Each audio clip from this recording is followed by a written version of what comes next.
fighter. The Ennis Express is a runaway train. Ain't no pressure when you built for this. Man down, round one. The truth hurts. Ladies and gentlemen, presenting the undefeated super flyweight from San Antonio, Texas, Jesse Tam Rodriguez!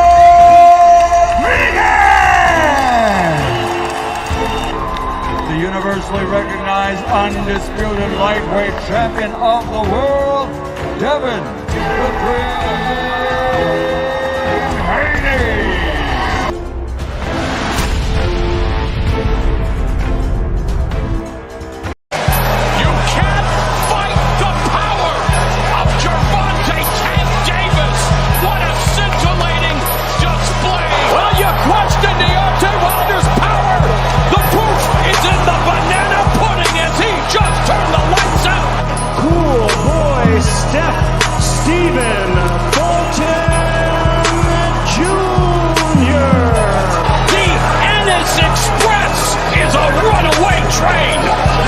Ladies and gentlemen, fighting out of Las Vegas, Nevada, here is the skill, the highly regarded Devin the Dream Haney. You can't fight the power of Gervonta Tank Davis. What a scintillating display. Well, you question Deontay Wilder's power. The proof is in the banana pudding as he just turned the lights out. Cool boy, Stephen Fulton Jr. The Ennis Express is a runaway train. Ladies and gentlemen, fighting out of Las Vegas, Nevada, here is the skill, the highly regarded Devin the Dream Haney.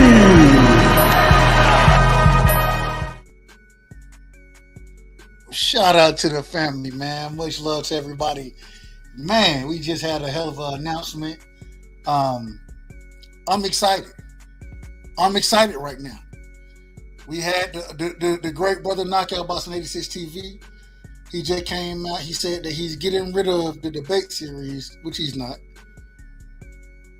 But he's going to put it to the side for what I believe is, y'all correct me if I'm wrong. Maybe I'm wrong, but I don't think I am. The first ever boxing debate tournament. I believe this is a first for YouTube. If y'all know anyone else who's done it, like I said, please let me know. I will go watch it. But I'm pretty sure this is the first time that we've seen this happen. Shout out to the brother KO. Shout out to the brother, like we always do over here. We drop the link early because we get started late. We do it over here always, and we're gonna do it again tonight. Let me make sure I pin that at the top. I want to hear y'all opinions on this. I want to hear y'all opinion on is this because this is, instead of March Madness, this is May Madness. It's gonna be May Madness, right? We about to see something for the first time ever in YouTube history. Scared money don't take no money. Hold on, JD. Hold on, JD. My fault, bro. I'm excited too, bro. I'm excited. I'm excited. I can't I can't contain my. I knew he was lying. Did you know he was lying? I knew he was fucking lying. I'm gonna tell you the truth. I talked to Knockout Friday, right? I talked to him. Wow, you got my number in it. Let me know. Hold on. So I talked to Knockout Friday, and I told him, I was like, "Look, man, I know you too well. I've been around you too long, and I don't believe you." I told you this is exactly what I said. I promised it. I promised this is exactly what I said. Right. I don't believe you. You done put too much work into this series. You done work too hard. You done invested too much time, and you became way too successful in this debate series to just let it go. Right. So at that current moment in time, I'm running different scenarios through my mind. trying to understand. Okay, where is this thing headed? And what I came up with, and then he did. I actually hit him up today. I hit him up today, and I said I'll read verbatim what I texted him. I texted something to the. Let me see what I said. I said, should I be looking to take applications for the tournament on my next live? That's what I asked him. Wow, that's fire. I promised it. But I mean, you saw the. I did. I did. So it is what it is. Real quick, man. Let me shout my chat out. Real quick. Yeah. Tell Walt get up here too. I got to ask him something. Hey, Walt, he calling you out. He calling you out. No, I'm not calling him out. I just not nothing negative. I'm not saying a caller ain't got to be negative. He just saying get on, jump on the panel. Shout out to my brother Gertz in the building, man. JD on the panel as well as in the chat, man. Much love to you, JD. You know what it is. The woke sports fan in the building. Salute to woke, man. Man, my sister is in the building, man. Kui, much love to Kui, man. Shout out to TWT. Give me 1 second, Woke. I'm gonna let you respond. Let me get this out of the way. Josh Sanders in the building. Shout out to TWT again, man. The winning team. Y'all make sure y'all go support all those brothers over there, man. They doing a hell of a job over there, man. And I love what they doing. I love the camaraderie they got going. Shout out to my brother Bullet Gibson in the building, man. Much love to Bullet Gibson. I hit the wrong button. Here we go, man. We got Tyrone Spencer always coming through, showing love. Much love, Tyrone. Much love. Woke once again on the panel as well as in the chat. We got my brother Juice. You know what I'm saying? Damn, Woke, he jumped off. Come back, Woke. Come back. Hit the link again. We got my brother Juice in the building. Man, make sure I ain't missing nobody real that quick. We got my brother Roland in. I miss his name every time. Rolo in the photo. There we go. Rolo in the photo, man. I mess it up every time, bro. And we got my brother A1 Hoop Zone in the building. You know what I'm saying? We got my brother Edgar Chavez in the building. Rick Tim's doing this thing, man. Much love to Rick Tim. Rick Tim went over there and said, and Rick was like, hey, Lorenzo, if you want to call me out, motherfucker, get on the panel. It is what it is. Shout out to Rick, man. Good, bro. Hold on. I got you. Shout out to Big Ray in the building, man. Yeah, let me get a shout outs first. And we good, man. We good to go. It's on you, my brother Woke, man. It's on you. Whoa, look at the chat real quick, bro. Okay. Whoa, what's your math? What do you mean by that? What's your links, bro? What's your phone number? I forget that. How can he contact you? Yeah. Oh. Yeah. Okay. My terminology is so much different because I'm from. I knew what you were saying when you said that. It's all good. I'm gonna drop my number in the chat. No worries. Yeah. Drop it. I gotta ask you something regarding that shit we talked about that one time. You said you work with drivers, right? Yeah, I dispatch honestly. Like, I mean, we'll talk more about it. But yeah. Just hit. I gotta ask you something. I'm gonna be texting you. Well, salute, Doug. What's going on, bro? Salute to the chat. Salute to the people, man. Salute to KO on what he's about to do. That's going to be great. I think it's going to be amazing. I haven't been on much, man, but I just been peeping the game, seeing what's going on out here, bro. And it's crazy, man. We got Tankalicious Davis out here. Huh? Not one, no smoking, nothing. You know, he over here got off. You know, he paid the judges and shit. That's cool. No problem. Hey, come on, shit, you know, Doug. I'm about to create a new narrative, Doug. I'm Let him cook. I'm gonna create a new narrative, right? I'm gonna say this nigga is ducking Devin Haney because he chose to get in trouble. So now they gonna use that as an excuse of why Devin whooped his ass. Oh man, you know, he can't really, you know, that nigga, he couldn't really live his life, and you know, so I'm about to just create some narratives, cause man, it's smoke on them all the time, brother. And oh well, shout out to A1, shout out to the brothers that still got to use sunscreen outside. You know, we know you ain't got the melanin like that, brother, and it's all right, but it's all love, A1. Shit, what else? Salute to JD. You know, salute to Dub, salute to 50-50 fights. I can't do the debate series with KO, man, but I can't really commit that time to it. And I ain't gonna commit to it if I can't really do it. I ain't gonna get nobody free dub. Just invest, and even if it's 50. You're breaking up. You're breaking up. You're breaking up, JD. Can you hear me now? Yeah, you crispy, baby. You crispy. Yo, woke. If you can't jump in the shit, just invest. Trust me, this shit gonna go up. This shit gonna go up. Yeah. I'm gonna see what I could. Even if it's Yeah. I'm with that. I'm with that for sure, bro. Yeah, man. But shout out to the light skinned brothers in the chat. I'm sure y'all got done with y'all night routines, exfoliating and shit. Hey, my brother. Yo, what's good with you, bro? Light skinned people, bro. Hey, and it's funny he say that though, Dub. Mind you, he that dude from Don't Be a Menace. That's some. Hey, my black queen, can you tap that there white girl for me on the shoulder real quick? Get this guy. Wow.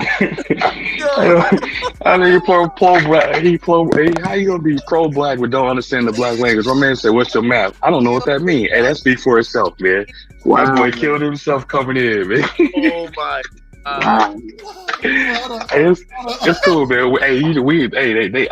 I'll take your black card, bro. We gonna give you one of them. You know what I'm saying? One of them Oreo cards, real quick. You know, I don't know what to say. A1 Garcia, that's what I'm gonna call you. You might Hey, that's cool. You Malcolm Z, my brother. Oh, did you call that man A1 Garcia? Yo, nobody. Hey, nigga, A1 probably let the roll it. A1 Romero, that's how you look at him. Hey, yo, but nobody. Why he call him Malcolm Z? I don't know. I don't get that. I'm not even no damn Gen Z, nigga.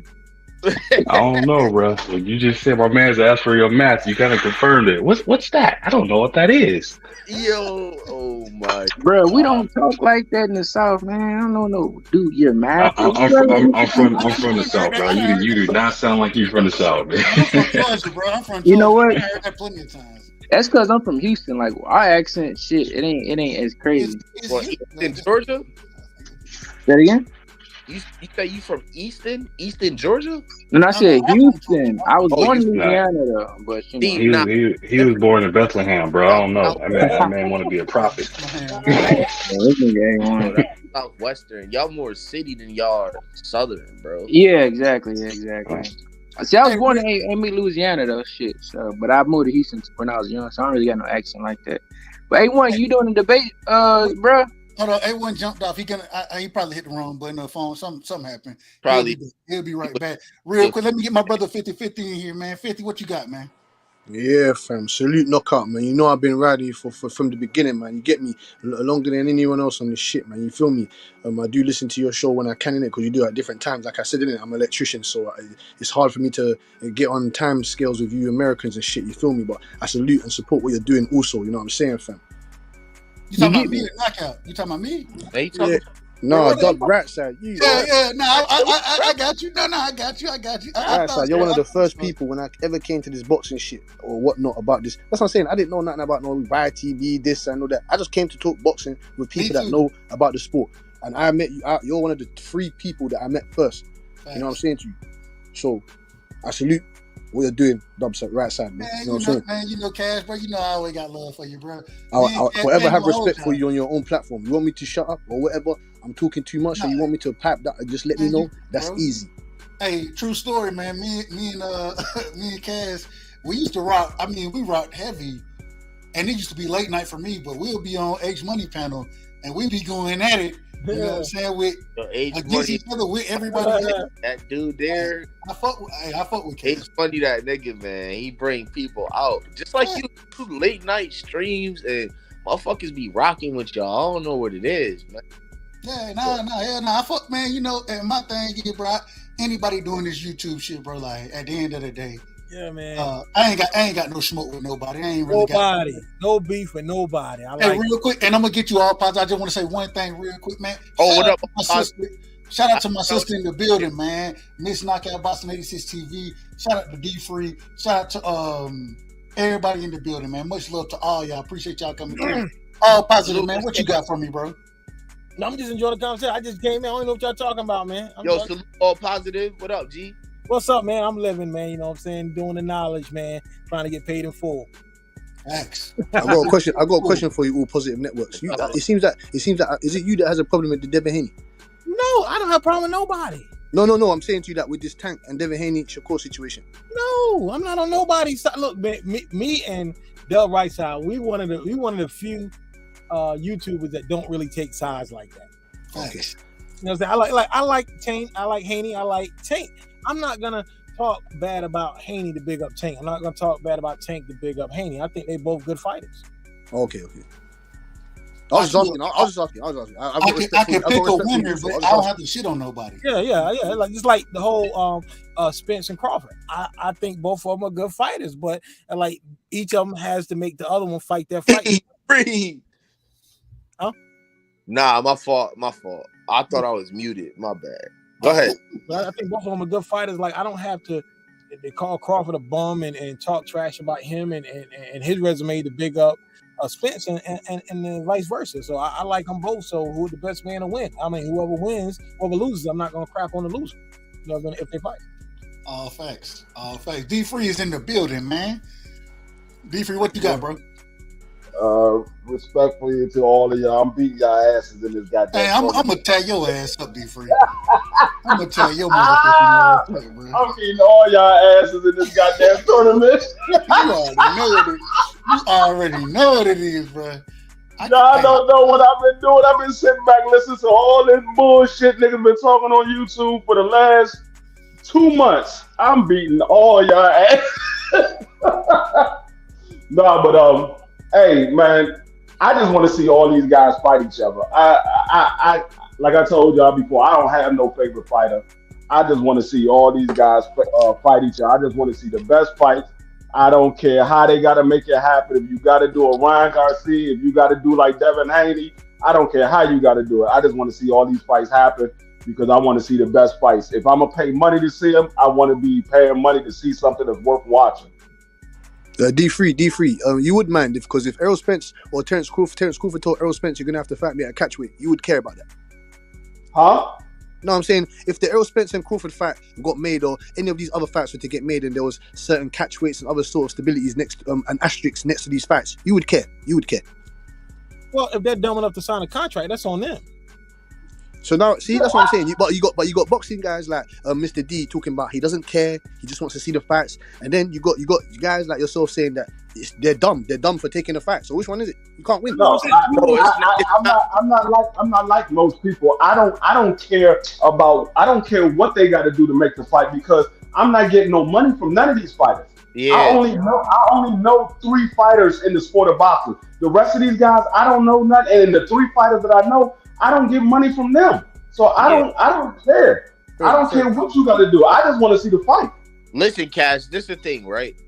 We as fans want to see the best fight the best. That's why we talk the way we do. And because like the majority of the fighters that are the most notable are in America, we treat them a different way than anybody else because we hold them to a higher standard. You can't just say one thing, right? And then go back on what you said based on the circumstances at hand. We hold you to a higher standard because you gave your word to us, the fans. We are the ones that, just like police, we supply your salary, bro. Without us, there is no fight. I'm at the point right now. I really don't even care about the Terence Crawford and Errol Spence fight anymore. But if Errol Spence got to take the lower end of the deal to make the fight happen, so be it. I want to see the fight.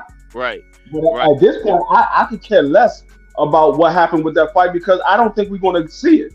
And Errol Spence already came out and said he don't want nobody else. That's why he hasn't fought. He don't want nobody else. He wants Terence Crawford. So for everybody saying Errol Spence is ducking Terence Crawford, y'all, he didn't already told y'all. I'm not fighting nobody else at 147 if it's not Bud Crawford. Yep. And that's another thing too, Cash. You know, we gotta look at the landscape of things, man. I know you fuck with Bud. You don't really fuck with EJ, but EJ kept his word, man. Regardless of all the Bud's accolades and who he fought and what he did, at some point, it's not about who gonna win what and what fight. It's about who keeping their word and believing themselves to sign that contract, even if they gonna lose, but they confident in themselves that they won't, regardless if they're gonna lose. They still want the fight. The opposite. JD. You see how JD? Sorry to interrupt you, sir. You see how D? You see how D3? You see how Mr. D and you? It's D. He's a different type of boxing fan. Obviously, that's fine. You get me. You have your own like your own credentials towards it. I'm saying to you that if that's the case, where you're saying just sign whatever. When Terence Crawford had an opportunity, well, when he presented Errol Spence with another way out to make the fight, with another opportunity, he didn't take that. So what about that then? He told him, he shut him down. He shut Al Heyman shut everything down. To be honest with you, what do you mean? He came up to him and said, "Listen, man, we got 25 million apiece. Take that. Let's fight."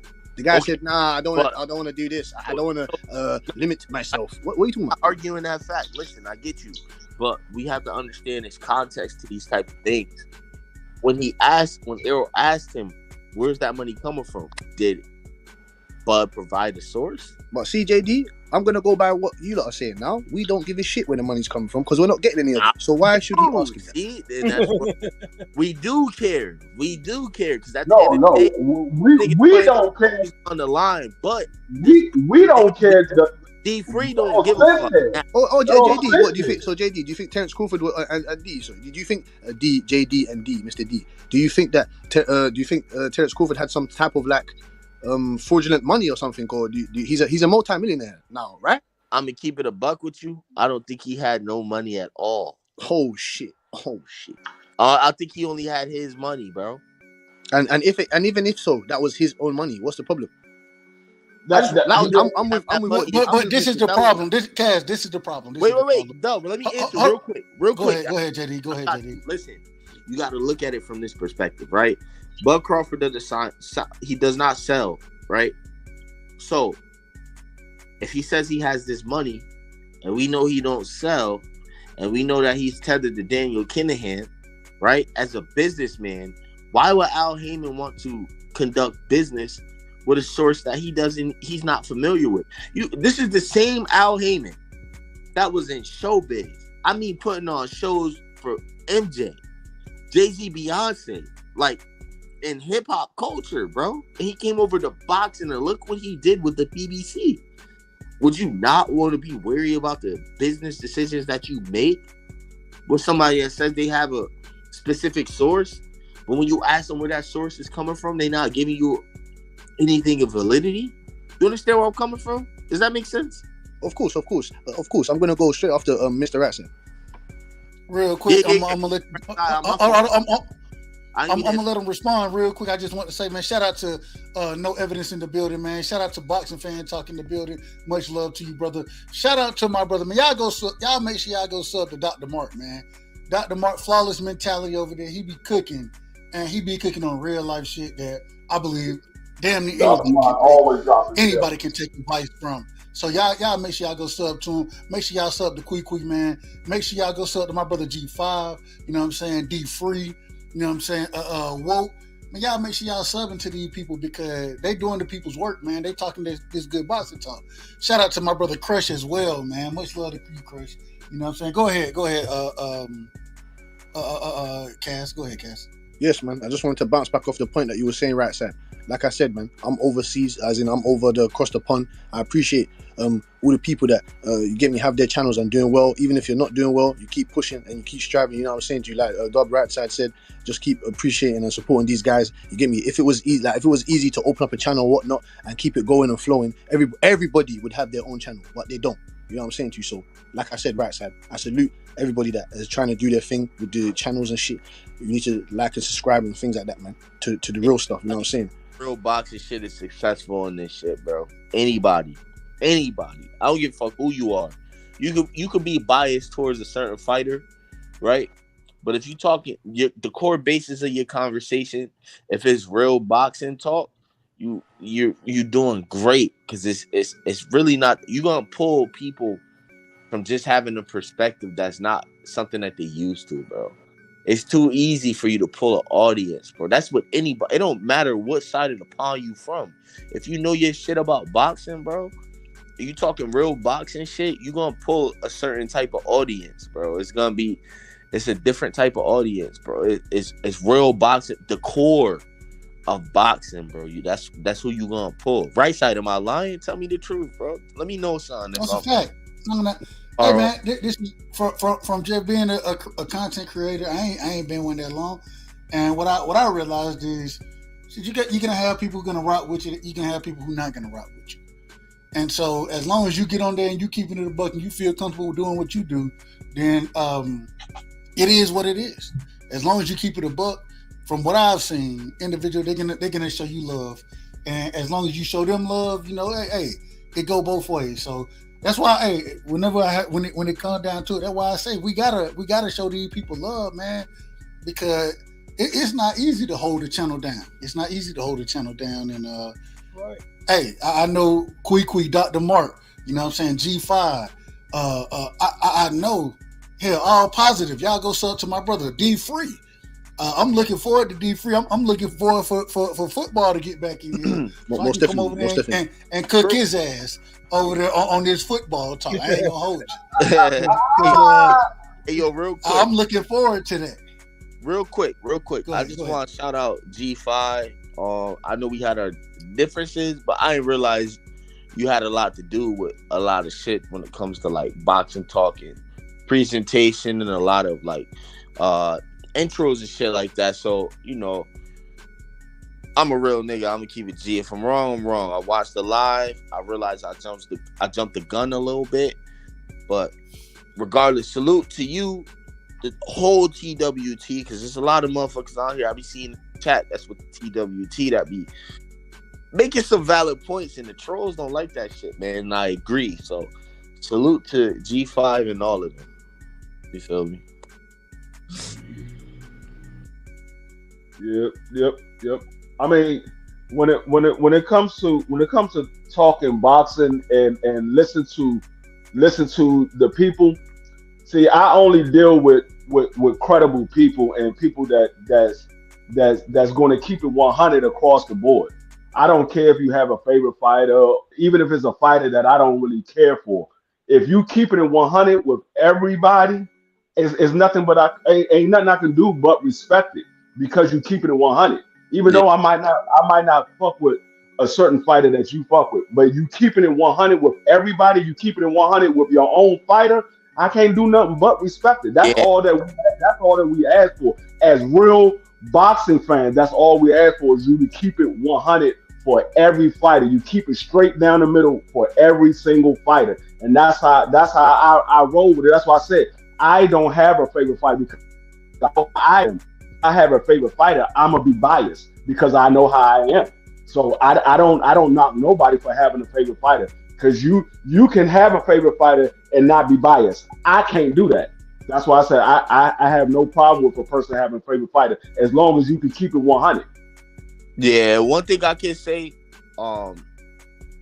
just so for the people, because I say this, I'm gonna say it all the time. I'm a purist of being a boxing fan. Like, I don't agree with my favorite fighter. If you want me to be honest with you, my favorite fighter is it consists of 3. So I'll say my favorite 3 fighters is Artur Beterbiev, Errol Spence, and Gervonta Tank Davis. Those are my favorite fighters. However, shit happens with those specific fighters. Anything, it doesn't matter. I don't agree with the shit that happens if it's negative towards that fighter's career.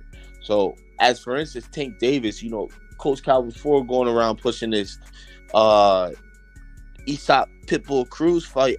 Nobody wants to fucking see that. I don't want to fucking see. I need to see Devin Haney. I don't need to see Shakur Stevenson before I see Devin Haney and Tank in the ring. That's what I want to see. That's what separates me from a fanboy, right? I need to see Bivol and Beterbiev before I see anything else. I don't give a fuck about this guy Callum Smith that got beat up by 5'9" Canelo about to fight Beterbiev. You're breaking up a little bit, JD. You're breaking up a little bit. Go ahead. Can you hear me now? Yeah, you good. Oh, okay, all right. You good now? You good, bro? My bad. So I was saying, what was the last thing y'all heard? My fault.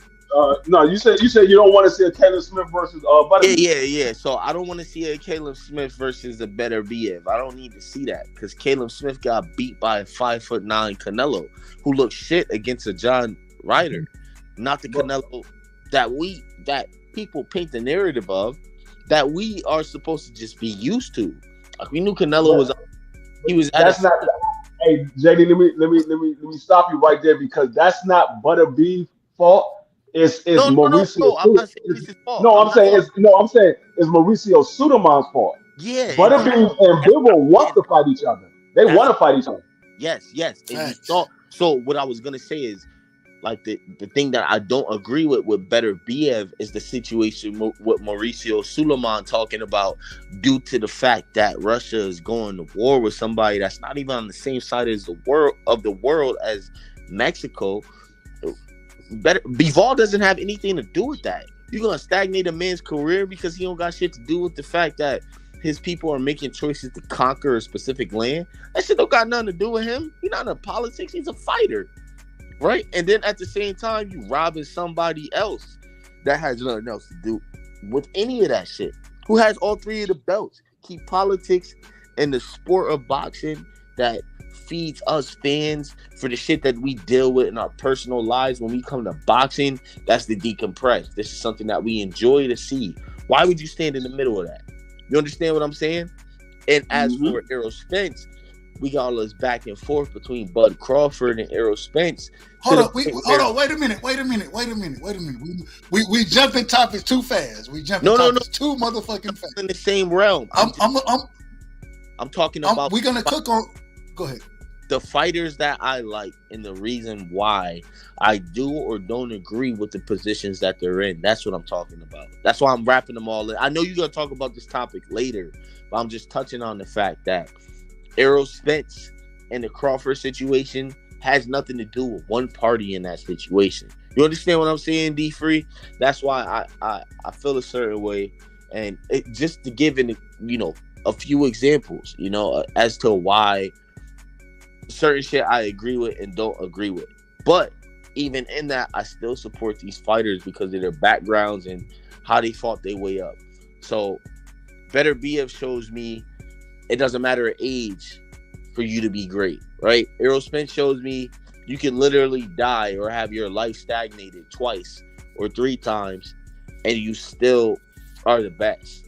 And Tank shows me the same type of environment that he came from, I could be in that same type of environment and be somebody. You understand what I'm saying? That's what I mean when I say that type of shit. That's my take on that, bro. I ain't going to take up the floor. And we about to get in it. We're going to get to those topics shortly. We got my brother Phil in the building, man. Shout out to you, Phil. Much love, brother. I wanted to ask you, and this is for the entire panel as well. Real quick, shout out to my brother Real Rap, man. G5 in the building. My brother Byron Bradley in the building. Much love to all y'all. Thank y'all for coming through, showing love. Y'all make sure y'all hit the like button. Hit the like button over there if y'all can do it for me. But look, Phil, man, I want to ask you first question. What do you think about the TKO? I mean, the TKO World Series of boxing debate. What do you think about that series that he having, especially with money being behind it, calling for the best to get in and compete in the sport to talk this conversation? What do you think about it? Yo, I jumped on, man. I expressed my. Oh yeah, man. Appreciate you. Always a pleasure coming through. I jumped on, man, briefly. I gave my opinions about it, man. I think it's good for the YouTube community. It's gonna bring a lot of people together. You dig what I'm saying? It's nothing more than easier to bring people together other than money, right? You know what I'm saying? Anytime somebody get a chance to make some dough off of something, and at the same time entertain the YouTube community, I think it's good, man. I think it's a win all around. So I like the creativity with it. You know what I'm saying? And I can't wait to see it, man. I'm gonna be tuning in to practically every debate, if not all of them. You know what I mean? But personally, he didn't spark up something of mine that I'm gonna go ahead, Dub, and I'll get with you on this right here. But I'm gonna make me an announcement too, man. It ain't got nothing to do. It's all the way different than what homie doing. But Dub, I'm gonna get with you on that, man. So it's gonna be something interesting, man. I think people gonna participate in this with no doubt. Man, Phil, hey, any way I can help and support, I ain't got nothing but love for you, brother. So, hey, let me know, and I'll definitely work with you and whatever you want to do. Whatever you got going, bro, we can definitely put it out there and show support to it. You know what I'm saying? We got to support each other in these in this Hey, community. you gonna like this, Dub. I promise you gonna like this right here, man. This gonna be good for the community, man. This gonna bring everybody together. I promise you this. That's what we need. That's what we need. Hey, you know what it is with us, man. So definitely let me know, and we'll promote it over here as well. For the panel now, anybody else? I want before we move to the boxing, the other actual fights that's gonna be coming up. What we think about Canelo? I know a lot of people want to talk about the EJ video that he came out with in the interview he had. I believe that's his old lady he had the interview with. Before we get there, does anybody have anything else? Any other thoughts on the TKO World Series of boxing debate that we have coming? What are y'all talk? What are y'all gonna do? What do y'all have on that? Anything else on that? Who's your early front runners? I put a bet up on that. What's the odds for who's gonna win it? The eyes should be on me. The eyes should be on Dub right side to win because we gonna win. It's easy money for me. We won't put a Honda down for Dub right side. It's easy money for me. That's what it is. Well, hold up. We not. I don't know how the betting thing go. I seen somebody brought that up about YouTube, so I don't know if that's gonna be the case. But who's the free horse? Who's the free horseman that you get me? So you go right side. I was saying. I got my name. D Free in there. D Free, he don't have a chance against me. I don't see nobody in there so far. I ain't seen nobody that I'm worried about. Wait, what happened? What I missed? Hey, look, man, I'm gonna tell you, man. My boy Wayne Talk ain't no slouch though. So just chill. You know what I mean? My boy Wayne Talk is definitely not no slouch. Hey, right side. Wayne Talk got a debate. This is the problem. This is the problem. Real quick, JD, and then I'm gonna let you cook. The problem is Wayne Talk. He got a debate coming up this week with KO, and my thing. Oh, see, man, yeah, he might burn his material. He might need to reschedule that to after the tournament, man. You know, and because we don't know what the questions are gonna be. My thing, even in this situation for him, when trying, you know, I try to coach an individual because you can't just go into the debate series and you got to understand. Like when he was telling me the questions don't matter, I'm like, no, that's exactly what matters. The questions are what matter in a debate. And so I got to see how he performed. But hey, if you're telling me he ain't no slouch, I ain't never heard the brother debate. I think this was my first real contact with him. We'll see what happens.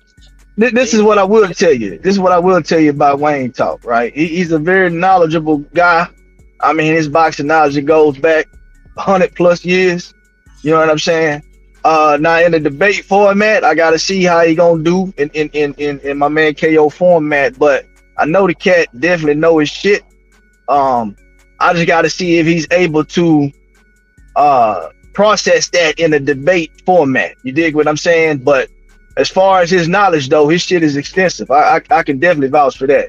100%. Hey, yo, Phil, all I'm gonna say, Phil, is make sure he don't try to bring all his people with him. You heard?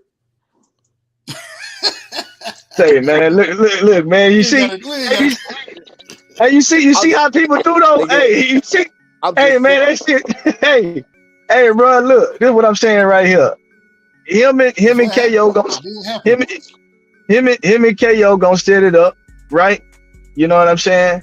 He say it don't matter who bring who. He say he gonna go and he gonna debate that man. Now, the different circumstances of what you speaking on, that's a totally different circumstance. You know what I'm saying?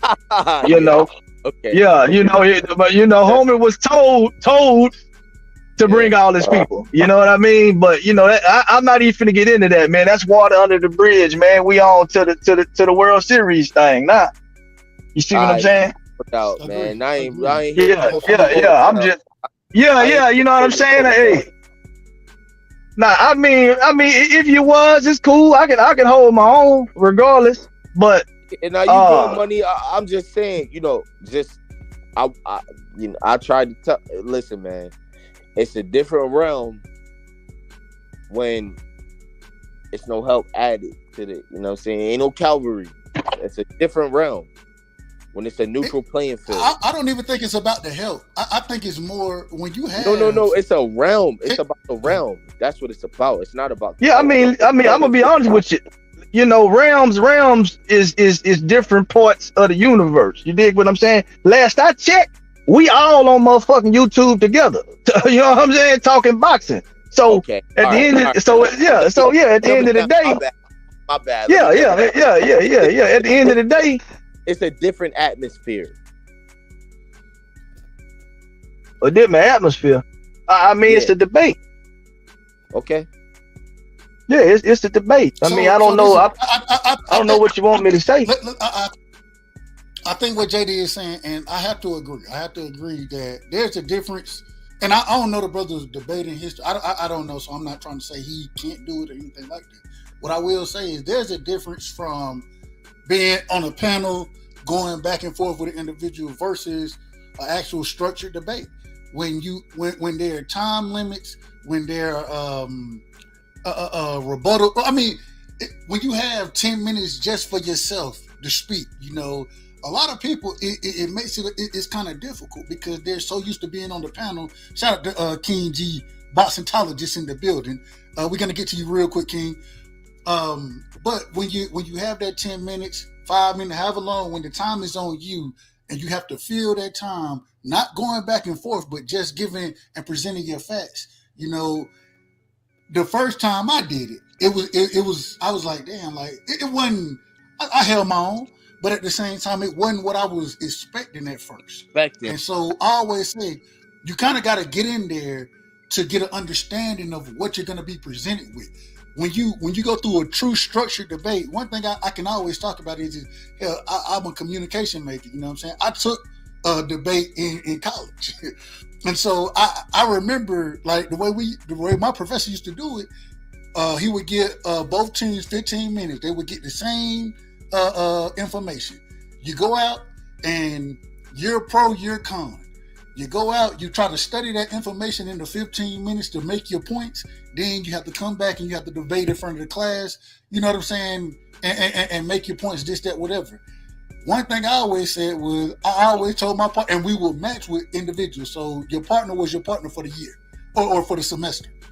I always took I was like, hey, I'm going to start with the rebuttal because I'm going to let you go out and present because you can, I know you can talk about this. What I'm better at is I can listen to what they say and then go at what they're talking about. So there's an art to debating.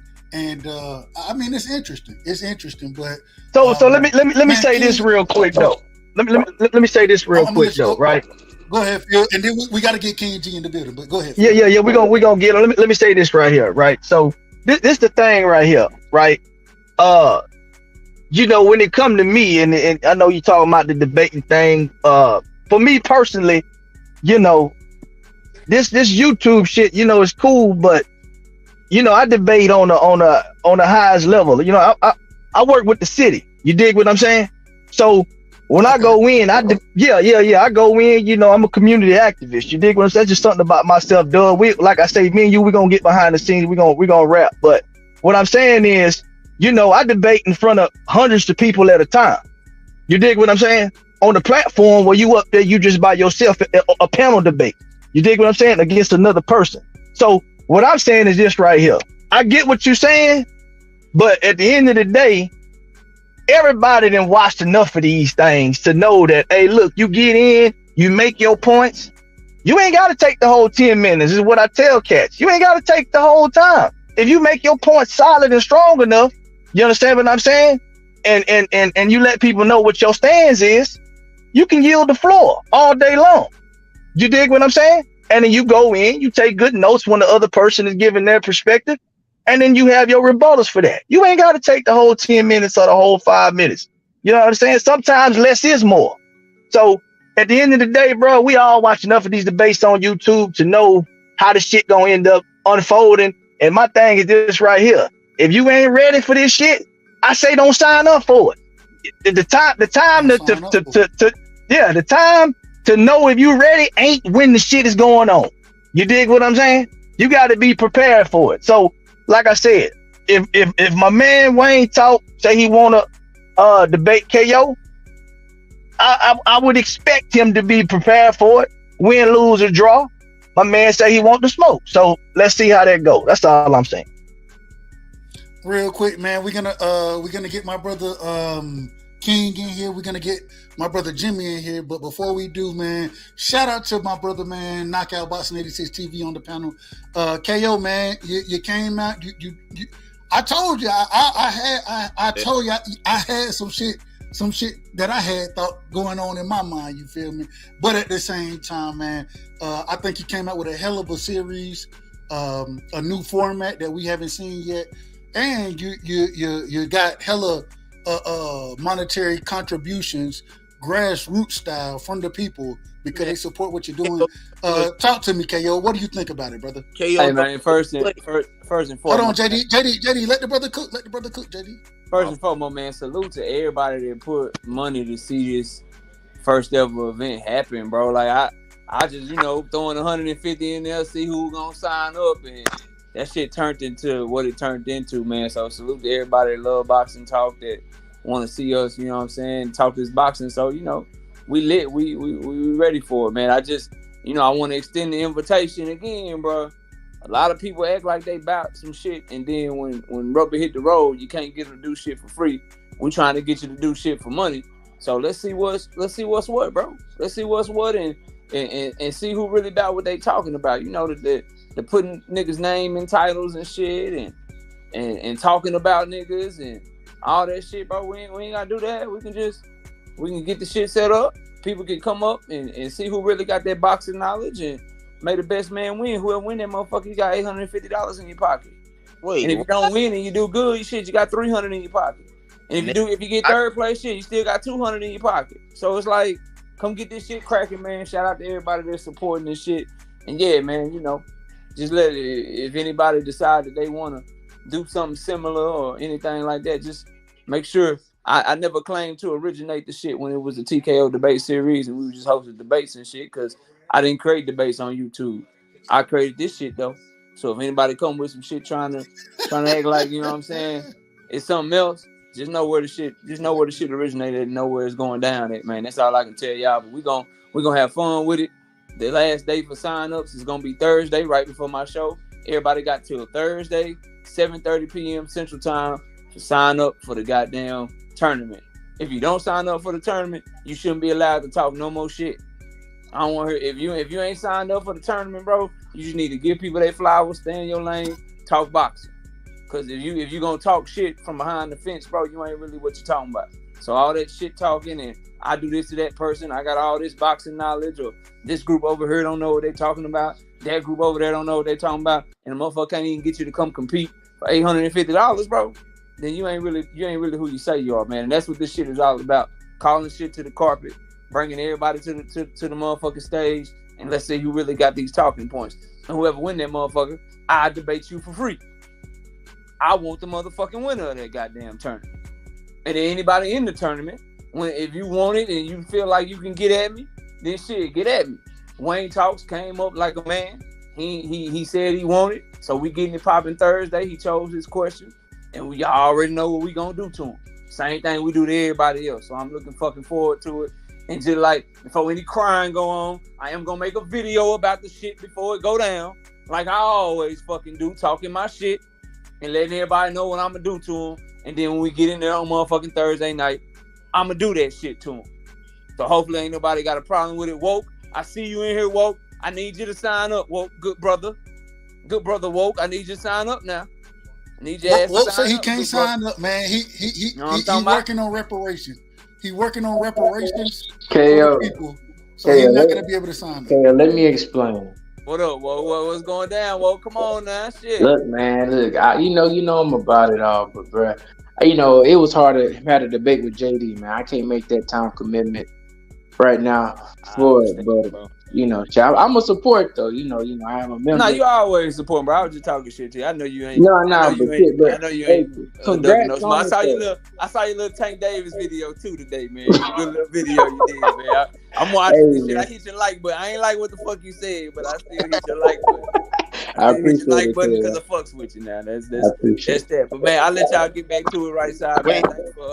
before you run go, this thing. And right side, if anybody want to sign up, bro, text me and give them my email. Tell them to sign up. Whoever want it, you know, we got sign up till Thursday, bro. I got one more question for the people that might be interested. Absolutely. Hold on real quick, JD. We will, for anybody listening, and we're gonna keep extending the invitation.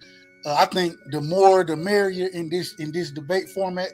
KO said he willing to do it March Madness style. Damn it, he willing to go to 64 if necessary. If we get 64 motherfuckers in there, KO said he is willing to do it.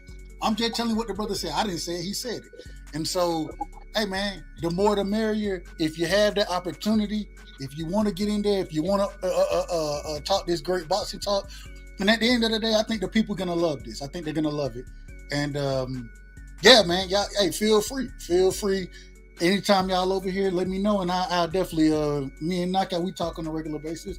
I'll shoot the information over accordingly. So, it is what it is. Knockout, man, go ahead. Are myself, Nick J, and BFTB. We are gonna be judging. So you ain't gotta worry about no bullshit. Answer my question. What I was gonna ask you. Now, what's up? Who is your moderator? I'm moderating and judging at the same time, and I might have KQKC come moderate when he's available. Okay. All right, that's enough. Now, one more question. Say the pots for all three, 1, 2, and 3, and runner-ups. The first, the second, and the runner-up. 850. I believe 350. My bad. $850 to the winner, $300 to the person that got second place, and $200 to the person that get third. Okay, so I'm gonna say this real quick, and I don't give a fuck who feel nothing about what. If you got a problem, come to the 203 and come see me. Anybody that think they got real good boxing talk, get on that tournament and participate in the tournament. If you think you know boxing the way you think you know boxing, you need to be at that tournament. Are you signing up? If you don't have any other obligations outside of what you have, what you're obligated to, sign up. Are you signing up? Because I'll debate you when you sign up.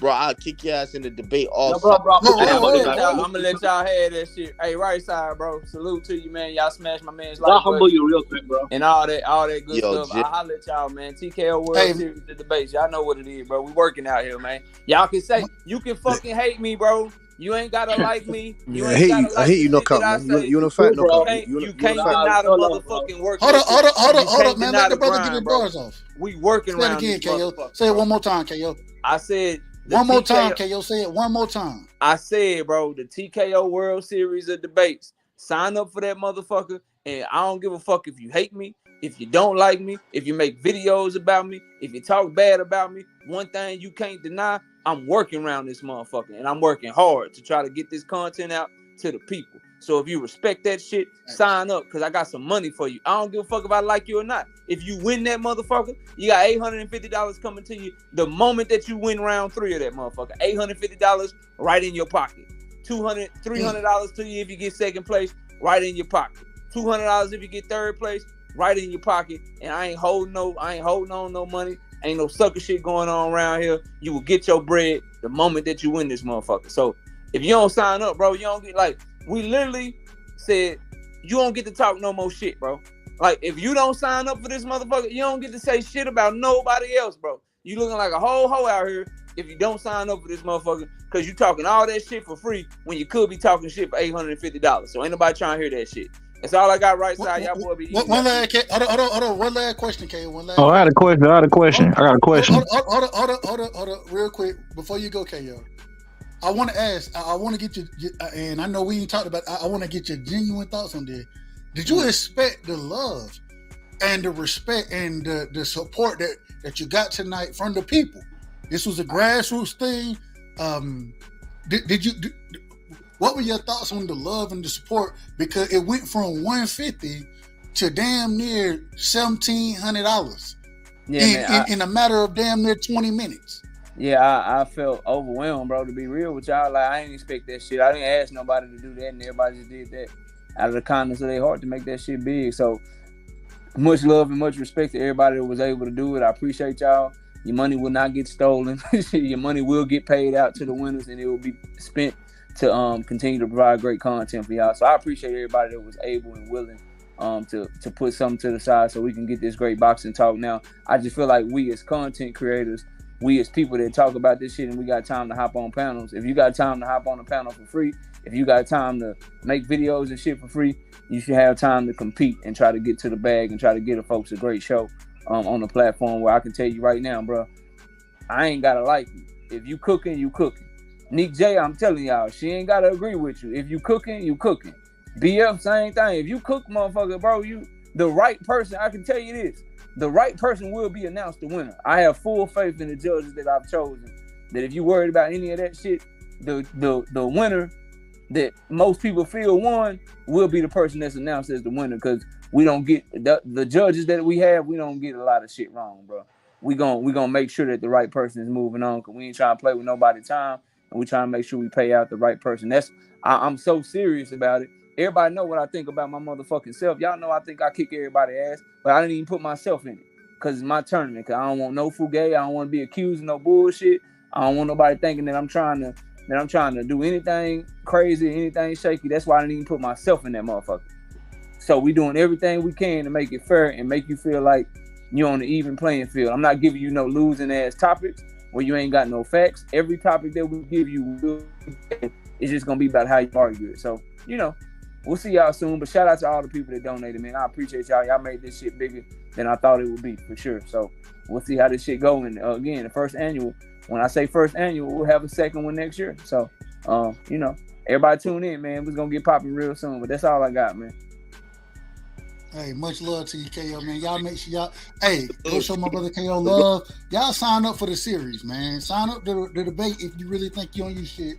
And, and G5 will be judging. G5 will be judging. And G5 appreciate it as well, bro. G5 is judging too. I forgot to announce him. So G5, me, BF, Nick J, some of the realest people that you gonna come across, bro. So ain't no bullshit going on for anybody. The BF guy, like English people.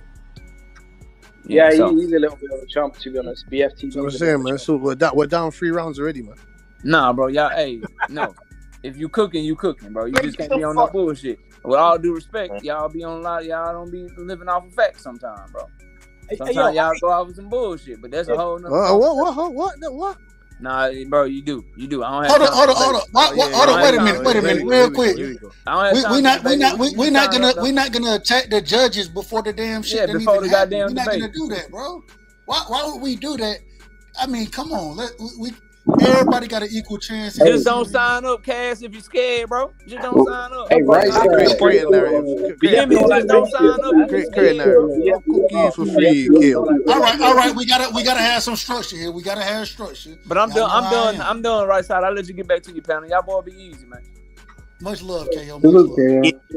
So what was that nigga Jimmy was talking about? We gotta have structure. So we're gonna pass it. We're gonna pass it accordingly. And I believe my brother Jimmy just jumped on the panel. He's up next. Then we go into my brother Bullet Gibson, and then the panel will be open again. Jimmy, get your bars off. Bullet, you next. Yeah, bro. It's a great idea, bro. I agree with you 100%. I was agreeing with Cassidy, bro. Like one of the judges, I don't want to say his name or nothing like that, but yeah, I mean that dude is not the fairest person, so that's why I was a bit. But you know what? I'm moving on from that.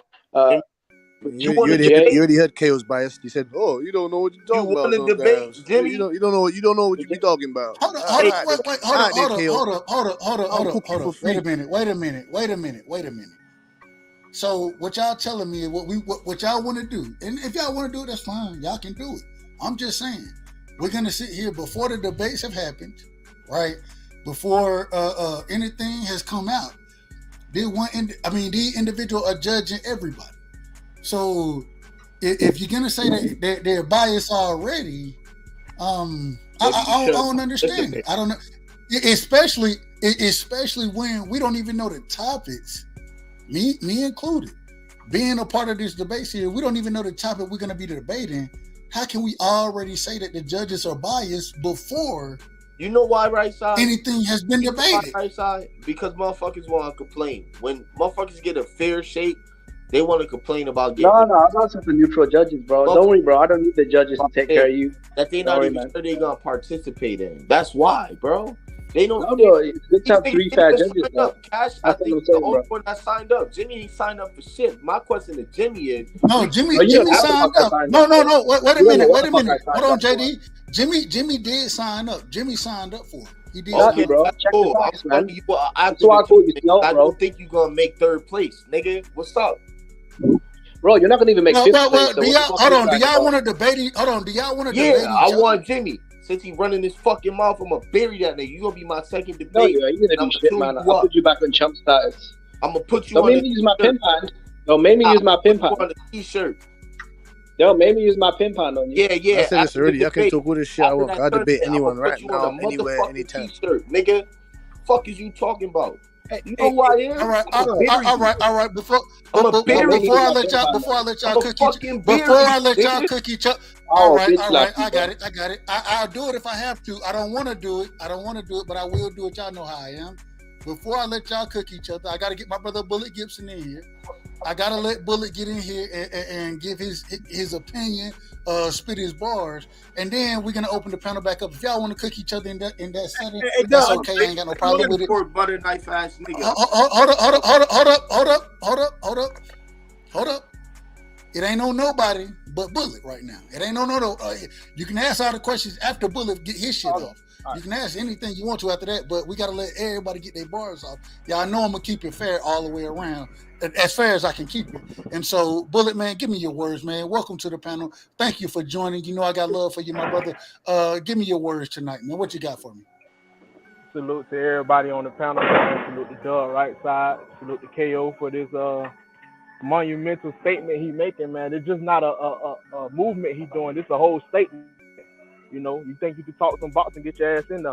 Now, me personally, I want to go in it, man, but I don't even know if you can hear me right now. I'm actually at work. I'm just ducked off somewhere, you know. I just had to get my little piece in, man, because I respect everything y'all boys do. You know, I tell you that all the time. Yeah, man, I got nothing but respect for anybody that talk boxing. Jimmy, JD, all these guys, man, Woke, everybody, man. Everybody that talk boxing, whether I agree or disagree, I can't do nothing but respect you for, you know, at least getting up here, you know, on YouTube, whether you embarrass yourself or not, you know, because you're taking a chance, you know, just to speak your mind. Nah, real talk, you feel me? That's a fact. You already know how I get that's down, a man. fact. I support everybody. That's why I'm laughing. Yeah, I support everybody, man. I ain't gonna lie. I feel like, you know, no disrespect to Jimmy. You know, I feel like Jimmy be saying some outlandish stuff, but I like Jimmy, man. He a funny guy. Fuck that nigga, I like him, bro. I ain't gonna lie. I swear to God, Fuck that I nigga. like listening to bro talk.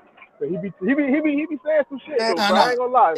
He be speaking Hold on, facts sometimes, bro. I ain't even gonna JD, cap. chill for a second. JD, You know chill, what brother, I'm saying? chill. It's all respect to everybody, man. I don't, you know what I'm saying? Even, you know, brother had done, you know, him and KO, blase. I ain't gotta say no names. I know that's Phil boy and all that there. But I salute to him too, because like I said before last time we had that talk, bro got an extensive boxing mind as well. So, you know, I just want to give respect to everybody. I'm sitting in the background. I wish I can do the tournament, bro, but as you can hear, I'm at the work hard right now. You late night, brother. We understand. Yeah, we understand. I'm at the work hard right now. I'm actually on the machine right now. I'm just ducked off. But yeah, I wish I could do it, man, because I love boxing, so, and I ain't never scared to talk to nobody about nothing. So, but yeah, salute to everybody, man. All right, the panel is open as far as the debate series goes, and then we're gonna get the other questions in next. But the panel is open. Go ahead, y'all. Hey, yo, check this out. Okay, I don't want nobody to get mad at me, you know, because I've been away for a little while, dealing with some personal stuff. I know I ain't been on Doug channel in a while. All positive, you know it ain't nothing but love with us. Hold on, I didn't know, like, what are y'all talking about? What debate is going on? I mean, so my brother KO, we just jumped off of his channel. He actually tonight he introduced the World Series of Boxing debate talk. Mm-hmm. And there is it started at $150 as the prize to whoever wins this debate. The people chimed in, and the people ran the money up. They ran the money up, and the money ended up somewhere between $1,600 to $1,800. You know what I'm saying? So it'll be the number one, or the winner, the second place and third place individuals in the debate series will all receive money. The actual topics will not be given to the debaters. They will know the fighters that they'll be debating, but they won't know the actual questions that'll be asked until the debate starts. And it's gonna be who knows the most about the question and how you walk through or how you come through. You know what I'm saying? The tournament. So it's a March Madness style debate tournament. And that's what we're looking for right now. That's what KO announced earlier. Oh, okay. I hadn't heard anything about it. That's what I was wondering. You know, so when y'all talking about all positive. Do you want to jump in? Do you want to be a part of the series? Yeah, man. I mean, I ain't as knowledgeable as a lot of y'all guys, but yeah, I can do that, man. Man, now you know. I done talked to you multiple times. You know your boxing. I know a little bit, but I mean, y'all guys really do me all stuff though. I ain't gonna front. No, I was just saying, with JD. Hey man, well, if you lose, guess what? Only thing you did was you didn't gain. Why you being a little hoe for, man? I'll slap the bitch out of you. Keep it respectful. You ain't gonna do shit to nobody. Y'all niggas don't know. I don't want to test your gangster. You talking all this tough guy shit, and I want to test your gangster. What's good, bro? Something emotional. Like a woman. Run that debate back, deep bro. in your feelings at my bitch, bro. Y'all boys chill out. Respect the panel, man. Respect the right side. All right. Y'all got it. Y'all got it real quick. Would y'all be willing to debate? Man, this coming win. This coming. All right, I got it. I don't like to do this. I don't like to do this, but I will do it. Y'all know I mute the shit out y'all. Thursday and Friday. I'm with it. Well, I believe KO got the Thursday debate. I believe KO got the Thursday debate. Well, so, Friday, set it up, bro. I'm gonna bury that little nigga, bro. I'm gonna make an example out of you. I'm gonna make you famous. Bury that bitch ass nigga, bro. Oh, you calling my name? So what would y'all want to? Hold up. I'm gonna beat the fuck out of you. I'm gonna whoop the fuck out of you. I got it. I'm gonna beat the bitch out of you. I got it. Keep calling my name. I got it. Yeah. I got it. I ain't got no problem with y'all going at each other, but if we're gonna make it a true debate, what can y'all give topics instead of just going back and forth talking crazy? Let's get some topics out here. What topics are y'all trying to debate? No, I just want to end the foolishness of Tank Davis being the face of boxing. I got Canelo, he's got Tank. I mean, are you sure you want the smoke, bro? Because we got to come with receipts now. Ain't no opinions or emotions now. It's hardcore receipts. Canelo? Canelo or Tank Davis? Who's the face of boxing? You said Tank was the face of boxing. I'm saying, nah, that's bullshit. I got Canelo. Let's debate, bro. Whatever you want to do, I don't give a fuck.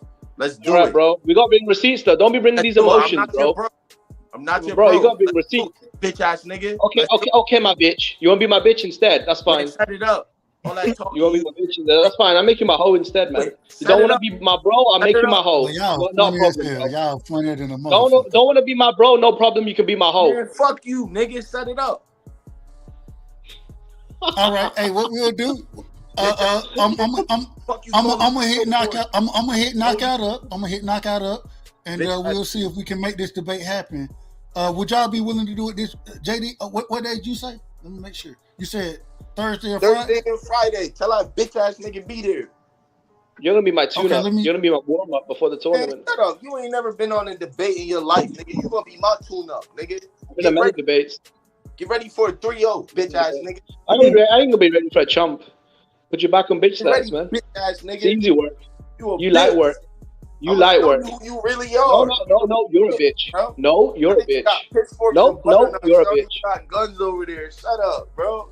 Fuck is he talking about, yo? Oh, you gangster, bro. Talking tough behind the keyboard. I'll put a pink dress on you, faggot. They have a notable championship. I'll put a pink dress on you, faggot. I'll put a pink dress on you, faggot. Doo-doo. You sure, bro? You sure you want to do this, bro? I'm going to shit on you, bro. Are you sure? Nah, I'm not. Listen. I know you'd like to because you're a faggot. Are anybody. None of them. They all lost. What happened to Wilder, bro? When Tyson Fury went to America, what happened to Wilder, bro? Stay in your lane, pussy. The only fighter you got. Stay in your lane, pussy. That's the only fighter you got. Anthony Yarde. What happened when Charles Martin came to the UK, bro? What happened when Charles Martin came to the UK? Stay in your lane, pussy. Come on, JD, man. Don't say that now, JD, man. Come on. Stay in your lane, pussy. Anthony Yarde got knocked the fuck out in the 8th. What happened? What? He wasn't American, bro. It's all good. You weren't American. It's not good, my friend. You weren't American. What happened when Charles Martin came to the UK? Body bag. Tyson Fury, Wilder, body bag. And it was fucking easy. It was easy like I'm gonna do you. I'm Tyson Fury, you're Deontay Wilder. Pick a spot on the canvas. I'll put your bitch ass to sleep. Oh, you got Tyson. You go night-night, faggot. Everybody else over there on the pond is notable. I'm Tyson Fury, you're Deontay Wilder. You going to sleep, bitch. Bro, I'm gonna cook you, you dumbass nigga. You going to sleep. You talking all that gangster shit like Deontay Wilder, bro. I'm Tyson Fury. Don't worry, pussy. You going to sleep. Yeah. Bring your blanket, faggot. Yeah, no doubt. Yeah, say that. Set that shit up. Bring your blanket, pussy. Bring your blanket, pussy. I'll keep it Hey, real respectful. quick, You know, in your Jimmy, motherfucking mouth. Jimmy, No Jimmy, problem, Jimmy, bitch. Jimmy. All right, I got it. All right, damn, bro, y'all finna get look, man. We trying to go to the channel over here. We're gonna leave these F words out, right? We're not gonna bring. Hold on, JD, calm down. You gotta give me on the chill, bro. God damn, bro. Like, how you gonna say you're gonna chill, but you're not chilling, bro? Chill. So look, I ain't got no problem with y'all popping y'all shit, but we gotta leave, man. Listen, all the F word, the about homosexuality, we gotta leave all that out of this conversation. You know what I'm saying? We gotta leave all that out. Damn. Let's just keep it in within the bounds. You know what I'm saying? Of boxing talk, brother. We don't have to be disrespectful. We don't have to. Bro, y'all know what it is, man. Let's stop. Brother.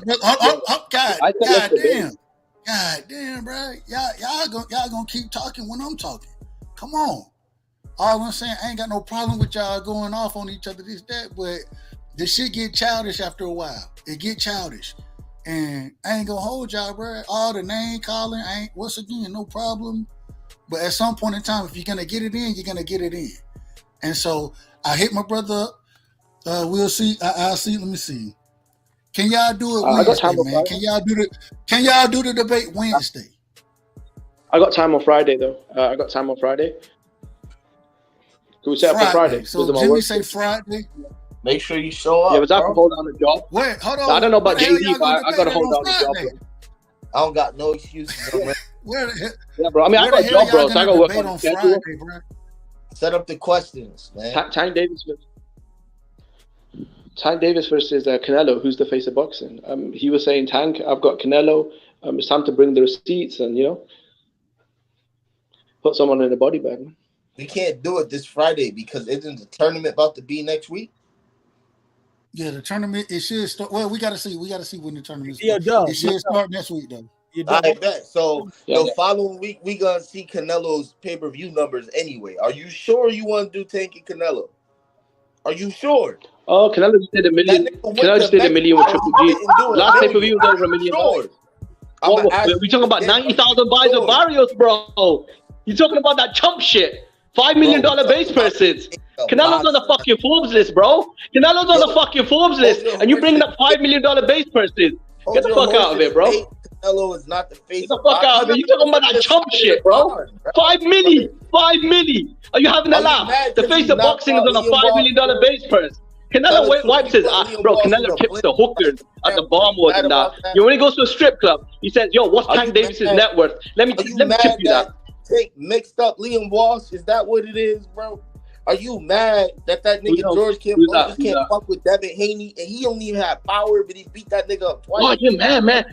Listen, bro. Listen. Pick the day. I got a job. I got to hold down the job, bro. I know you a bum, but I got a schedule, bro. All right, I got it. We not getting nowhere. We not getting nowhere with this. So we'll revisit. We'll revisit the conversation. We will revisit it. But at the current moment in time, we're not. Yeah, those you got, bro. My fault. It is what it is. We're gonna move forward. We're gonna move forward in the conversation. I want to ask the panel tonight, man. And we hear them talking Tank Canelo. We just seen what Canelo did against John Ryder. Where does Canelo go next? That's my question. where does Canelo go next? And in my opinion, I'll go ahead and get my bars out here early, and then we're gonna spin the block backwards this time for everybody to get theirs off. You know what I'm saying? So we're gonna go to my brother All Positive. Jimmy will be next. Phil, Woke, D Free, Cash, D, and JD. Question is that we just saw Canelo go the distance with John Ryder. I thought he beat him very convincingly. At the same time, I did think that I thought he should have stopped John Ryder, in my personal opinion, but that's just my opinion. My question is, where does Canelo go next? Who should be the next fight for Canelo? And when you pick the fighter, does he win against that fighter, in your opinion? We're going to start with my brother All Positive. Go ahead, All Positive. Well, I think he should avoid 175. He should avoid B-roll definitely again. I don't see it being any different. Definitely better be don't avoid that fight, because I don't think he's older. Even at his late 30s, I don't think Canelo at this point can beat him, because Canelo has stamina issues. He's always had them, and he's having them even more now because he's not old per se, but Canelo's 32 isn't like everybody else is 32, because he's been fighting since he was 15. So, he's older now and he's having problems. I think he should go to 168. Now, if I was Canelo, the guy, this is what Larry Holmes and Felix Trinidad used to do. When there was guys up and coming before they hit their prime, they would fight these guys and beat them up before they was ready. Trinidad did it with David Reed and Vargas. These guys were like 4 years as a professional. He beat those guys before they hit their peak hit. I think Canelo should fight Morrell. Beat him up pretty bad, you know what I'm saying? And then after that, fight Benavidez and probably retire. That's what I think. Real quick, Positive, did you just say that Canelo should fight David Morrell? Yeah, and beat him up? Yeah, Morrell, he's asking for the fight against David Morrell will fuck Canelo up, bro. He will fuck man. Canelo up bad. I can't see it, man. I can't. Maybe he does. Maybe he does, but I just don't see it. Now 8-9 fights. I can't see it now. I can't see it. Okay. He does. Go ahead. Go ahead. I'm done. Real quick, man. We got my brother Crush in the building. Shout out to my brother Crush. Crush, appreciate you jumping on the panel, man. The question is right now, and I'm gonna let you jump, everybody, because you the big homie, man. Crush, what you got, man, on Canelo? Who do you want to see him fight next, and how you want to see Canelo move, brother? Oh man, see everybody, what's going on? Welcome to the panel, as always, Crush. Welcome to the panel.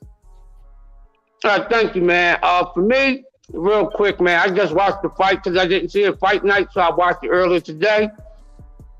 The guy might need to retire, man. Because to be honest with you, what you want to see him do at this point? Now, if this guy's still losing fights and then he finally wound up fighting guys that he should have fought years ago, then we're going to get a whole bunch of excuses. Oh, they beat him because I don't want to hear none of that, man. I'm not here for that. There's something I stay away from. I try to stay away from certain energies when it comes to boxing talk, because it's not worth the damn headaches, man. And my boxing cool is too thorough for that. So I don't care what he does, but he need to retire, man, because looking at him, the guy has declined, and he's like he's a OG in the sport of boxing. He's been professional since he was 15, 16 years old.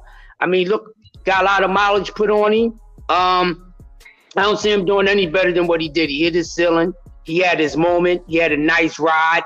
It looked like if he's staying there any longer, man, he's going to decline even more. It might wind up really getting hurt seriously. So I think he should go and retire, in my opinion, man. But that's just my opinion, because I don't want to see this dude, because it's like he's struggling to be at his best. Or is he trying to be at his best? Or is he just there to get a paycheck because he can get a paycheck? Does he really care? Do he really care about being the face of boxing? I don't think so. And it shows until he showed me something different, man. I don't know. But I think, if he want to keep his name right and everything that he did and don't want to be, talked down, or go and retire, man. Sometimes it's time for some guys just to retire. And he's been in there damn near his whole life. It's half his life since he was a kid. You know what I mean? So, that's a lot of mileage, man. And I think he should go and retire, man, because he's looking bad. Looking bad, man. Looking bad for him. I ain't mad at it. Jimmy, man, what you got? What should be next for Canelo? I think it's a good question, it's kind of a complicated question, I don't think Canelo is at the height of his powers. I don't think he's at the apex anymore, but I think he's still close. I don't think he's washed up. I think he's still a good version of Canelo. I mean, for God's sake, he literally beat John Ryder to a bloody pulp, dropped him twice, and won by near shutout. I mean, if that's an off night, right? This isn't like when Tank went the distance with Isaac Cruz, or Mikey went Spence went the distance with who's the featherweight you fought, the blown up dude, Mikey Garcia, right? When Usyk fought Derek Chisora. Derek Chisora was a complete journeyman, right? Yeah, I mean, I don't get all these double weird standards. I mean, okay, he went the distance, but at 168, John Ryder's never been stopped. He was stopped once in his career early on at middleweight. And that's because he was weight drained and he gassed out. I followed John Ryder's career. I know why he lost. He was dominating that fight. He gassed out. And after that, he stopped trying to make 160 because he was obviously weight drained or whatever. At 168, this guy showed an iron chin. He took sledgehammers off Danny Jacobs, Callum Smith, and Zach Parker. Those dudes are all naturally bigger than Canelo and good power punchers. And they bounced off his chin. Canelo's the only man to drop John Ryder, and he did it twice. That second call, I mean, I don't know what the referee was on. He was breaking them up on the inside. He wasn't calling knockdowns. I don't know what crack the ref was smoking. He did a terrible job. Canelo literally hit the dude with the left hook, and John Ryder was on his ass. And it took him a while to get up, and he looked clearly hurt. And the referee was calling it a trip. Like, come on, dude. Like, what the fuck are you on? So look, he nearly stopped him as well. I mean, outside of stopping him, which he did nearly in the 9th round. But look, man, we got to give credit to John Ryder, bro. This was a no cherry pick, no tune-up, bro. This is a guy that came to win, bro. This is a guy that trained like a beast, came to win. We got to give credit to John Ryder for showing a heart, a warrior spirit, and a style like John Ryder. Short dude, southpaw, inside fighter with a jab, smothers your work. I mean, it's awkward to fight this dude. Canelo's been fighting tall guys that box at range for the last several years. I thought it was a great event, sold out 50,000+, and that's what the face of boxing does. You can sell out in Mexico, Texas, Vegas.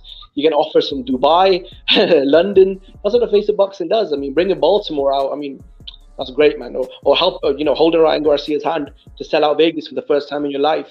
I mean, look, those are nice things, but I mean, we're talking about two different levels, man. We're talking about a dude on the Forbes list. I mean, it's just completely different levels, man. I think it's actually funny that this is even a topic or a debate point because the receipts are so one-sided. I mean, he needs to fight David Benavidez. What? David Benavidez. Yeah, John Ryder showed Ryan Garcia what heart is.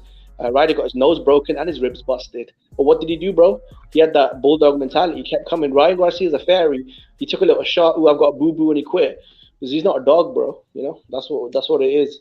He needs to fight David Benavidez or Dimitri Bivol. I'm a Canelo fan, but I'm almost done, bro. Chill, JD. Chill, JD. Chill, bro. Chill. I'm almost done, bro. I'm almost done. Go ahead. Getting emotional, man. So, I'm about to land the plane, bro. Look, there's only two serious options he's got right now.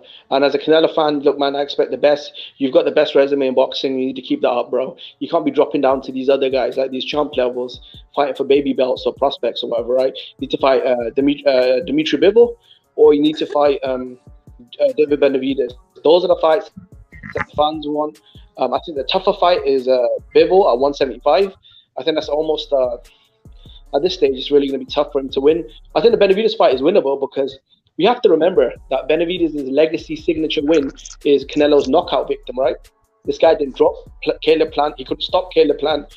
And he was looking like a mug in there the first 6 rounds. Caleb Plant was actually laughing at him because that's how easy he was outboxing him. So, I mean, I don't know. I don't think David Benavidez is this gangster, this boogeyman. I mean, for God's sake, Ronald Graville put him in his ass. Ronald Graville. I think stylistically it's easy for Canelo. Flat-footed dude, shaky chin, comes forward, and I think Canelo's gonna do to him what I'll do to JD. So I'll just leave it at that. You don't see the decline? Quick, man. Hold up, real quick, Phil, what you got, man? Hey, Doug, it's my turn, bro. No, actually, he skipped me, but he skipped me. Wait a minute. I pay attention to whose turn it is. I know where I'm going next, and so it's on Phil. Go ahead, Phil. All right, man. I'm not gonna take as long as Jimmy, but this is what I will say right here. As far as somebody got some bad background noise. Yeah, but basically, man, I think first and foremost, I think we need to give praise and respect to John Ryder. I think he's a better fighter than people give him credit for. Honestly. At the end of the day, I did expect Canelo Alvarez to stop the guy. I can say that. So that was a little bit disappointing, but he did put the guy down on the canvas twice, pretty much run almost every single round. Do I think Canelo's declining? Honestly, I don't think Ryder was a good gauge, but based off the performance and the expectation, I think it'd be a safe answer to say maybe he is slightly declining. But even with that being said, I still think he's one of the best in boxing, right? So as far as what options Canelo have going forward, I think obviously some people saying he needs to retire. I don't think he needs to retire, but if Canelo was to retire, I mean, I think he's done enough in his career to solidify himself as a first ballot Hall of Famer without a doubt. I think what Jimmy said, I think he has one of the best resumes in boxing.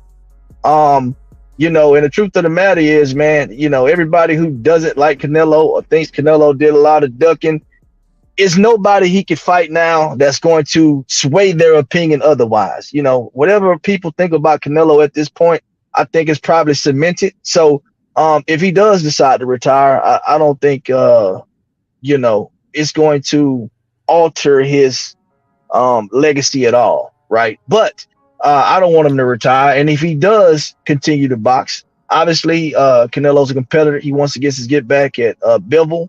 I don't think that's a good matchup for him stylistically, honestly. I think he should probably stay away from that. He should focus on all the work that he has at 168. And if Benavidez and Morrell end up fighting one another, I think he should take the winner out of that. If he doesn't take the winner out of that, either one of those guys will suffice for me for the next fight for Canelo Alvarez.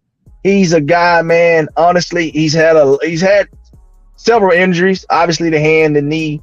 So just back to the decline thing. Injuries are never good for a boxer. But with that being said, I still think he'll put on a good performance against either one of those guys, and the best man will win. So Canelo has several different options. Obviously, I do think he's still a face of boxing. So we'll just have to wait and see what he decides to do. But I just think that people are downplaying how good Ryder just might be. I think he fought Danny Jacobs good. I mean, he put himself in a position to get the mandatory fight. Phil, he lost to Danny Jacobs, in my opinion. He lost that fight. Yeah, no, but I think he fought him well, though, is what I'm saying. Yeah, Agreed. I think it was a close ass fight. It was a close fight. Yeah, that's what I'm saying. So I think he did a good outing against Danny Jacobs. So as far as I'm concerned, I think he did a good outing against Danny Jacobs. So I think Ryder is just a very durable fighter. I think he comes in to win. Obviously, he's a southpaw, and he's a scrappy guy, man. So I think the expectation was because people thought Canelo should stop him. Sometimes you just can't get the stoppage, man. And I think Ryder came in to win, and he showed us that he came in to win and not to lay down. So yeah, that's just my 2 cents on the situation, man. But congratulations to Canelo, and we'll see what the future has for the guy. So one last question, one more time. I just want you to be clear. Who should he fight next, and who do you think he fights next? Well, I think personally, I think he should stay away. Just your opinion. Yeah. Personally, I think he should stay away from Bivol. But if I had to choose who Canelo fought next, it would have to be Benavidez or Morrell. I think Morrell would be more of a problem for Canelo because he's a lot more technical than Benavidez is. But either one of those guys to me would be sufficient.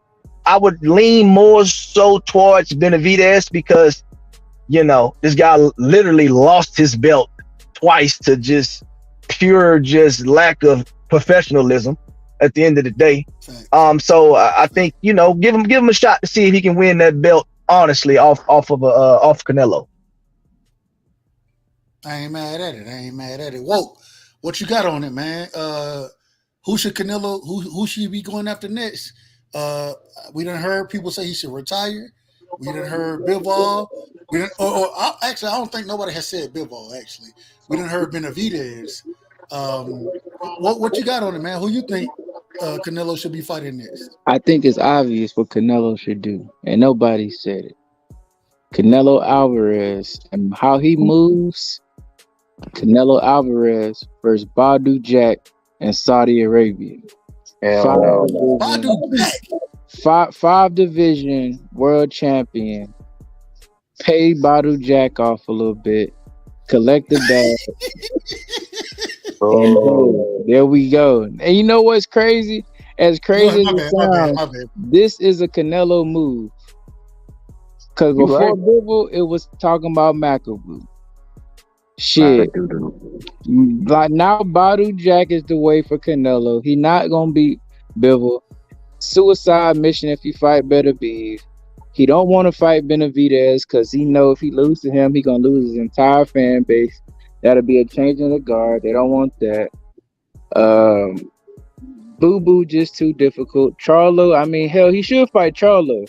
No, he shouldn't fight Charlo. Charlo don't deserve no motherfucking fight. No. That man got mental issues, bro. He's not gonna fight it. What I'm saying, I missed my point. Hold on, Dirk. You missed my point. I'm saying Canelo. If I'm Canelo, I would try to fight Charlo right now due to Charlo's problems. It's cowardly, but I mean, just strategically, this is the time you knock somebody off that you say they've been talking bad about you not fighting. Now you knock him off at his weakest. But he, you know. But I mean, shit. Honestly, how Canelo move, I expect Badu Jack. I may expect the Charlo fight, knowing Charlo at a vulnerable state right now. But that's really it for Canelo, man. It's time to go for him to retire, man. Just drop the belts. Go ahead and just start planning for after. Start getting your golf stroke right. He want to golf more than he want to box. So, you know. It is what it is, right side. I ain't mad at you. Look, Canelo became Tony Romo, and he out there. Somebody sound underwater. I sound like I'm underwater. Somebody on the panel. Nah, you good, man. Somebody got a lot of feed though in the background. I don't know what the situation is, but if you on a microphone, turn your gain down, homie. Your gain too loud. Y'all just mute y'all after y'all cook, bro. After y'all cook, mute yourself. Dirt, I'm about to get you in here, brother. I got you, I promise. D Free, same question. Bit Ray. I brought up Tony Romo, Canelo Romo, because the way my brother Woke just said, he said he need to focus on his golf game. And I watched Tony Romo focus on his golf game while he was my motherfucking quarterback. Respectfully. It is what it is. D Free, man, same question to you. Canelo Alvarez, go ahead. Yeah, hold on, damn it, y'all. Hey, you damn. Hold on, D Free. You damn right, Big Ray. If you come over here, you can expect me to talk about the Cowboys. You're motherfucking right, because goddamn it, we're gonna win the Super Bowl this coming year. Yeah, I like your style. Super Bowl, I'm gonna be right here talking. Yeah, I like your style, Doug. I like your style, Doug. I'm gonna be with you too all day. Now with that quarterback. Let's go. Right, I take it. Hey, it's all good. Now with that quarterback. We're not gonna go there. We're not gonna go there right now. We're talking boxing. We're gonna keep it on boxing. As individual, and y'all keep bringing that football talk over here. It is what it is. We'll talk about that later. Look, hey, Dub. I do that on my channel, Dub. So, hey, I'm gonna get with you. I do the football on my channel. I get with you.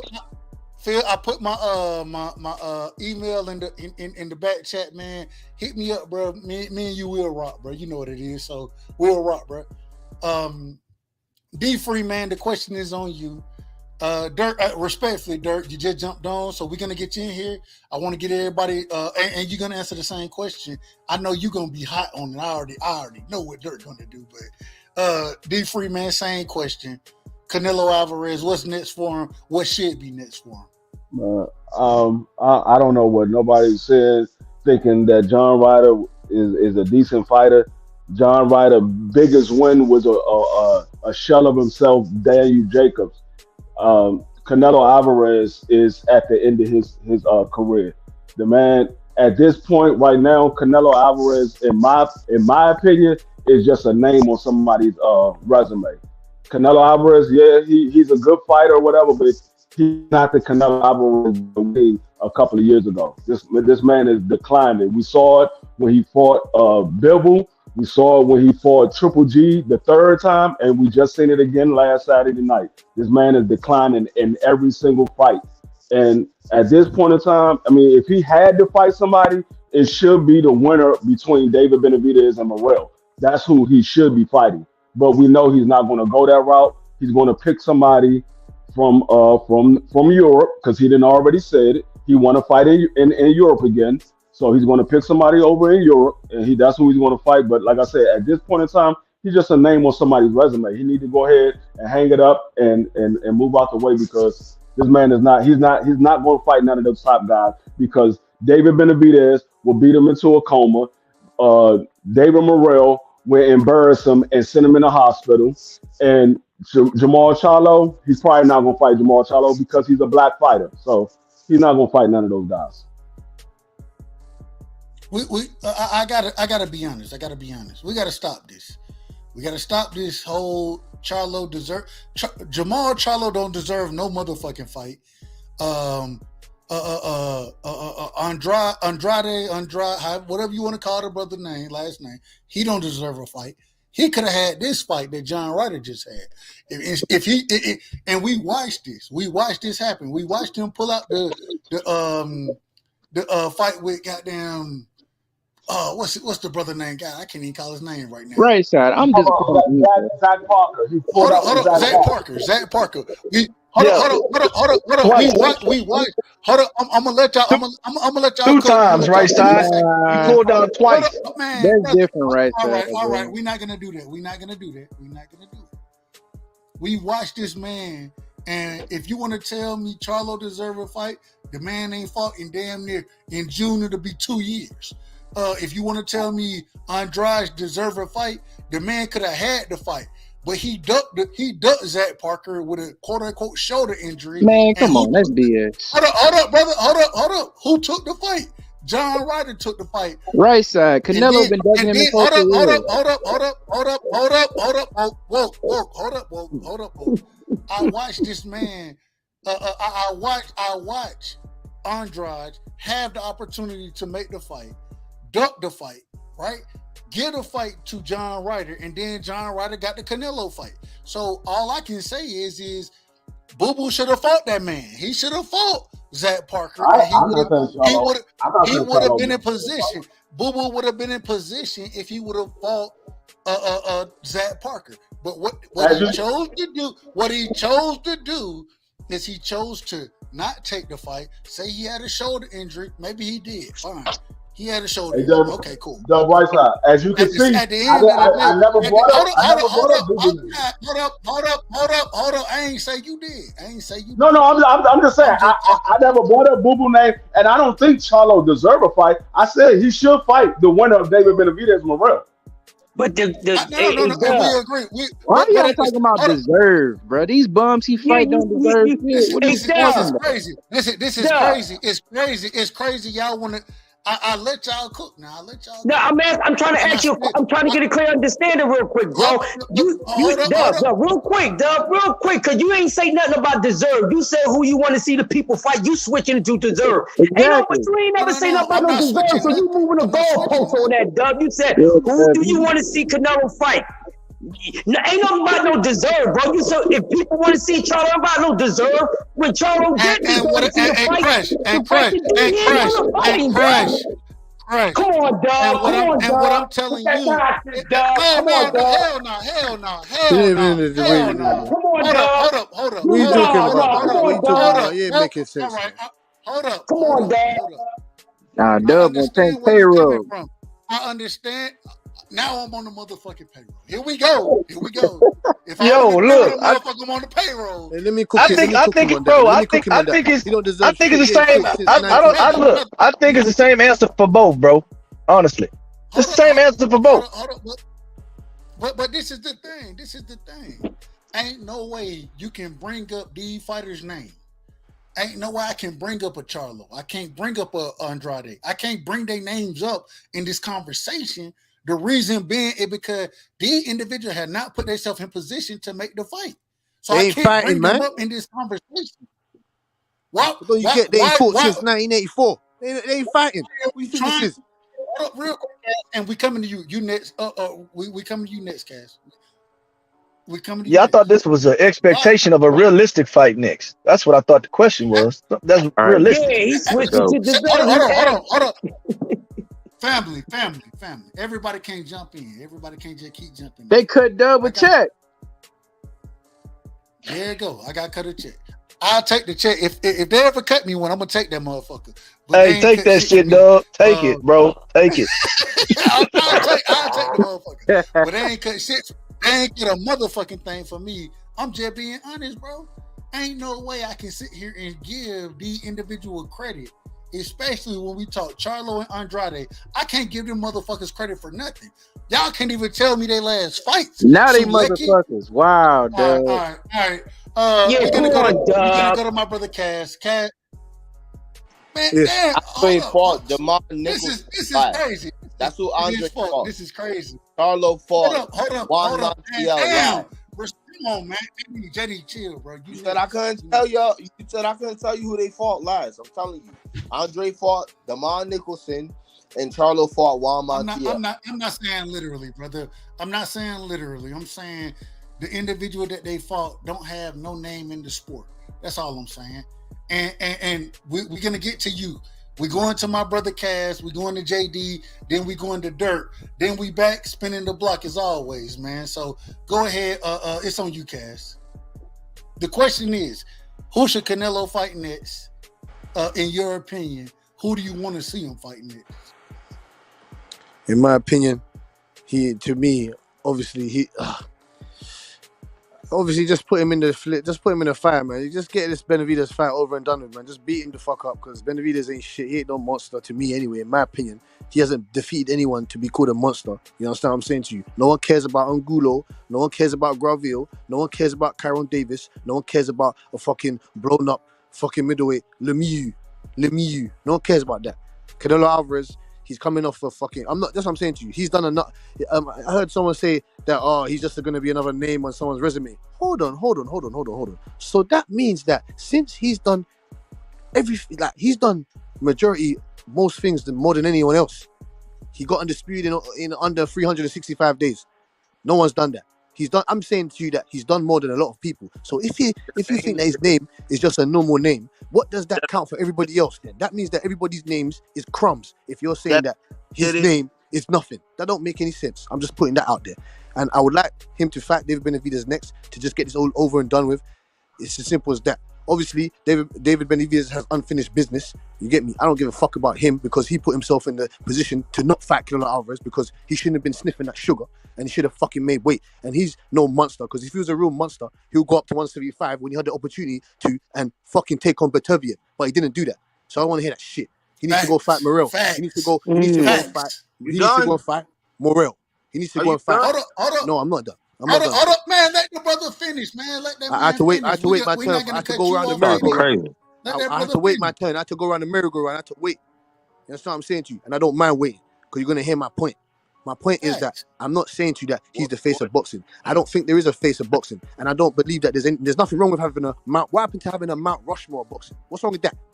What's wrong with that? Because I like that. Canelo Alvarez is globally known. Hold on, we're gonna talk about the Mount Rushmore too. I want to talk about that as well. I appreciate you bringing it up. My bad. Go ahead, Cass. I apologize for cutting you off. Sir. I'll just wrap it up quickly, man. I'm saying to you that I see him defeating Benavidez. Yeah, I see him defeating Benavidez nice and easily. The Benavidez is not on that type of level to hang over Canelo Alvarez. He did look like he was declining to me against John Ryder, but he's coming off a wrist surgery and he hasn't fought in a while. This guy was the most consistent fighter. He kept fighting. Fight. No one else is doing what he's doing. No one else is doing what he's doing. Bubu Andrade hasn't done shit. Jamal Charlo hasn't done shit. He hasn't He's been a professional for 15 years and he's never unified. Canelo Alvarez has done that multiple times. So I don't hear about what the fans want, this and that. Didn't you see him crying on the fucking interview the other day? He's mentally not there. You don't want that guy to go in there and get smashed up. It don't make no sense. So he needs to come back, take on Andrade, take on a Morel, even take on Plant or something of that sort. Then we want to see you fight Canelo Alvarez because we don't want no excuses if he knocks you out. It's as simple as that. So I want to see Canelo Alvarez in there next with Benavidez. Thank you. I ain't mad at that. I ain't mad. Real quick, we going to my brother JD. Shout out to M Stats in the building, man. Shout out to Jerome King, Dundada, Juice in the building, man. Shout out to all y'all, man. Much love to everybody coming through, showing love. Y'all make sure y'all hit the like button as always. And man, it's on you, JD. Then we going to my brother Dirk, and then we gonna go ahead, JD. So Canelo was that's the only person that we've seen become undisputed in 365 days. How about Monster Inoue? How about Devin Haney? How about Clarissa Shields? How about Katie Taylor? How about Josh Taylor? But undisputed won the conversation. Hold on. No. Go ahead, brother. My apologies. No. That nigga said we've never seen somebody come undisputed in 365 motherfucking days. I just gave you 7. I wait. Go ahead. Fact check it. No, I'm saying he fought 4 champions in 1 year. That's not what the fuck you said. We're not going back and forth yet. We're not going to do that yet. We're not going to do that yet. Let him finish. Go ahead, finish your point. 365 motherfucking days.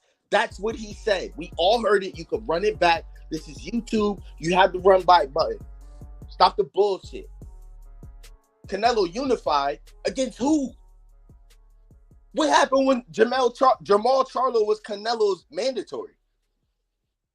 What happened when Bubu Andre was Canelo's mandatory? What the fuck he do? You mean to tell me you think John Ryder had a chance to beat Canelo? Let me ask you this. Does John Ryder beat any of the top guys on 168? Not named Canelo? Who the fuck is he going to take the distance that's in their prime or not in their physical prime? That's younger by 10 years or more or less than Canelo. Canelo? That lost a step, moved up to 175 and got his ass beat by a top guy? He beats a top guy? Man, if you don't get the fuck out of here. And this is the shit that I be talking about, bro. Y'all motherfuckers want to hold people to a standard when it's beneficial to you, like Bud Crawford, or you don't hold them to a standard. Yet the people that have been chasing the fight, the minute they lose a step in their career, not their physical prime or on their boxing career, you hold them to a higher standard than your favorite fighter. That's cap. Stop that shit. That's my take, man. I'm good. Good point, JD. We got Dirk in the building. Yeah, hold up. We got Dirk in the building. Dirk, it's on you. Then we going to Uncle EJ. Then we're gonna open it up accordingly. I'm gonna get my last words off after Uncle EJ, and then we're gonna let everybody get off. You know what I'm saying? Go ahead, Dirk. It's on you. All right. So what's up, everybody? So for me, you know the question. Do you know the question, brother? Do you know the question? Yeah. What should Canelo do next? Here we go. So you know what type of time I'm on. I want to see him fight Benavidez. Been saying that for the longest. You have no business at 175. And if you do fight Bivol, he's made it clear he wants to fight you at 68 for your belts. So if the real goal that you claim that you want to get revenge on Bivol, you shouldn't really care what weight class it's in. So fight him at 68 and put your belts on the line. Unless your real goal is, you're going to lose to this dude, but at least if you fight him at 75, you have nothing to lose. So he says he wants to fight for something. He doesn't just want to beat you just to beat you. He already did that. He wants to fight for your belts. So put your belts on the line. And then all this talk about the face of boxing, bro. If you want to get your buzz back or, your little touch or whatever, simple, man. Fight Benavidez. Everybody's going to be excited about that fight. It might do 1.8 million pay-per-view buys, whatever.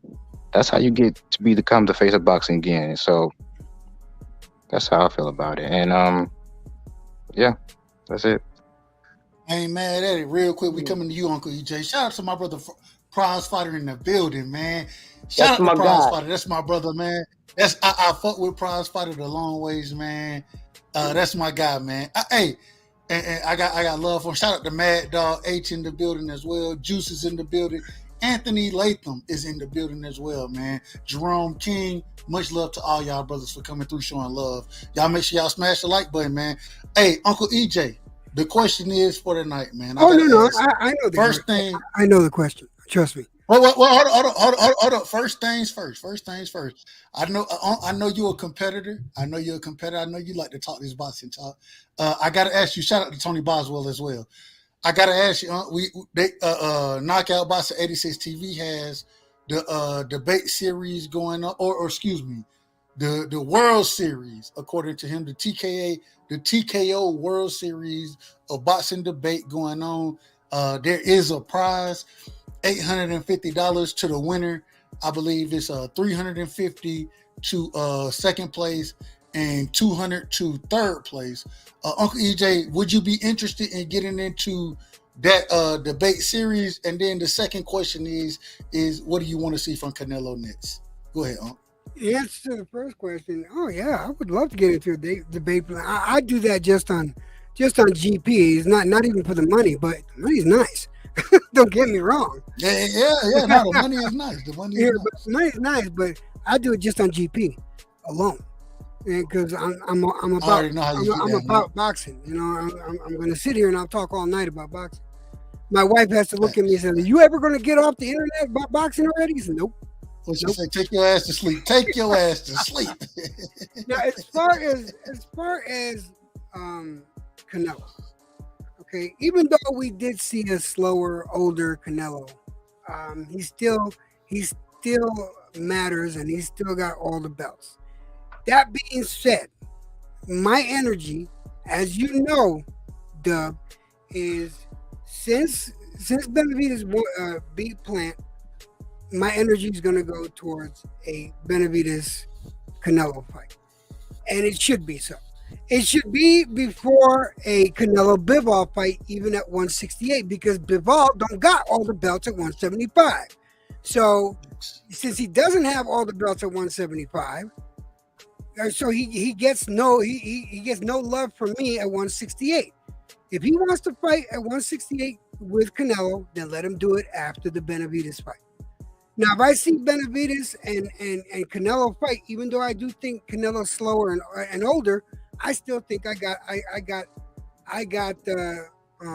Canelo beating Benavidez, but I still got Bivol beating Canelo. That's how I see it. I ain't mad at it. I ain't mad at it. Real quick, I'm gonna give my opinion on it, and then we're gonna open it up to the panel. At the end of the day, this is my thing right here. Right side. When it comes down to go ahead. Before you finish, bro. Go ahead. Real quick, I wanted to ask you: are you closing the show?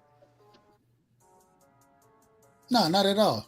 Oh, I know you said you was giving your last words. I was like, what? All right, go ahead. No. I'm only talking about this situation. I'm not closing the show. Hey, if you JD, you know I rock till. Anyways, you know how long I rock regardless. I want to rebuttal your 365 days question. I ain't closing the motherfucking thing out. But listen, this is what it is right here with Canelo Alvarez. He did what he was supposed to do against John Ryder. The thing is, I can also look and I can say that me watching Canelo, I thought that he showed flaws that he hadn't showed recently in this fight versus other fights. The high guard that Canelo went in with, the high guard looked raggeder than a motherfucker. It is what it is. That high guard that he was using, that shit looked raggedy.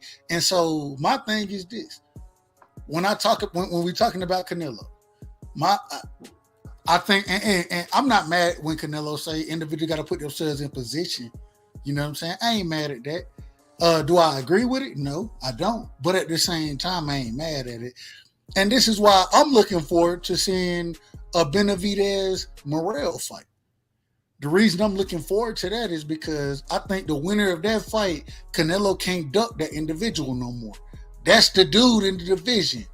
Even William Skull right now, in my opinion, this is just my opinion, I think William Skull is a dangerous fighter in the division. You know what I'm saying? And so what I think for Canelo, he couldn't make a fight with William Skull because I think that's too dangerous for him. I think that Bivol has already showed that he's going to win that fight. I think he has to take the winner of Benavidez and Morrell if, according to, I believe it was the WBC. I could be wrong about that. But I believe the WBC is the one trying to mandate that fight.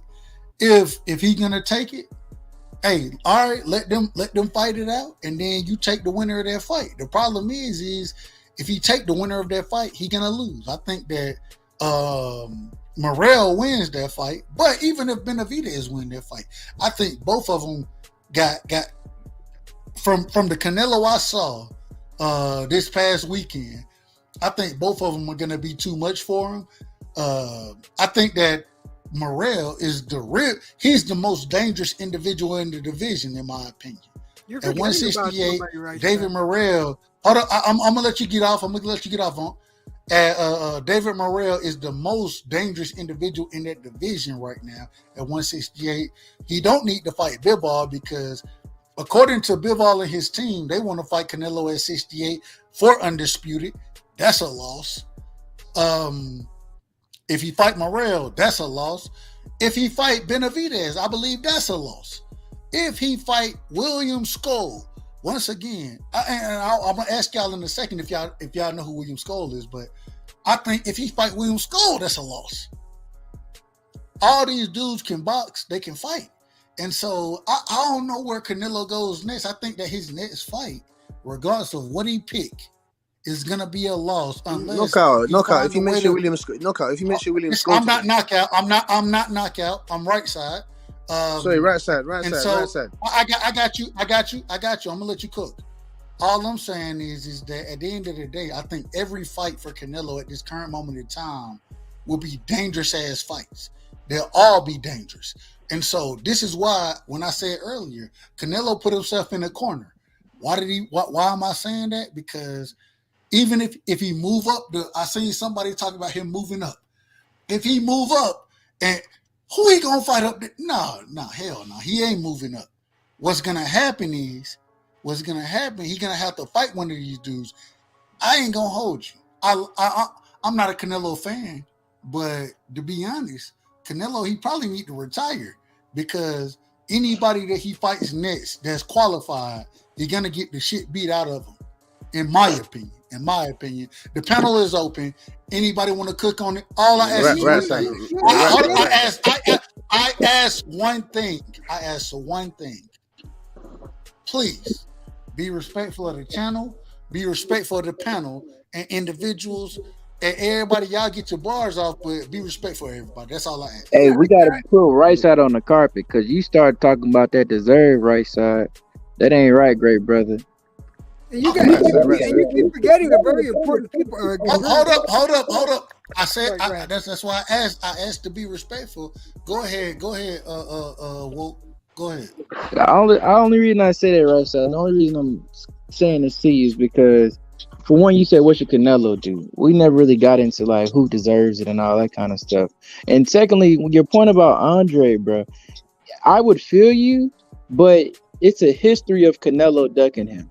We have a track record. Their whole career, he's never wanted to fight him. He has multiple opportunities. 54, he was about to be Andre mandatory. He ducked him. 60, we're not talking about 54. We're not talking about 54. We're not talking about 60. We're talking about 68. Right side, stop it, brother. If somebody has shown they do not want to fight me at every turn, and then an opportunity comes up, and you somehow think he gonna fight him now, after breaking his hand in Mexico. No, right side, that's not Andre ducking, especially they gonna shortchange. What you're saying is facts. What you're saying aren't facts though. No, that is facts though, because it's not. All right. Let me ask a question. Hold up, family. Let me ask you a question, bro. If you're gonna say it's not facts, okay. When have you seen at 168 Boo Boo Andrade Andrade, whatever you want to call the brother last name, respectfully. I say it respectfully. When have you seen this man put himself in position to do anything? Right side. At 168. At 168. What you're missing, right? You're trying so hard, so he didn't put himself in position. You didn't even answer the Right question. You're gonna side. tell me what I'm missing. Andrade has been in position to fight Canelo for years, and Canelo did not take the fight. There's other people that have been put in place to fight him also. You remember when Hold up. I know y'all want to cook. 8 pounds ain't changing history, right side. It don't matter, brother. Listen. It does change history. And the reason it changes history is because we watch. And tell me I'm lying. If I'm lying, tell me I'm lying. I watched Boo Boo have an opportunity to make himself the mandatory.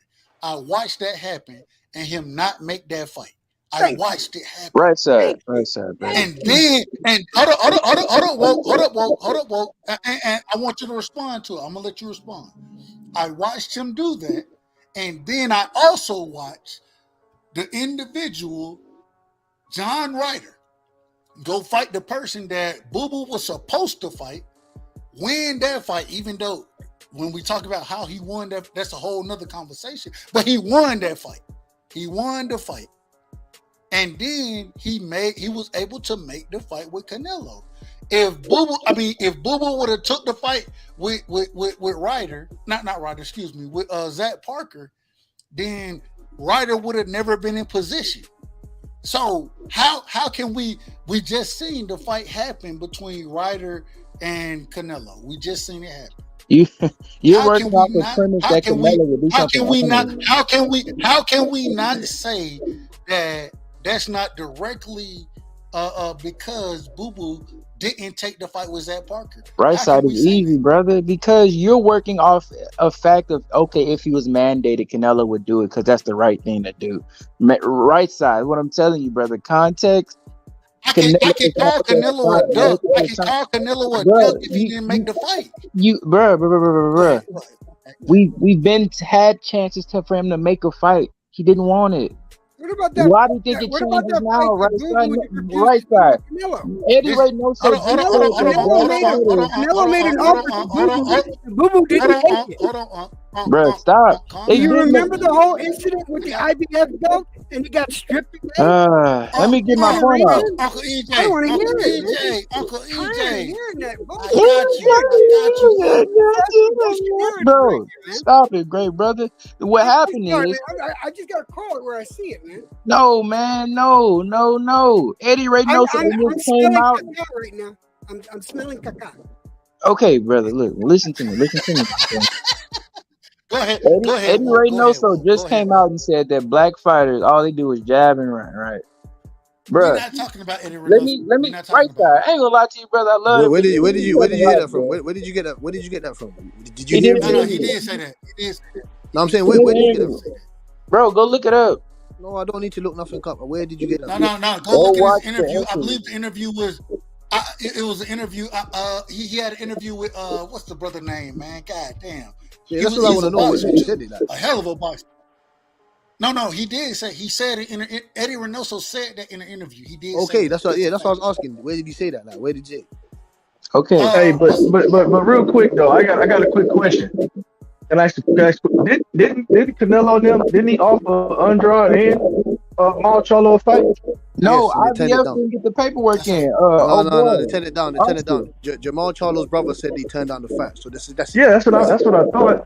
Yeah, I know. Yeah. He never offered that. He did turn down the fight. Charlo did turn down the fight. That's that's kind of. I knew. Where's this ducking? I knew the answer. I knew the answer to that. I just where's this ducking crap coming from? I mean, because it's like we answering like, look, the question was, what should he do? We answered that. This whole deserving stuff, and we talking about people he's been ducking for years, and now they don't deserve it. Man, I'm not trying to hear that. These bums he's been fighting haven't been deserving nothing.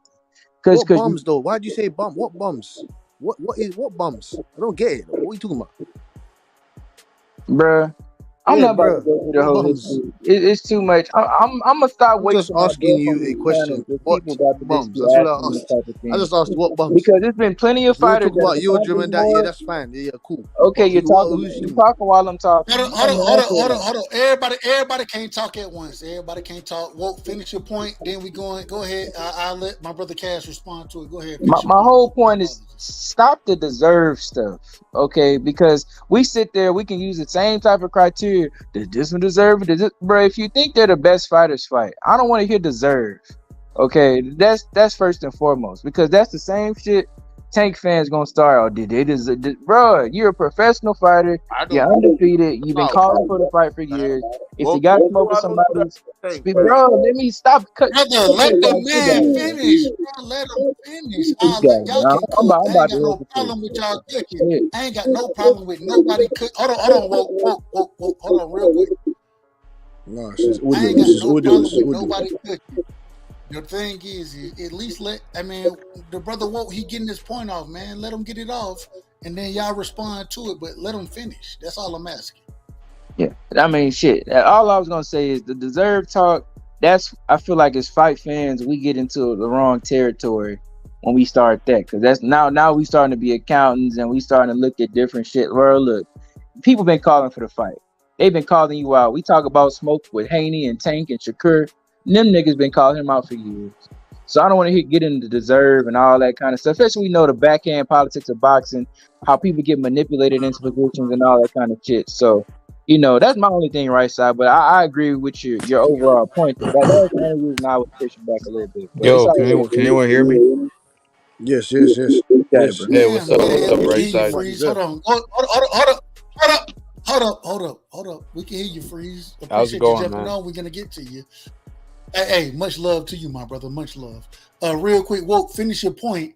I think Cass want to respond, and then we're gonna spin it as always. Go ahead, finish your point, Woke. Nah, that was it though. That's all I was saying right there. I was just saying on the position of we know how certain people are manipulated into spots. Like the brother was talking about who the Benavidez fight, this one and that one. I'm like, hey man, we know how that works. So like the whole deserve talk to me when it's come to Canelo and the manipulation to me, I don't like it. That's just my opinion though. But it's all good, right, Thad? I appreciate you again, bro. Go ahead. Anybody want to respond to that? Go ahead. Yes. So I understand what you mean. We're not speaking from that aspect of deserving like that. I understand what you mean from you tired of hearing the deserve. I understand what you mean, but my point is that when we're speaking about deserving on that terms, that means that these guys can't get up off the couch and expect to go fight the guy. You need to go and put in some work, and then you go and fight that man. There's people that have been putting in work for over a year or two and still ain't got shit. Like guys like Christian Mbili, other guys in the division, that William Skull, that you guys don't even know, you don't even know about. So that's what is aspects of deserving. No, I like William Skull. So. But the right side, Go that's why. Go ahead, The right side, that's why. And I apologize, right side, for saying knockout or whatever. I was just thinking of that debate thing. That's why I even mentioned his name at that time, innit? So I apologize about that. But I'm saying to you that if you mention anything about William Skull and all this, these guys don't know those guys. So then they're gonna say he's just fighting another Euro bum anyway. So it makes no sense. No, I'm saying to you that David Benavidez and that. That's why I said he should. He's been active. He's been fighting. I'm not saying he doesn't deserve it. I'm not saying that. I'm saying to you that guys like Charlo and Andrade that have done nothing with their careers up to this point, David Benavidez has a fucking better win on his career than fucking Andrade does. It doesn't add up. It doesn't add up. That's what we're trying to explain to you. The activity. You don't deserve shit because you haven't been active. On BoxRec, wherever it is, you are inactive. You're not even fighting. We don't even know when you're I don't know about that. Go ahead. No, I'm just saying to you, that's what I mean. I don't know about these guys off the couch and expect this and that. Okay. And how can you think that they're the best if they're not even fighting? Real quick, man. Freeze boxing. We gotta let Freeze boxing get in. No problem, sir. And then the panel is open once again. Yo, go ahead, Freeze. After Freeze, the panel is open. Look. I gotta step away for a quick second. I'm gonna let Freeze cook. Man, y'all just keep it respectful and man, keep that shit. When somebody talking, man, let everybody get their bars off. Go ahead, brother. Oh, okay, yeah. I heard you guys saying talking about Reynoso's comments. I'm pretty sure he said brown fighters, not black fighters, but just a little. They translated it like he said it was black fighters. But I know what he means, bro. He was saying like they can land like a jab and like a couple jabs, and someone else will land more shots and they'll give them the round. Like I know where he's coming from, but anyway, yeah, I was just my piece. Yeah, my whole thing. That's why I specifically asked, what did he actually say that? That's why I specifically said, what did he say? I heard he was translated as like dark skin, like in the language. I mean, obviously I don't speak Spanish. Yeah, it was like melado or some shit. I forget the exact word. I mean, he said he wasn't saying black. That's what he said. He said they jab and run all around, and then they get the round. But I mean, I only brought that up to say, look, I'm not about to sit there and say Andrade has been flawless in his career, but I feel like when he was at 160, he went to the zone where Canelo and Triple G were. He wanted them fights. And obviously, for whatever reason, they didn't get made. My opinion, they really weren't looking to fight Andrade for whatever reason. So, I mean, his career could have been better for sure. I think he should have did more. I just say if, for instance, like with Haney, Shakur, and Hank, like, hell, they want the fights. They make the right moves. But at the end of the day, if you're the money man, you pick who you want to fight. It's no position, bro. Canelo does what he wants. When you make Can I make a quick point? Yeah. I mean, just real quick. Quick point. Andre was at the zone before Canelo and Triple G got there, so he didn't go to the zone for them. He was already with the zone. True. He didn't go to the zone until Oscar merged his company with the zone. So I just wanted to, just wanted to put that out there. So he didn't go there to fight those guys. He went there because Eddie Hearn really honestly was the only person that would take a chance on him because he had made such bad decisions with his career. And Eddie believed that he was a good fighter, so he thought that he could build him up and get him the big fights. But what he didn't realize is Andrade is just a bullshit guy. Yeah, bro. Anybody telling you that everyone's ducking Andrade, or if someone's telling you he's the boogeyman, bro, he literally turned down the opportunity to be Canelo's mandatory. He literally rejected. He was presented with the chance to be Canelo's mandatory, and he turned it down. So anyone saying everyone's scared of him or everyone's ducking him, bro, just point to that. I find it funny how we believe every other fighter injuries is cool, but as soon as Andre get one, he pulled out of like 3 fights. He pulled out of like 3. He pulled out of the Zach Parker fight. He pulled out of the Janabek fight. Bro, my issue is this, bro. He pulled out like 3 times. Ever shown any effort or intent to try to fight Andre? Legit. Zach Parker, it's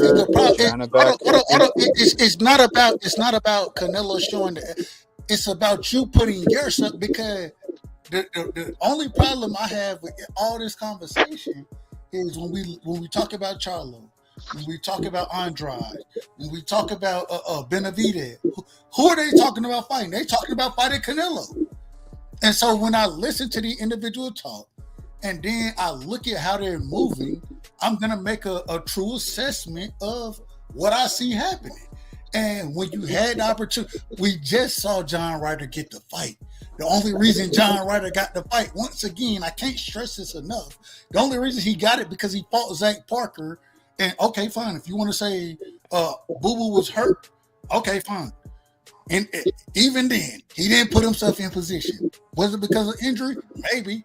But if that's the case, he still didn't put himself in position. I don't think it was even because of injury. Right side. Well, we don't know that. We don't know that freeze. We don't know that freeze. How do we know Canelo would have chosen though? Hold up, brother. All I'm saying is this: these are the individual that this is the name that these individual are calling, and then Charlo ain't fought in 2 years. Like what are we talking about, man? Yeah, Charlo should be grateful he still got the belt. No, I'm not saying Charlo deserved it. I'm not saying that, bro.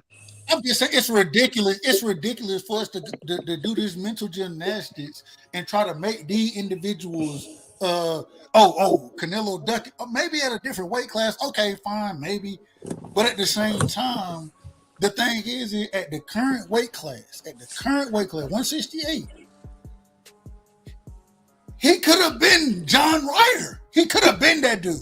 But Dub, it comes down to him choosing that though, right? Yeah, I've been done with Andrade since he ducked Mel. And yeah, he ducked Janibek too.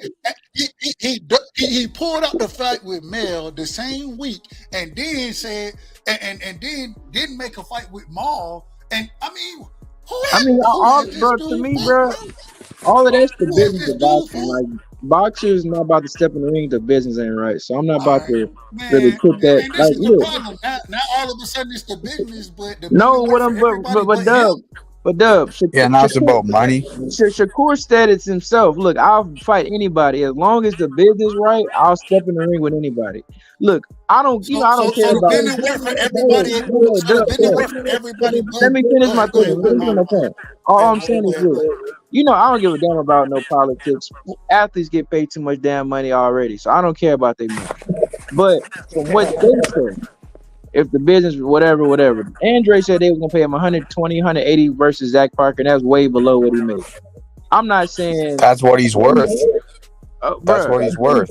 Look, I don't even care. You might be right. All I'm saying is, if that's the reason, the business ain't right. Every fighter say the business got to be right.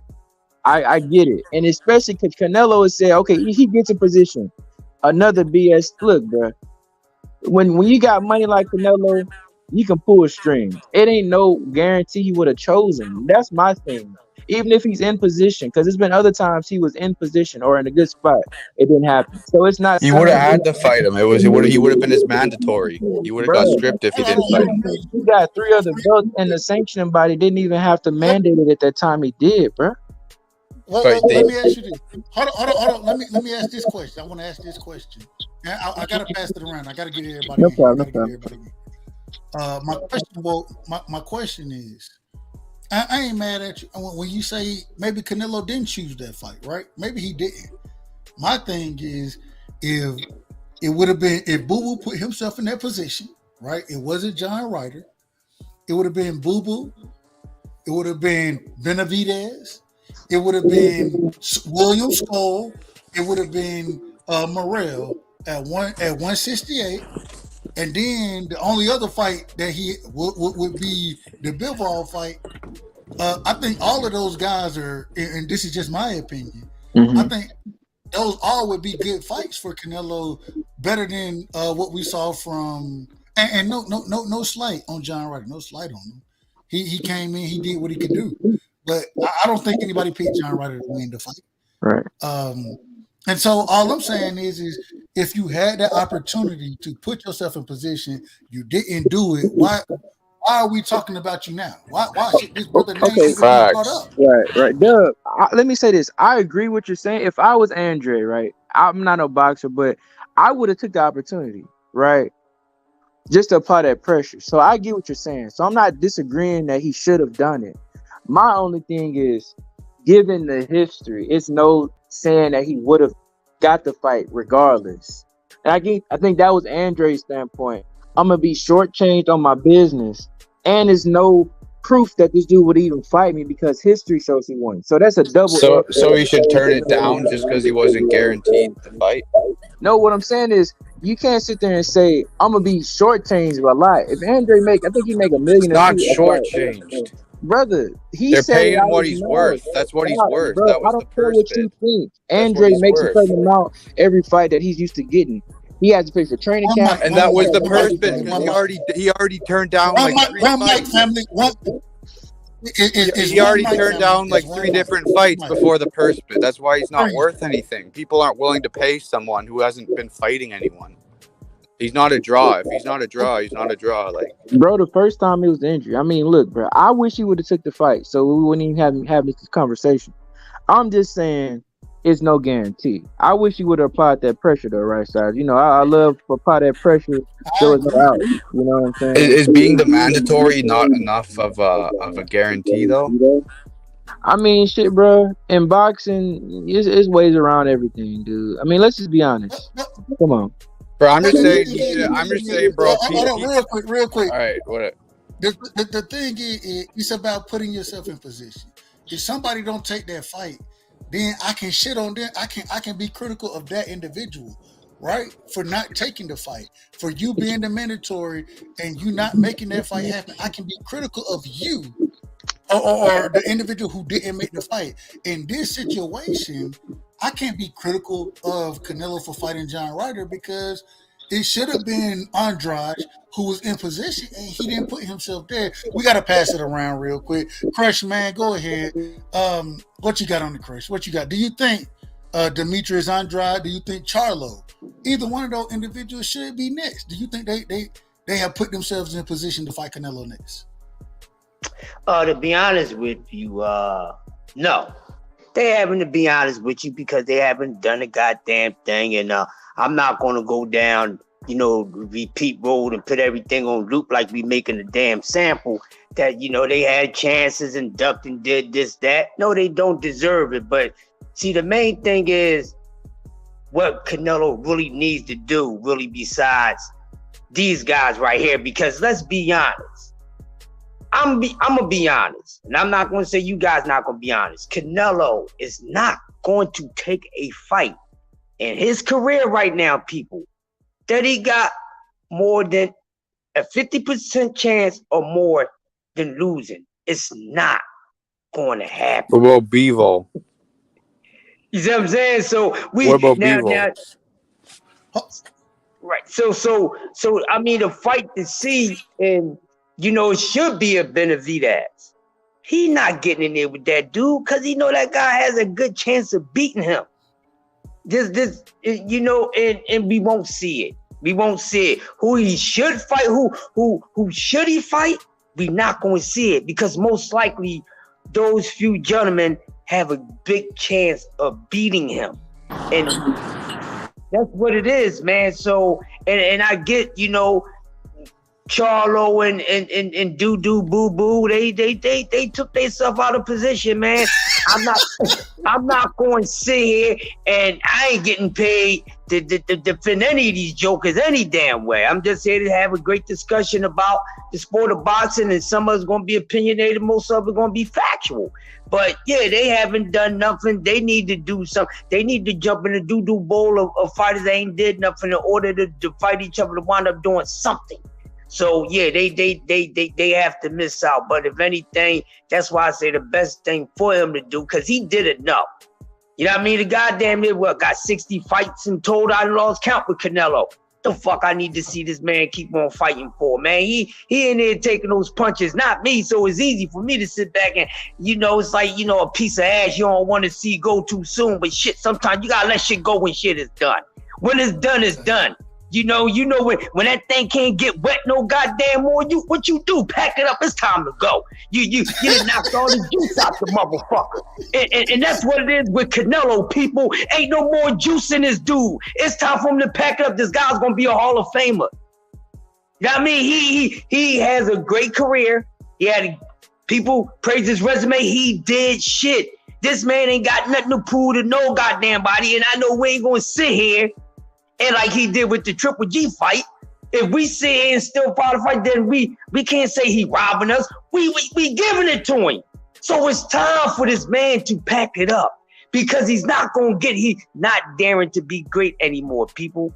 He's not. So that's what it is. So if he's still staying there, he never fights guys that we think he should fight. This is gonna be the reason. You know what I mean? So he did his thing, man, and he can retire. Can I ask you a question, bro? Yeah, go ahead, bro. So you said he's not willing to take a fight where he's not the favorite, pretty much. But I feel like the fight with Bivol, bro, I don't think he'll be much of a favorite in that, especially. No, that's what I'm saying. No, what I was saying is he's not going to take those chances to where he know he can lose. Oh, you don't think he's going to take the Bivol fight? Is what you're saying? You don't think he'll take the Bivol fight? Benavidez to tune him up, and Bivol already tuned him up. He don't want to go back down there again. Right. You don't think he'll do that, so you don't think that fight's gonna happen? Nah. Canelo's not going to take chances anymore. That's what I'm saying, bro. I want to ask this real quick, Freeze. I want to ask this, and I got to get my brother all positive. I got to get Phil. I got to get Cash back in here as well. But I want to ask this: according to Bivol's team, right? They want to fight at 68. They want it to be an undisputed fight. Do you think Canelo takes an undisputed fight with Bivol? Apparently, that's not what he wants. Apparently, he wants it at 175. He wanted at 75. So exactly. He wants it at 175 to not risk his belts. Yeah. Yeah. But so do you respect that? Yeah, I do. I do personally. I think it's better. It's a way better look, so people don't think he's draining Bivol. Didn't wait. It's a good look. I don't know. No. Now this is my thing. I disagree. If Bivol is the one saying that he wanted at 68, he not worried about being drained. He not talking about that. So why wouldn't Canelo, if he think he gonna beat him the second time, why would he take it at the division where he's undisputed for all the titles? That's where he should take that fight if he truly believes, right? Yeah. Why? Because Bivol, I know you're saying people are saying that he's trying to drain Bivol, but Bivol himself, Bivol is saying, I want to fight down there. Yeah. So if the fighter is saying that, what I can't give you a pass if you try to fight him at 60. And this is why I'm saying I don't think that fight happens. I get what you mean. I get what you mean. Yeah, there's two ways of looking at it. Yeah, on Canelo's side, he doesn't want all the fans to say, oh, you're draining them and all that. But I get what you mean. Like, he should be, if Bivol's willing to come down, then yeah, I think that's a good idea. When he lost to Bivol, we heard a lot of people saying, well, he dared to be great. He went up to a division, even though he had beat Kovalev in the division already. Exactly. You know what I'm saying? They're saying he went up to a division where he's daring to be great. And so he lost it. He lost there. Right, very convincingly. It wasn't a close fight in my opinion. No, not at all. Hell no. I did too. I had it down to 3. And so if that's the case, right? If that's the case, and the people are throwing this bravado out there, and now Bivol is saying himself, I'll take the rematch, but if I take the rematch, it got to be at 68, right? And even at 68, I ain't gonna hold you. If you look at Bivol is a small 175er. Yeah, he's small for the weight class. You know what I'm saying? I think he can make 68 easily. Yeah, and I think he beats Canelo at 68 as well. What you said, I agree with what you said about because I hear everybody making excuses for Canelo, saying, "Oh, 175 isn't his weight class. Oh, he's just too small. Like Bivol is just too big for him." Bro, he beat Kovalev. You guys were all saying he's the best when he beat Kovalev. Now you're making these excuses when he loses. Like, good point. Come on. Good point. Facts. I gotta bring my brother all positive back in here, man. I gotta get Phil back in here. Gotta get Cass in here, man. Y'all, I apologize. It's a deep panel, and y'all got great boxing knowledge, man. Y'all know I got love for y'all. Hey, Doug, I'm about to hop off, bro. I just want to say my goodbyes, bro. I appreciate y'all, man. Y'all have a blessing. I gotta get some rest, bro. Hey, Bo, I gotta tell you one thing. Sure, bro. I got one thing for Wolf. One thing. Hey, Wolf, I want to see you. I want to see you in the series, man. I know you might not be able to do it. But if you can, damn it, I want to see you in there, man. I got love for you, brother. For sure, Doug. For sure. Hey, man, I appreciate it. Salute to the whole panel, man. Salute, Doug. Always love. I love getting it in with y'all, everybody. Whether we agree or disagree, I appreciate the Discord, man. Y'all have a blessed night. All right, y'all. See y'all next time. God bless. All right, be safe, my brother, and keep doing your thing, man. Much love to you. Much love to you. All positive, man. It's on you, man. You done heard the conversation. Break it down for us tonight. Well, look, I definitely agree. I don't know who just said it last about everybody was crowning Canelo this all-time great when he beat Kovalev. Yeah, that's me. And then all of a sudden, when he loses to Bivol, he's too small. You can't have it both ways. You Yep. can't have it. I mean, remember, it's the same thing. It's like when a fighter, it's like when a fighter is signed on to fight someone, and that fighter's the underdog, and when that fighter wins, they're like, well, that fighter's too small. Exactly. It doesn't work like that. If the fighter's the underdog and you're picking him to lose, but when he wins, you got excuses why he won. No, I know. He's not too small. It's like Ali's too small. He's not too small. Like, but like you said, Bivol is the one that wants to fight at 168.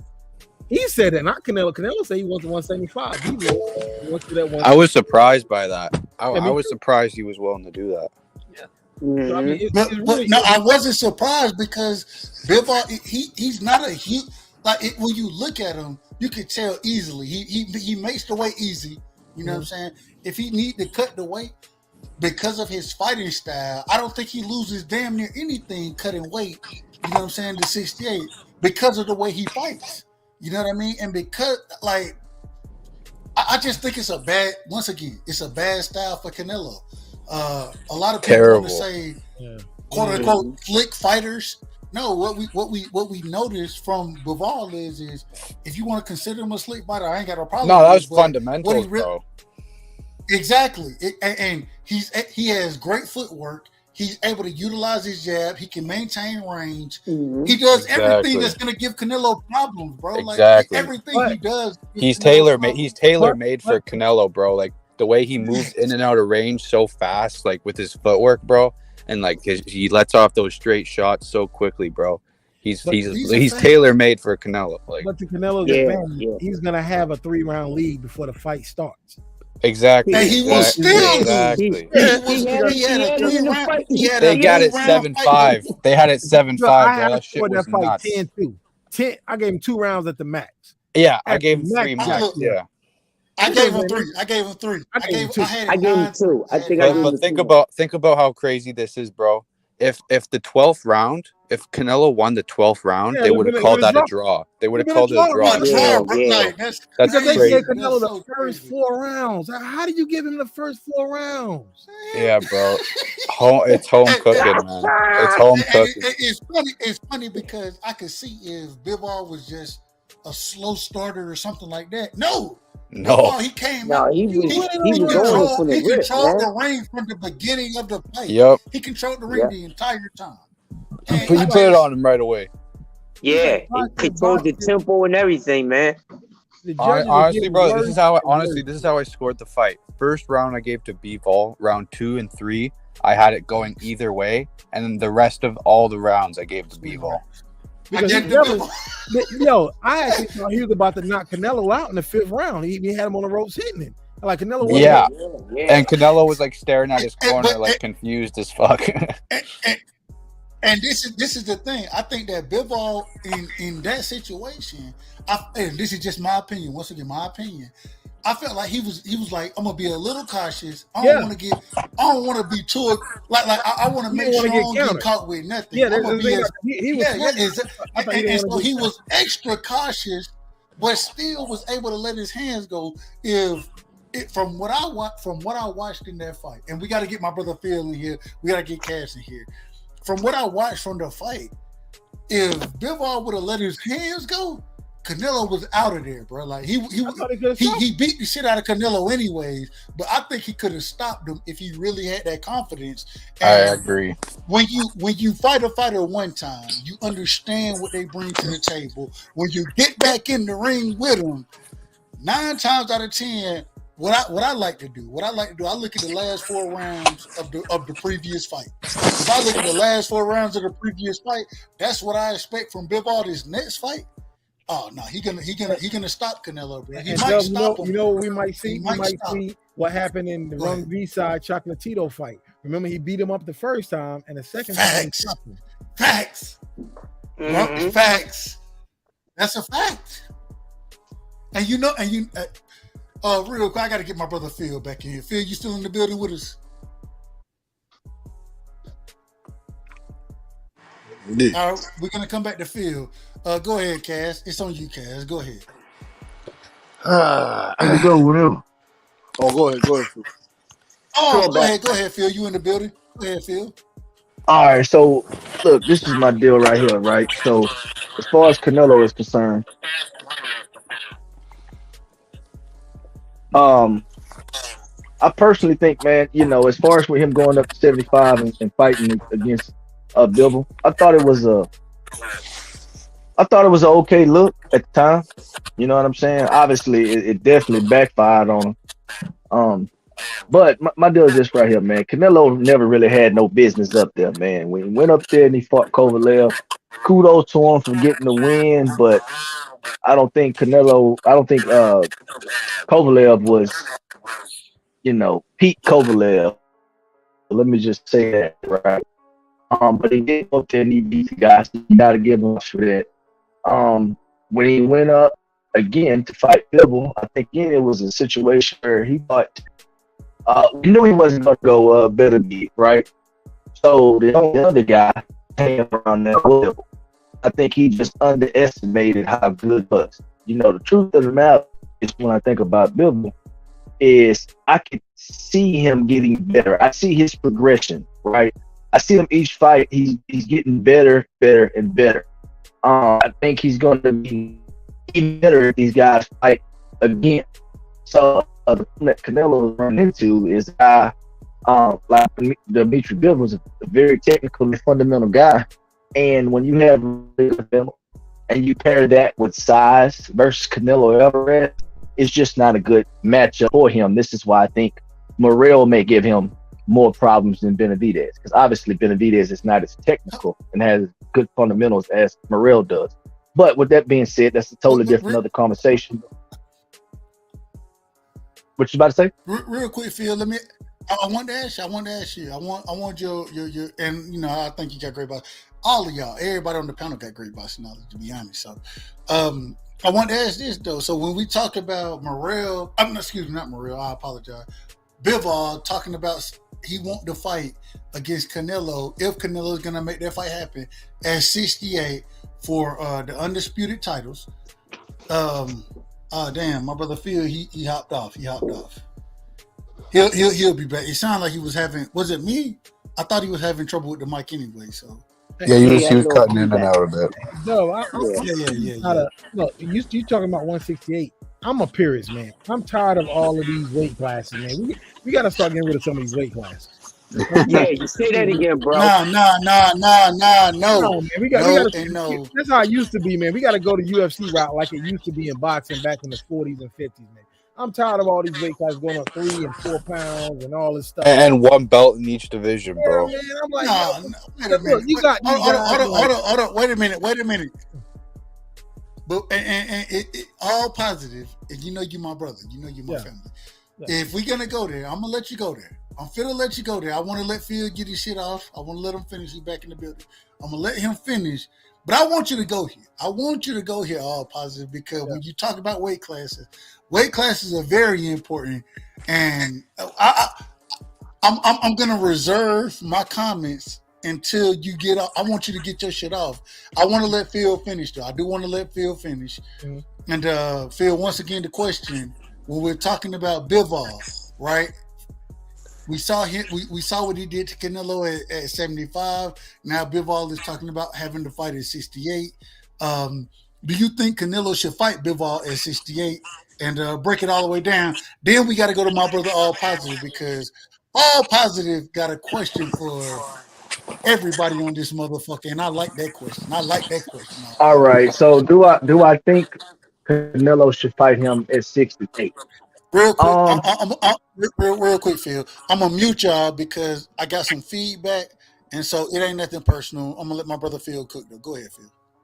Yeah, do I think he should fight him at 68? Man, tell you the truth, I don't think he should fight him at all. 68, 75. The rematch clause was at 75, right? And this is what Canelo is saying. This is why Canelo is saying, hey, the rematch clause states that we should fight at 175 pounds. Was there a rematch clause in that? Was there a rematch? Yes, it was. And it was. Phil, you educate. I'll be honest with you. You educated me. I didn't know there was a rematch clause there. Break that down for me, brother. Break that down. Okay, so basically, what the rematch clause stated was this right here: that if they would have had a fight, it's going to be at 175 pounds.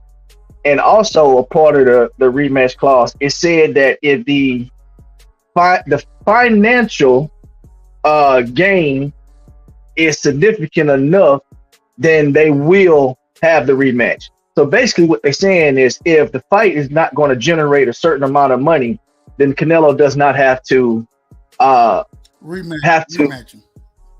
Exactly. Right. So this is the thing. These were clauses in the contract? Yes, this was in the contract. I got articles too. I'll send them to you. Yeah. No, Yeah. Brother, I trust your opinion. Oh, yeah. I trust your opinion. So break it down. Keep going though. I like this.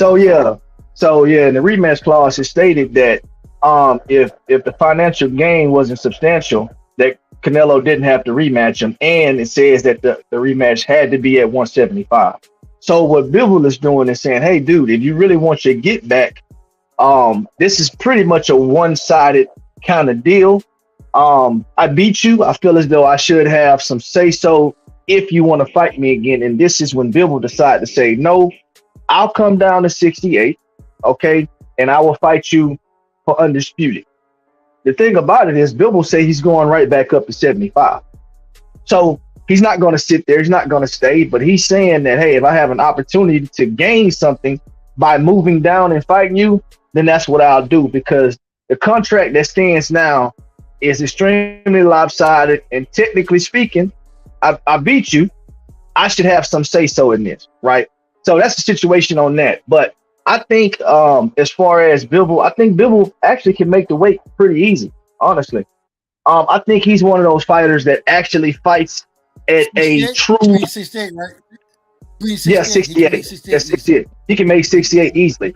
I think at 75, you rarely find guys that fight at their true weight class. I think he's a true 175 pounder, right? I think he's comfortable. I think he's strong. And I think that he manages that weight pretty good. A lot of these guys are burning down to that they shouldn't be. He only rehydrates like 8 pounds, Bivol. He weighs like 180. I guarantee you Canelo weighed more on fight night than Bivol, which goes back to people saying, "Oh, he's just fucking small." Hold on. So quick question. And I love what y'all cooking on. I ain't mad at it. I enjoy it actually. Quick question: if he can make the weight that easily, right? I just want to hear the panel's opinion on this. If Canelo wants to make the fight happen and he wants to make it at 75, Bivol say, nope, only way I'm making it is at 68, right? I think that's in Bivol's right. I think he's in the right to be able to have that type of requirement to make the fight happen. I still got Bivol beating Canelo. I still got him beating him at 68. What do y'all think Canelo does? Does he take that? I don't think he takes. I don't think he. I do not believe Canelo takes the fight at 68 against Bivol. We got to get my brother and Freeze. I know you got to cook. I know you do. My apologies, brother, but I got to get. It's all good. Cash back in here. I got to get Cash back in here. I got to get Cash. I got to get Crush. All positive. I got to get everybody in here. You know, I try my best to keep it fair. You go, bro. Cash, go ahead, man. From what you've heard so far, as far as Bivol wanting to fight at 68, do you think Canelo takes that fight against Bivol at 168 for all the titles? Oh no, of course not. Because there'll always be there'll always be an asterisk towards that. If he even though Bivol wants it, as people already know, the true boxing fans, they're just gonna the casuals are just gonna say Canelo Alvarez drained the man, and that wasn't the best Bivol on that night. And what I'm tired. I don't want to hear that bullshit. And Canelo Alvarez really told him and told his fans and told his Mexican fans, oh no, the fight's gonna happen at 175. So are we gonna say that Bivol is ducking Canelo Alvarez if he doesn't want to take the rematch, or what? No, we're gonna say that Canelo is ducking Bivol if you don't take it at 68. That's what we're gonna say. Huh? That's what this is what true boxing fans are gonna say the true boxing fans are gonna say that Canelo don't want to smoke with Bivol because Bivol want to smoke at 68 for all the titles. Let me ask you this. Hold on. I'm gonna let y'all cook. This is documented. These are facts. What we're talking about. And so, how can we give Canelo a pass if he don't? All right, fine. I ain't got no problem with it. Don't take the fight with Bivol. Then, if you don't take the fight with Bivol, that means you got to fight one or three other individuals. You either got to fight William Skull. People, I don't know if y'all. And I want to ask that question next. I'm gonna ask that question next. David Morrell or David Benavidez? You got to fight one of them three individuals. This is the question for the panel. I want to ask this question. I ain't asked this I don't know. I ain't never asked this on the panel. This is my first time asking it. Me personally, I'm a fan of William Skull. I think he a hell of a fighter. If you don't know who William Skull is, please go look him up. The brother can fight. He can fight. He has not necessarily a straight slick boxing style, but at the same time, he very good footwork. I think William Skull, the IBF mandatory, he's the IBF mandatory for anybody who doesn't know. I think William Skull beats Canelo. I think David Benavidez beats Canelo. I think Bivol beats Canelo. I think Morrell beats Canelo. This is why I say Canelo, he's backed into a corner. The next fight that he takes, and maybe he take a fight that I don't see, and y'all may have better purview than me. I ain't mad at it. I'm only talking about those 4 fighters that I just named. If he take any of them 4 fighters, he's gonna get his ass whooped, in my opinion. I want to spin the block as always. Crush, break it down. Did I skip anybody? If I skipped you, let me know I skipped you. I don't think I skipped nobody. I think I've been pretty even killed with it. I want to go Crush, Freeze, Phil, all positive. Back to my brother. Matter of fact, I'm gonna do it the opposite way. Go the opposite way, Doug. I'm going to my brother Cass. I'm going to my motherfucking nigga Cass first. I'm going to Cass. But the question remains the same. Y'all heard how I broke it down. The 4 fighters that I just brought up, do you see him fighting anybody outside of those 4 fighters? Go ahead, Cass. And if you need me, I'll let you know who those 4 fighters are. Do you need that? No, William Skull, Benavidez, Morrell, and you said the 4th one was Bivol. Bivol at 68. Yes.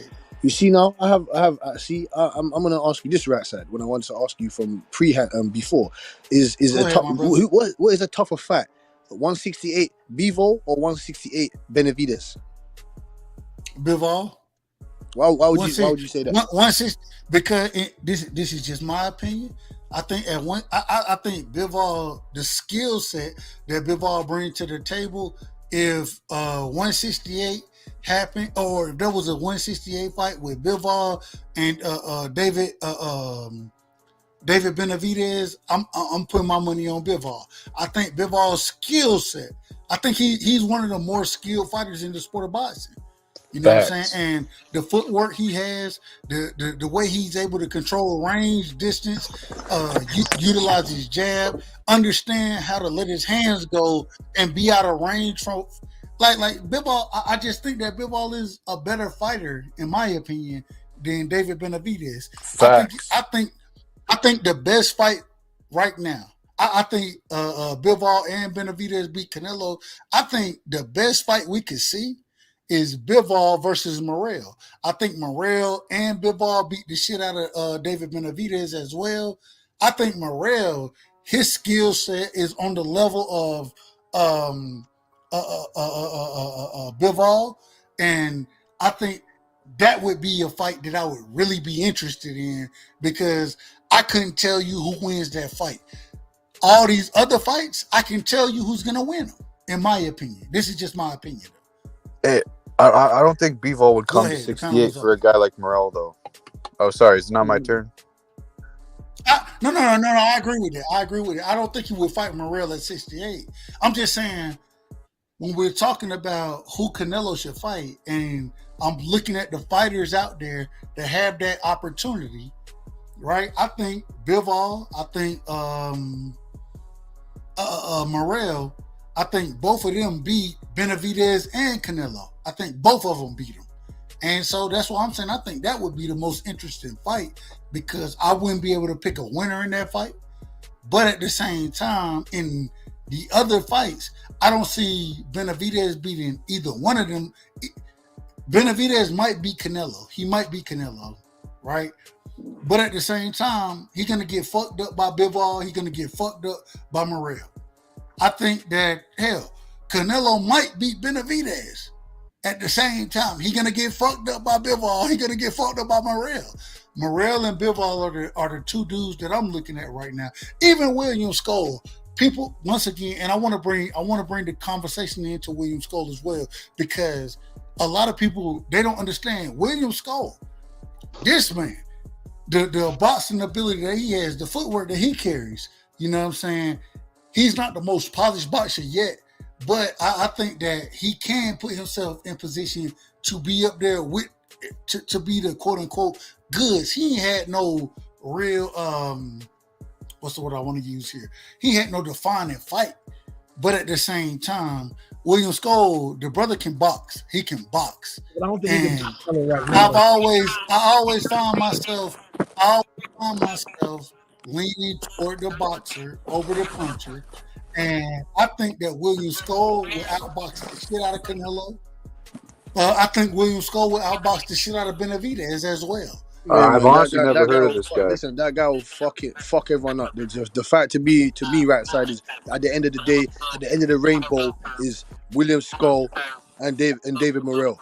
That's the fight that we want to see. I think William Skull got to be. And once they said, if Bivol, real quick, if Bivol don't come down to sit there and fight them dudes, I agree with you, Cass. I agree. I think William Skull and David Benavidez, and David Morrell outboxing Canelo and David Morrell. I agree, or David Benavidez, excuse me.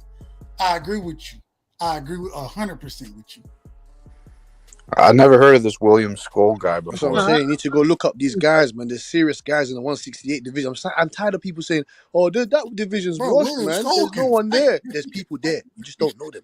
He can box. No offense to you, but there's not many like world level guys at 168 though. Like there's prospects for sure, but when people say, go ahead. And this is me only going off the eye test.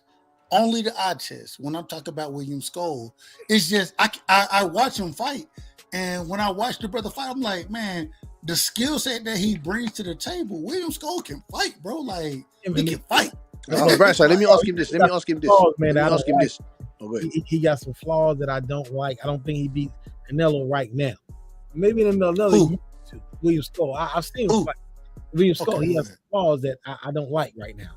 Do you know where he's from? Hold on, Cass. What flaws do you see in him, brother? What flaws do you see? Yeah, he has that. Well, he's got very fast hands, but sometimes he's very offensive oriented. And at the same time, he doesn't have that much pop to be offensive oriented, and he's susceptible to counter punches. No, he don't have pop like that. And he's susceptible to counter punches. If Canelo beats, and he does have, about 20. I don't know how many fights he has. Positive Network. Do you know where he's from? Bro, I just looked at this guy's resume. He's Cuban. Bro. He's from Cuba. He's a Cuban. He's from Cuba. William Skull is from Cuba. Somebody asked where he was from. Black, he be black. Just gonna fight him. See, I knew someone was gonna do that. You know, I was positive. That's not gonna happen, man. I mean, I ain't got no problem with Canelo, but I'm just saying he's not gonna fight that dude. Yeah, I just looked at his resume, bro. He hasn't really fought anybody. And why do you say what? No, there's no one. How can you say there's no one at world level? No. He hasn't fought. He hasn't fought. At 168, there's not that many, bro. You can't say that because they haven't fought each other. I can't say that. Hold up, real quick. If you listen to what I said earlier, it's not when we brought up William Skull. I said, hey, no, he hasn't fought that competition. But this is strictly off the eye test. I look at somebody like Andy Cruz. I know Andy Cruz can fight, bro. Like I know he can. Off the eye test. You know what I'm saying? And so there Sort are of fighters like that you can Boots. look at and say, go ahead, brother. Yeah, like Boots. Yeah, I was Yeah, gonna I say can look at my Boots Boots is like thing, another eye go test fighter. wherever, but I know he can fight. I know he can fight. Go ahead, Phil. just real quick though, as far as just the William Skull thing, his problem is that he doesn't have that uh pop in his punch, right? If you're gonna get in there with a guy like Canelo, he's got a fear that you can potentially hurt him, especially at 168, or he's gonna try to walk you down. Um, Skull is a traditional Cuban style fighter. He can box really well, but not a lot of power. Versus, the opposite of what Morrell is Cuban fighter, but he actually is like the new style of Cuban. These motherfuckers trying to stop people left and right. All the new Cubans want to stop something. So He the powerful. Look, he the powerful Cuban. He the powerful. yeah, exactly. I mean, yeah, exactly. Exactly. The new Cubans, they're a little bit different, but Skull falls into that traditional Cuban style, and I don't think Canelo has a problem with that, honestly. Yeah, I definitely do. Can I respond to that, please? Hey, Dub. Yo, Dub, I gotta hit it, bro. Thanks for having me on. Salute to the panel. All right, man. Peace. Salute everybody on the panel. Peace out. Say no more, G. Hey, Freeze Boxer, man. Freeze Boxer, man. You know it ain't nothing but love over here, brother. Of course. Always happy to swing by, you know bro. what it is, man. Yes, sir, man. Yes, sir. Thank you. Hey, Dub, let me go back God to bless. I had asked you earlier, man. I forgot all about it, man. I got a question. My bad. Go ahead. I'll apologize. I'm asking you and everybody on the panel. Do you think Adrian Broner and Leo Santa Cruz are all-time greats? No, all-time great. What the fuck? No. Okay, the reason why I'm asking that. Hold on. Let me finish the reading. Oh, Dub. You know why I'm asking that? Because 35, 40 years from now, someone's gonna go on BoxRec and they're gonna see, hey, Adrian Broner and Leo Santa Cruz are 4-division champions. And they may have never seen them fight. They'll be like, dang, they were good enough to win titles in 4 divisions, so they had to be great.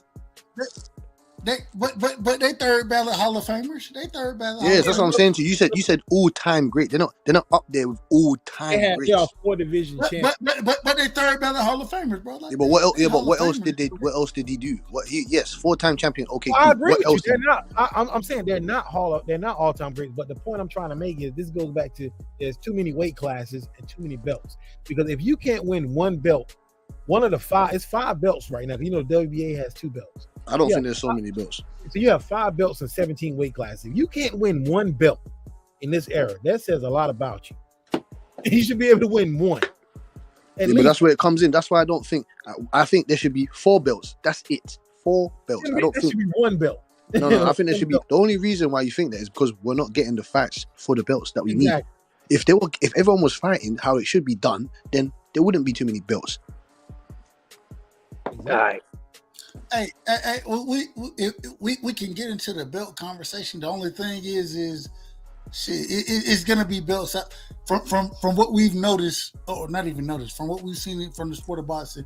It's gonna be belts out there. So if we want to get into that's a conversation possibly to be had. But ain't nobody gonna be right. Ain't nobody gonna ever win that conversation. What about your real quick on the Mount Rushmore, the right side? Yeah. I want to get to it. I'm gonna get to it real quick. I just want to make sure Bullet Gibson is back in the building, man. Bullet, anything you want to touch on real quick, brother? Go ahead. Yeah, I just had a question about because y'all was bringing up Bivol, all the people Canelo need to fight. What about Beterbiev? In all honesty, no disrespect to anybody else, like because you said Bivol, Morrell versus Bivol. What about Morrell versus Beterbiev or David Benavidez versus Beterbiev? I think Beterbiev will stop all of them in all honesty. But that's just my opinion. And what Beterbiev a beast, man. He getting older though. Like it depends on when they fight him. Like if they fight him now, man, listen here. I'm trying to tell you. But that's all I want to add in. This is the only problem with the situation is go ahead, Chris. Go ahead, Chris. Yeah, somebody did bring up bit of beef at the beginning, at the top of the conversation. I forgot who it was, but they're not on the panel. They brought his name up. Was that you, Dub? I said that. No. When I brought Better Biev up, I said that I don't think Canelo has any business dealing with the brother. I don't think he has any business dealing with their brother. Like none whatsoever. He get mashed. If you want to see that, if you want to see Canelo, and this is just if you want to see Canelo versus Better, I say Beterbiev. I always say Beterbiev. But if you want to see that fight, all you trying to see is Canelo get the shit beat out of him, bro. Like, you trying to see him get stopped. Go beat the brakes off that boy. If you ever fight I don't want to see that fight. I don't want to see it. I'm going to. But what about David Benavidez versus Benavidez as well? Though? No, he had the opportunity for that. He passed it up. He ain't no monster. If he was a real monster, he'll go up there and do that. Benavidez already. When Benavidez lost his belts on the scale, the WBC gave him the opportunity to move up to 75 and make the fight with Beterbiev, and he didn't want to make that happen. He wanted to stay down, and that's on him. I'm not saying he ducking. I'm just saying he didn't take the opportunity that was presented in that situation. No, that's a duck. That's a duck, right? Hey, real quick, Frank. Yeah, he don't want that trouble, yo. Okay. Your opinion. No problem. Real quick. I'm about to jump off real quick, so I just want to, Go ahead. I was about to say, man, I'm about to. Yeah, I'm gonna jump off real quick. I'm at work. I gotta go and do something real quick. If y'all still cooking when I get done, I'll jump back on. But if not, I'm still gonna email you, right side.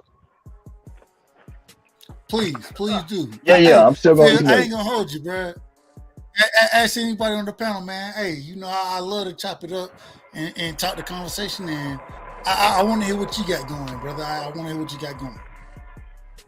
Hey, man, I'm definitely gonna get up with you, man. I'm gonna email you tonight, and we'll chop it up, man. You're gonna like it for sure. Yes, sir. Hey, I look forward to it, man. Much love to you, my brother, and thank you for jumping on. Hey, like I always tell you, you got a great boxing mind, man, and I appreciate you, brother. Hey, man, I appreciate you having me, brother. I'll holler at y'all, man. Peace out, man. Peace out. Safe out there. Be safe, brother. Be safe. All right. Salute, Mr. Flip. Hey, real quick, Outlaw, man. Real quick, Outlaw. Jump back on, brother. I apologize. I was going to bring you in, but you jumped off. But if you want to jump back in, do your thing, Outlaw. Going back, man, the panel is open. Y'all cook, man. Let's go. Yeah, man. Speak on why can't there be a Mount Rushmore right now? Why can't Tank and Canelo and whoever else be the faces of box? Why can't they be faces? They're meant to be faces, not one face. Exactly. If there was multiple faces, the sport would spread. You can't really have one face of boxing because these guys only fight twice a year. So how you gonna have one face of boxing, man? Ain't no such thing. Yeah. When I spoke about deserving, people were talking about I don't want to hear about deserving and all that. That's what I'm talking about. These guys ain't fighting enough. So when they get beat up, smashed up by one of the best guys, all we're gonna hear is, oh, he wasn't fighting enough, he wasn't ready for the big moment, the big stages, he didn't take enough fights, I'm not trying to hit on that. I mean, when did all of this fighting once or twice a year start? That's what I'm trying to figure out, man. When the promotional networks, I don't know, there's no spaces for certain things. Because I remember George Foreman, the last year of his career, he's 48. He fought 3 times. 48. So like these guys in their 30s and 20s fighting twice a year. Because inflation has gone up. The price is not yesterday's price. Yeah, that's right. You heard Derek James say that, and he's the one that says he doesn't get himself involved in any type of negotiations, but he's the one that's talking about yesterday's price is not today's price. So I don't know. Right. It doesn't make any sense to me. I spoke to Timothy Bradley. I heard it from the goat's mouth. All these promoters just have too much egos. There's too many hands in the pot. People want to do what they want to do. They don't want to work together as one. So this is what we're gonna get: C class, B class fights. But as I've told Dubside before, prior, if you get rid of the promoters, then the belts won't matter because each one of these organizations got the promoters in their pocket.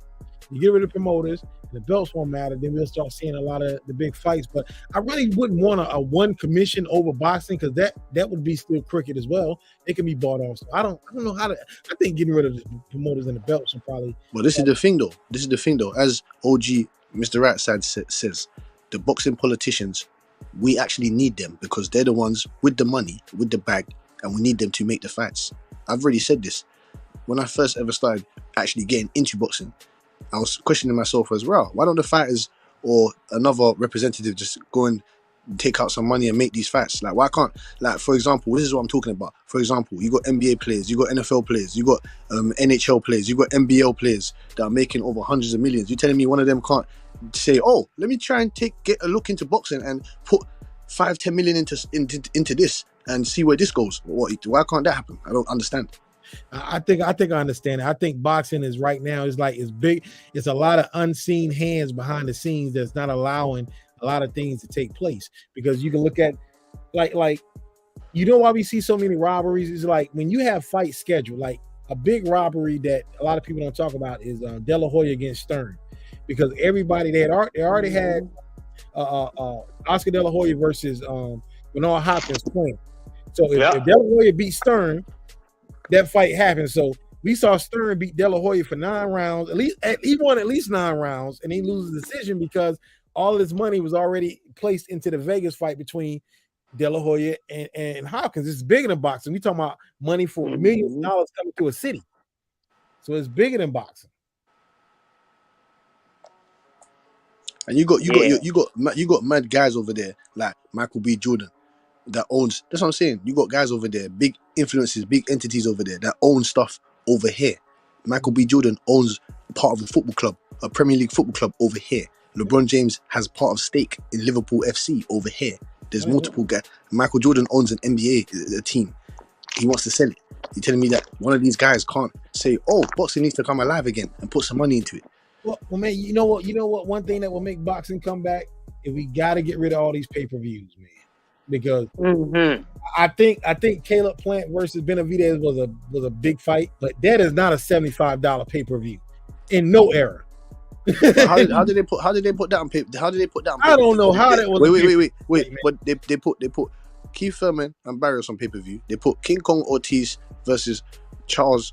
I walk like a god. Martin on pay-per-view. You didn't put Jamel Charlo and Castano for Undisputed on pay-per-view. I don't understand.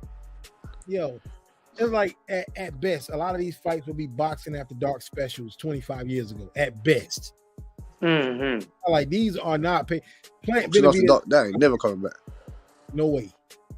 HBO, they ain't never coming back. Nah, it's done, man. They done. It is done. But we got to bring back. Not only that, we got to bring back fights on primetime television and fights on Saturday and Sunday afternoons. Like when man, what you know about that, man? Oh my God, that's the best era. I'm in my mid-40s, man. I know about that, man. Looking at fights on Saturday and Sunday afternoons. I'm talking about these. I'm not talking about your run-of-the-mill fighters. I'm talking about top fighters fighting on ABC and NBC. Hey, get this right. And so I'm some years older than you. I'm in my 50s. Yeah. So man, we were seeing what you would consider pay-per-view fights for fucking free during the day on Sunday and Saturday afternoons. Man, some blockbusters. You hear me? That could have easily sold.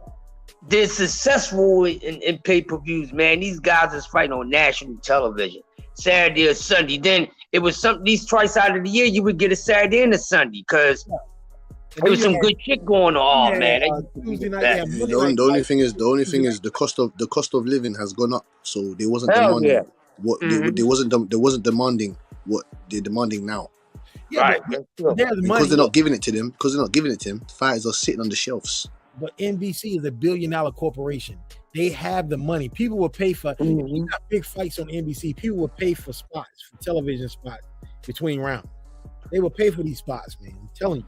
Yeah, like if you say one fighter, if one fighter be like, you know what, I don't want my fight on, because I think fighters will probably make more if they put a fight. If you got two of the biggest fighters, let's say Crawford and Spence, if Crawford and Spence fought on NBC, I think they would make more than a fight with NBC. If NBC gets involved and everybody's putting in 30-second, paying for 30-second spots like the Super Bowl, they would make more there than they would on pay-per-view. This is my opinion.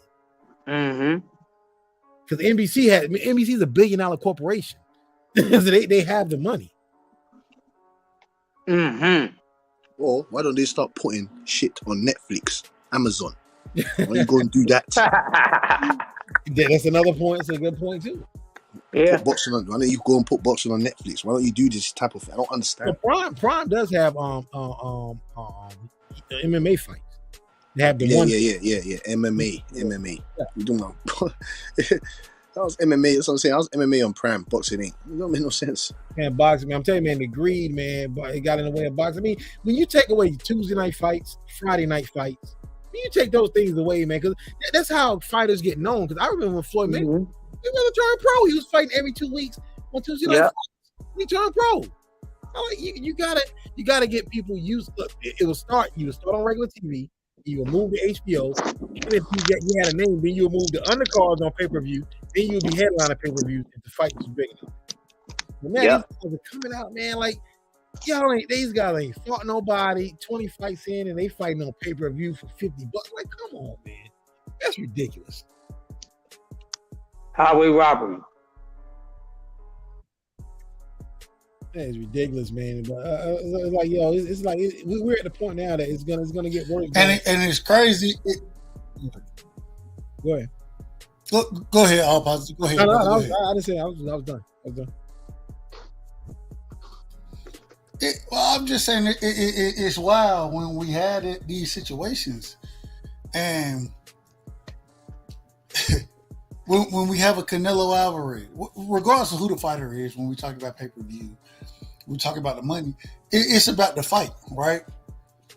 When we saw Ryan Garcia versus Tank Davis, we seen this fight do big numbers. Mm-hmm. My question is what other fight does numbers like that? In y'all opinion, and this is an opinionated question, what other fight do y'all think? Do y'all think that this John Ryder Canelo fight gonna do numbers? No, it's not. No, we know that. No. So what other fight? What fight would do numbers like the Tank Ryan fight did? Right? Where are the big fights? Does Earl and I know this is a taboo subject. I know. Yeah. Mm-hmm. Does Earl and Bud do numbers like? I don't think Earl and Bud do numbers. I want to be honest with you, man. I think Earl and Bud are top fighters, but nobody knows these guys, man. Yeah, no one knows them. Nobody knows who these guys are. No point, man. Ryan Garcia had almost 10 million fucking followers or whatever it is. He's in commercials with Damian Lillard and shit. No one knows these guys. That's the whole issue with this thing as well. There's no personalities. There's no substance. I just want to say this. I want to say this.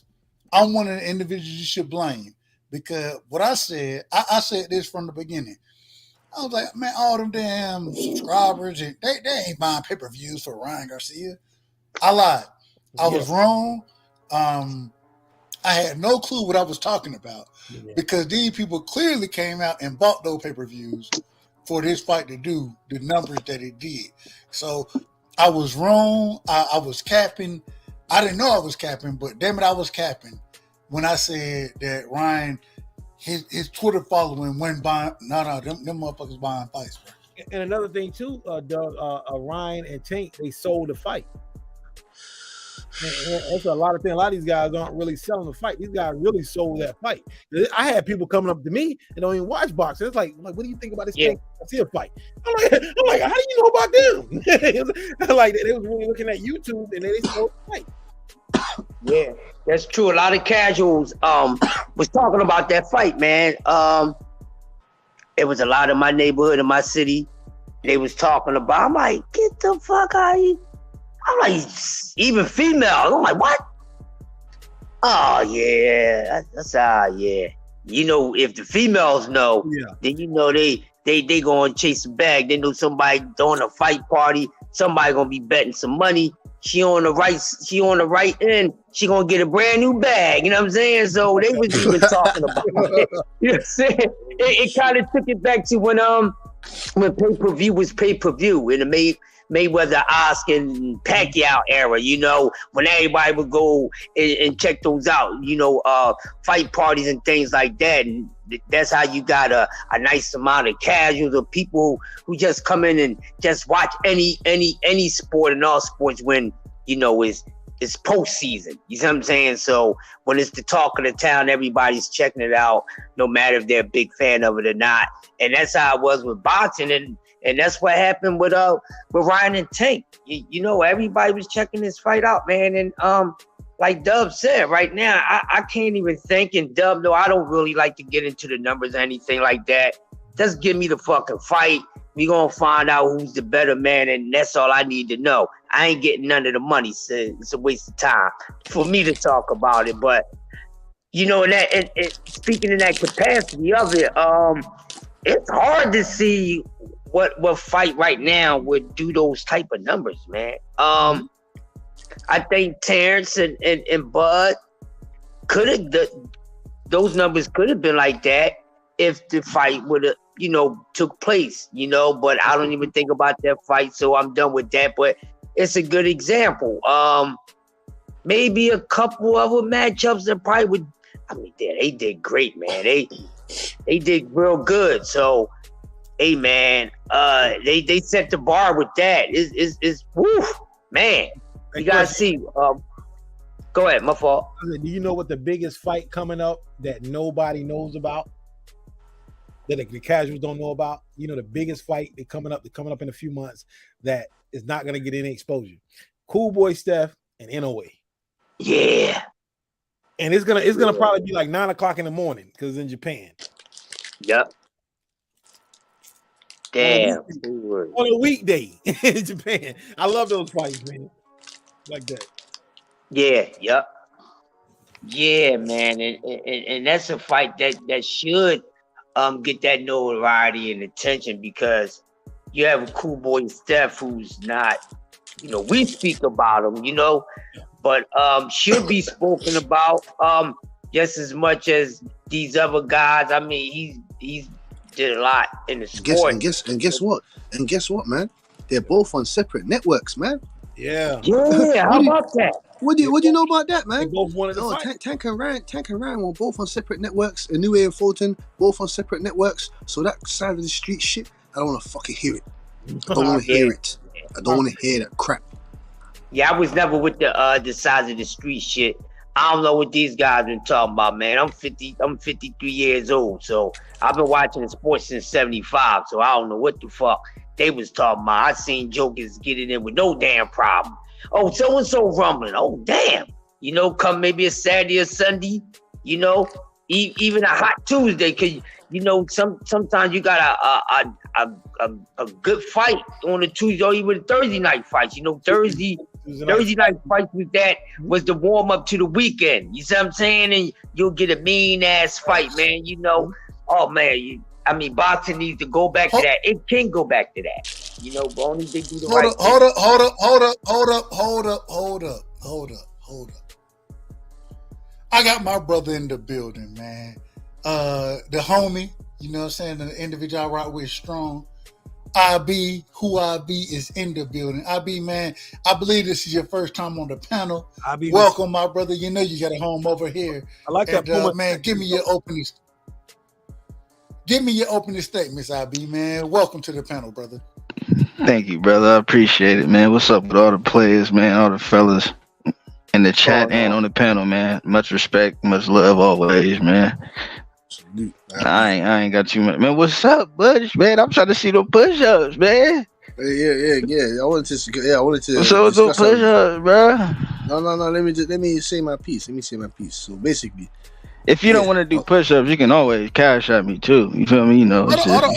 Let me ask this. Hold on. Before we move forward, I gotta ask you a question. My brother IB just came on, and I'm gonna say it. He making allegations, Butch. He's saying that you're on push-ups. Is that facts? Yes, I owed him push-ups. I've already completed my push-ups. What? When? Did he Yes, When was did he this? see you do the See, that's what I'm saying. Did he see you do the push-ups? Did That's what he I'm see saying. it? No, but I can obviously let him If see. he didn't I see can, it, hold on, no. Wait, wait, that's what I'm no, saying. no, no, Oh, no. see, If that's what he I'm saying. didn't I didn't see get to it, finish. I didn't get to. how did you fulfill? Hold up, but you, Cash, you know I love you. You know I got love for you. If the brother didn't see it, and you just agreed that you owed him push-ups, right? You agreed to that, and then you said you did them, but he didn't see them. How can I mean? What are we talking about? What are we talking about right now?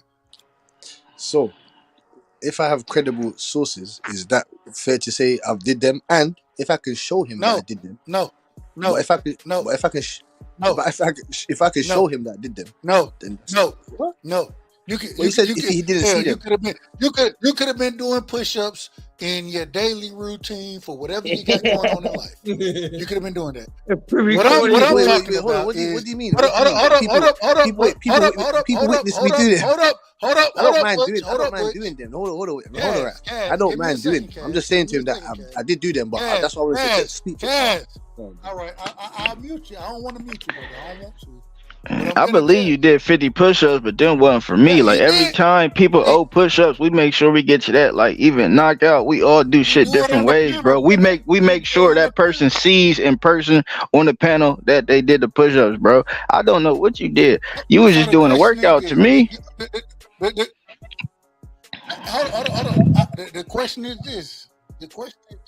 IB, this is the question to you. Have you won? I don't even know what the bet is. But if the brother gonna say he owe push-ups and you're gonna say that he owes push-ups, I think we agree that. The question is, IB, have you received your push-ups on the panel with Butch Cassidy? Nah, hell nah. I ain't seen him do nothing. Nah, I ain't seen nothing. I wouldn't even be. You feel me? I'll let you respond to it, Cat, but I will say, if you didn't do it when he was on the panel, I mean, if you lost the bet, brother, go ahead, Cass. Respond to that. Yeah, that's no problem, man. You get me? If you want me to, whenever you want me to stop, then that's no problem. I just wanted to respond properly. Like I said, as soon as he said anything about the push-ups or whatever, I wanted to discuss it with him properly so I know what's going on. Like I said, like he said, I don't know how people do things. You get me? I don't know how you lot do certain things. I just thought cool, innit? I had the opportunity to do them or whatever. Cool, innit? Let me do them. But like I said, innit? I don't have no issues giving you the 50 push-ups. That's no problem. But like I said, I was with Q, Method and whatever. Method said the same thing. He got into my helmet about it. So I said, then Q came and said, no. We're gonna do them where you place the bet, which was on his channel. So I said, that's fine. I don't mind. I can do them wherever. Yeah, for sure. Nah, that's because Method a bitch, bro. We don't fuck with Method's crackhead ass. That's cool. But I didn't see him, so it is what it is. Like, you feel me? Salute the Q, salute the lab. Salute the Q, salute the lab. That's my brother. But at the end of the day, it's between me and you, bro. You can't go on the panel and do some push-ups, and I'm not even there to talk to you about it or nothing, bro. Like, fuck what everybody else talking about, bro. Like, okay, so I mean, it's cool, bro. Like, it's cool, bro. Like, I really don't even care about the push-ups. I like money for real, so it's cool, bro. You can keep the push-ups. It's cool, bro. It's cool. Okay, you can do 50 straight right now for the panel, for Dub's right size panel. 50 right now on some real nigga shit from the UK. 50 straight right now. Can we see it? No, see, look. That's fine. I can do that. It's cool then. Okay, let's see it then. No. Hold on. That's what I'm saying to you. I was speaking. Yeah, I don't want to hear none of that other shit, bro. No, see. Fuck Method. Fuck the mother niggas. No, they're not even real boxing fans. These niggas is fanboys. You hear me? Everybody know that. Everybody know that. Everybody. Forget that nigga's not no real boxing fan, bro. I'm a real one. You talking about clowns?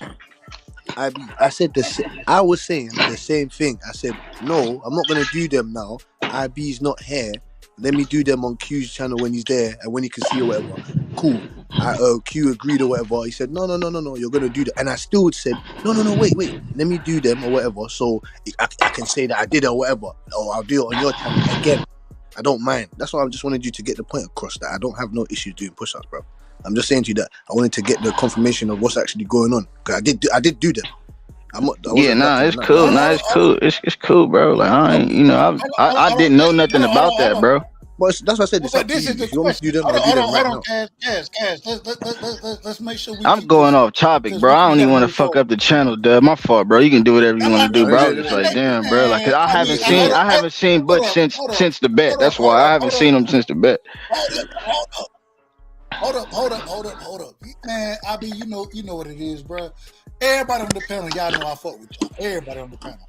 And so I gotta ask this, Cass. Oh well, damn, he got a camera on. Hold on, wait a minute. We're gonna put it on Cass. It looked like he said he's gonna do the push-ups. Are you doing the push-ups, Cass? I just want to do to get me. I don't want to just come on, man. All right, he about to do the push-ups. Well, we can't see it. We can't see it, brother. Yeah, it's kind of dark. I can't see shit. And that 50 gonna be tough too.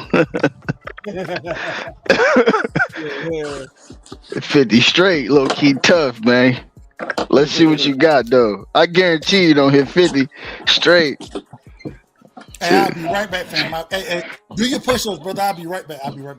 Man, I used to do about 71 straight back in the day, man. But you got to You think, see, that was over 20 years ago when I was in the military. Yeah, that's 13. That's 13, Yeah, 14, yeah, I used to do 15, that shit 16, too, 17, 18, 19, 20, 21, 22, 23, 24, 25, 26. That's 31. That's 31. Yeah, 19 more, baby. That's 31. That's 31. Yeah, that's 50 hard, man. I stopped at 49 myself yesterday. 19 more. Break them shit down, bro. Break them shit down. Don't bust yourself. Break them shit down, man. I'd rather pay you money than try to do 50 push-ups straight at this point in my life.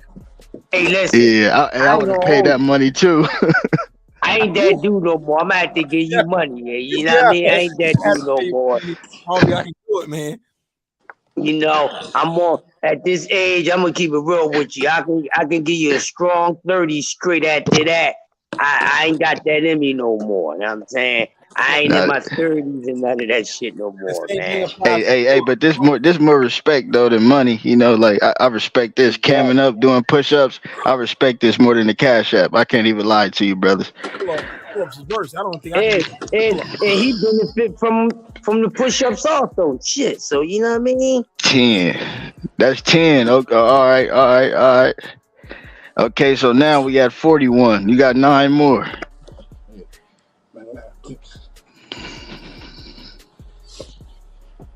Man.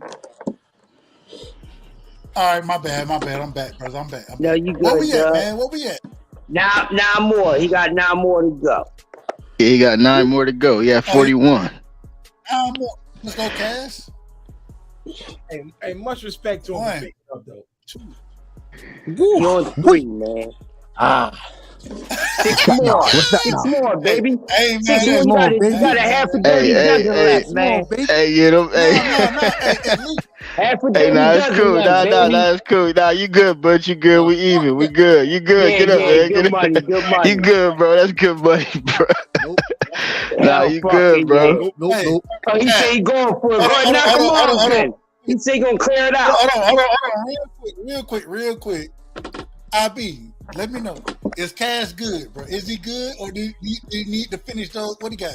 Cash, he said he gonna finish them off himself. Dub, he said he gonna finish the count. So, damn, man. Hey, them last 10 was kind of woozy, but it's cool though. Yeah, I respect it. Nah, it's cool. You good? You good, Cash? Hey, get up there. There you go. I gotta salute you, bro. Hold on. I gotta turn the cam on. I gotta salute you for that, man. I salute you for that, god damn it. Fuck that.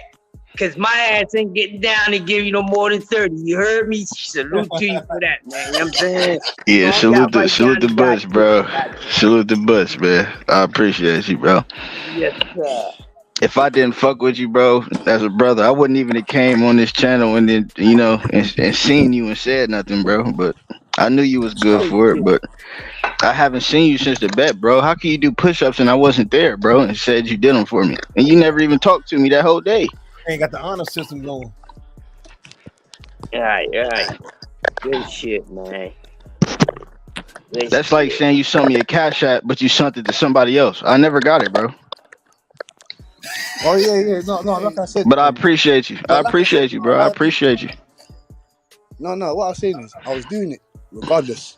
That's why I didn't mind which way it went. But if you wanted them to do it when he was there, then that's fine. That's what my Yeah, for sure. Yeah, that's what I thought it was gonna be, but it's cool. Now we squared away.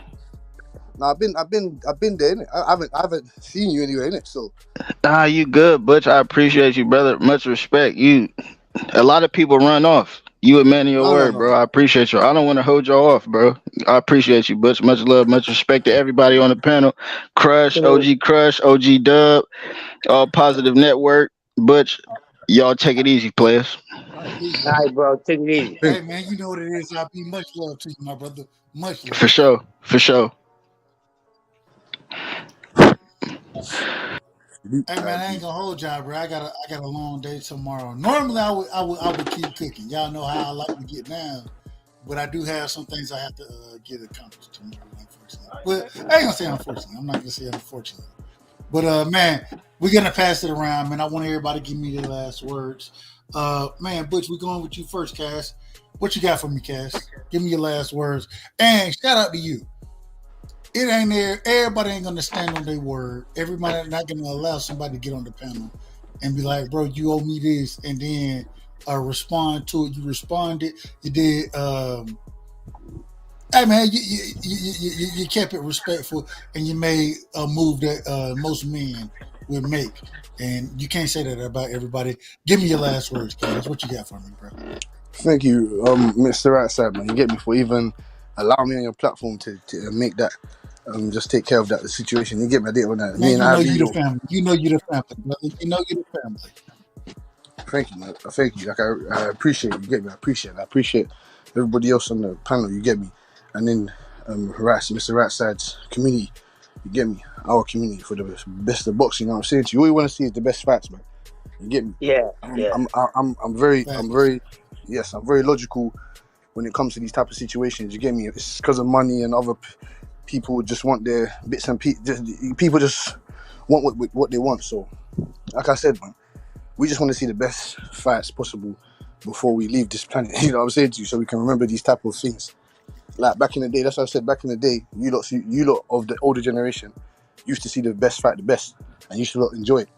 You know what I'm saying? So we're not really getting that in this day and age. So yeah, man, I don't want to take up too much of your time right side, man. I appreciate that for letting me sort out that situation, like you said. And yeah, man, salute to you, Crush. Hey, Cass, I always know this. Can I tell you this, Cass? I want to tell you. Anytime you come over here, man, you can't take up too much of my time, man. This is what the show is for. We love the sport of boxing, and one thing I give you a lot of credit for is that at the end of the day, you come over and you can speak the sport, and man, I appreciate you coming over, giving us that different perspective from what we would say across the pond. But man, Cash, you know it ain't nothing but love, and I appreciate you, my brother. I appreciate you. Thank you. That's it. Cash, take it easy, man. Jimmy, man, you jumped on the panel. We getting ready to shut it down tonight. I got shit I got to do tomorrow, unfortunately. But once again, it's fortunate that I have shit to do tomorrow. That is very fortunate. And so I'm not going to say unfortunately, but Jimmy, man, I know. Give me your last words on what you want to close out on tonight, brother. No, I just want to jump on at the end and just say, thanks for having me on. You've got, one of the hottest channels in the YouTube online community. You're a passionate fan, bro. So keep doing your thing. Obviously, you got a little spicy back there, but that just can't be helped, sometimes. Can't be helped sometimes. And hey, man, it adds a bit of drama, right? And the chat loves it, bro. The chat were loving it, and your likes were going up as well. So it's so good, bro. No, I just want to say, man, you had a great show. We discussed a lot of great topics. When's your next show? Hey, man, we will. I'm debating tomorrow. I got to see how my day goes tomorrow. I got some things I got to handle, and it looked like it may go later into the day, but I want to go live tomorrow. If I can, I will. If not, I will be live Wednesday. And so, it is what it is. Either tomorrow or Wednesday, I will be live, brother. All right, bro. And Thanks real for quick, having me. don't apologize, man. Hold on, real quick. I want you to give your last word real quick. Do not apologize, brother, man. You come through, you don't show nothing but love, man. And that ain't me. That ain't me. You ain't got to apologize for anything you come over here with. Hey, you do your thing. I didn't have no problem with it, and so I don't think anybody else did. Same way with Jimmy. Same way with anybody, not just Jimmy. Anybody. Oh, man, don't come over here apologizing, man. Get your bars off. I'll tell you if you're disrespectful. I will let you know. But at the end of the day, I think the majority, man, y'all love boxing like I love boxing. So I love it. I love hearing the conversation. It is what it is. Go ahead, Jimmy. My apologies. Yeah, bro. Shout out to IB. That's one of the coolest guys you'll find in on the YTBC. So yeah, that was it was good that they got that sorted out. With the bet. What bet was it? Was it the Ryan and Tank fight? Now we remember. I don't even know that, and that's I don't even know what the bet was. Do y'all know what the bet was? I hope it wasn't. No, I don't remember. It wasn't. I don't even know what the bet was. They agreed. They just agreed, and once they agreed, I was like, okay, well, somebody owes somebody something. Once they agreed on the shit, and I didn't even ask what the bet was. I didn't even ask. I didn't. Jimmy, I'll be. Oh, go ahead, Kat. Jimmy, go ahead. No, I just want to get your quick opinion. In your sort of honest opinion, right now, who would you say is the face of boxing, as it currently stands? Not in the future, but sort of right now in 2023. I ain't gonna hold you. At this current moment in time, I kind of lean toward what Cass said, man. I don't think there's one face of boxing right now. It's not. I think they're depending on and if we want to, regardless of how we look at it, depending on the fan base you talk to, they're going to be individuals who stand out. So I don't think there's one face of boxing. I think there's a Mount Rushmore, more or less. Yep. I would have to put Tank, Canelo. Go ahead. Who would you say is the closest right now? I think between Tank and Canelo, those would be the two individuals battling out for the actual quote unquote face of boxing. But we still have to look at the heavyweight division because we know that the sport moves like the heavyweight moves. You know what I'm saying? I think Bud and EJ can be brought into the conversation. I think that's why I say it can't be just one individual. Even the Mount Rushmore, I think that can be debatable. But when we talk about the face of boxing, I don't believe there's one face of boxing at this current moment in time.